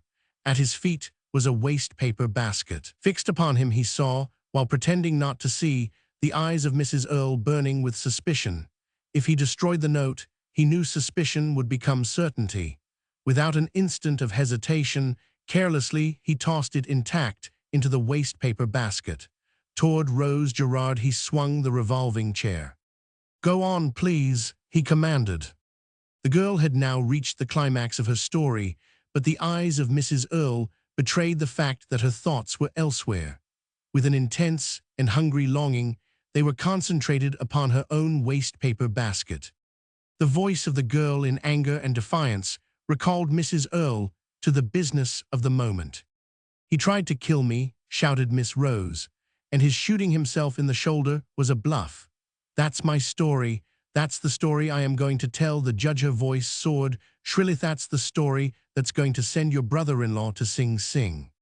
For the first time, Mrs. Earle contributed to the general conversation. "You talk like a fish," she said. The girl turned upon her savagely. "If he do not like the way I talk," she cried, "he can come across." Mrs. Earle exclaimed in horror. Virtuously, her hands were raised in protest. "Like hell he will," she said. "You cannot pull that under my roof." Wharton looked disturbed. "Come across?" he asked. "Come across," mimicked the girl. "Send me abroad and keep me there, and I will swear it was an accident. 25,000, that's all I want. Cutler told me he was going to make you governor. He cannot make you governor if he's in Sing Sing, can he? Ain't it worth 25,000 to you to be governor? Come on," she jeered, "kick in." With a grave but untroubled voice, Wharton addressed Mrs. Earle. "May I use your telephone?" he asked. He did not wait for her consent, but from the desk lifted the hand telephone. "Spring 3100, he said. He sat with his legs comfortably crossed, the stand of the instrument balanced on his knee, his eyes gazing meditatively at the yellow treetops. If with apprehension both women started, if the girl thrust herself forward, and by the hand of Mrs. Earle was dragged back, he did not appear to know it. "Police headquarters," they heard him ask. "I want to speak to the commissioner. This is the district attorney." In the pause that followed, as though to torment her, the pain in her side apparently returned, for the girl screamed sharply. "Be still," commanded the older woman. Breathless, across the top of the armchair, she was leaning forward. Upon the man at the telephone, her eyes were fixed in fascination. "Commissioner," said the district attorney, "this is Wharton speaking. A woman has made a charge of attempted murder to me against my brother-in-law, Hamilton Cutler. On account of our relationship, I want you to make the arrest. If there were any slip and he got away, it might be said I arranged it. You will find him at the Winona Apartments on the Southern Boulevard, in the private hospital of a Dr. Samuel Muir. Arrest them both. The girl who makes the charge is at Kessler's Cafe on the Boston Post Road, just inside the city line. Arrest her too. She tried to blackmail me. I will appear against her." Wharton rose and addressed himself to Mrs. Earle. "I am sorry," he said, "but I had to do it. You might have known I could not hush it up. I am the only man who cannot hush it up. The people of New York elected me to enforce the laws." Wharton's voice was raised to a loud pitch. It seemed unnecessarily loud. It was almost as though he were addressing another and more distant audience. And he continued, his voice still soaring, "Even if my own family suffer, even if I suffer, even if I lose political promotion, those laws I will enforce." In the more conventional tone of everyday politeness, he added, "May I speak to you outside, Mrs. Earle?" But as in silence that lady descended the stairs, the district attorney seemed to have forgotten what it was he wished to say. It was not until he had seen his chauffeur arouse himself from apparently deep slumber and crank the car that he addressed her. "That girl," he said, "had better go back to bed. My men are all around this house, and until the police come, will detain her." He shook the jeweled fingers of Mrs. Earle warmly. "I thank you," he said. "I know you meant well. I know you wanted to help me." Buth shrugged his shoulders. "Me duty." As he walked down the driveway to his car, his shoulders continued to move. But Mrs. Earle did not wait to observe this phenomenon. Rid of his presence, she leaped, rather than ran, up the stairs and threw open the door of her office. As she entered, two men followed her. One was a young man who held in his hand an open notebook. The other was Tim Meehan of Tammany. The latter greeted her with a shout. "We heard everything he said," he cried. His voice rose in torment, "and we cannot use a word of it. He acted just like we would oughta knowed he would act. He's honest. He's so damned honest he ain't human. He's a gilded saint." Mrs. Earle did not heed him. On her knees, she was tossing to the floor the contents of the waste-paper basket. From them, she snatched a piece of crumpled paper. "Shut up," she shouted. "Listen." His chauffeur brought him this. In a voice that quivered with indignation, that sobbed with anger, she read aloud. "As directed by your note from the window, I went to the booth and called up Mrs. Cutler's house and got herself on the phone. Your brother-in-law lunched at home today with her and the children, and they are now going to the hippodrome. Stop, look, and listen. Back of the bar I see two men in a room, but they did not see me. One is Tim Meehan, the other is a stenographer. He is taking notes. Each of them has on the earmuffs of a dictograph. Looks like you would better watch your step and not say nothing you do not want Tammany to print." The voice of Mrs. Earle rose in a shrill shriek. "Hema gilded saint," she screamed, "you big stiff. He knew he was talking into a dictograph all the time and he double-crossed us.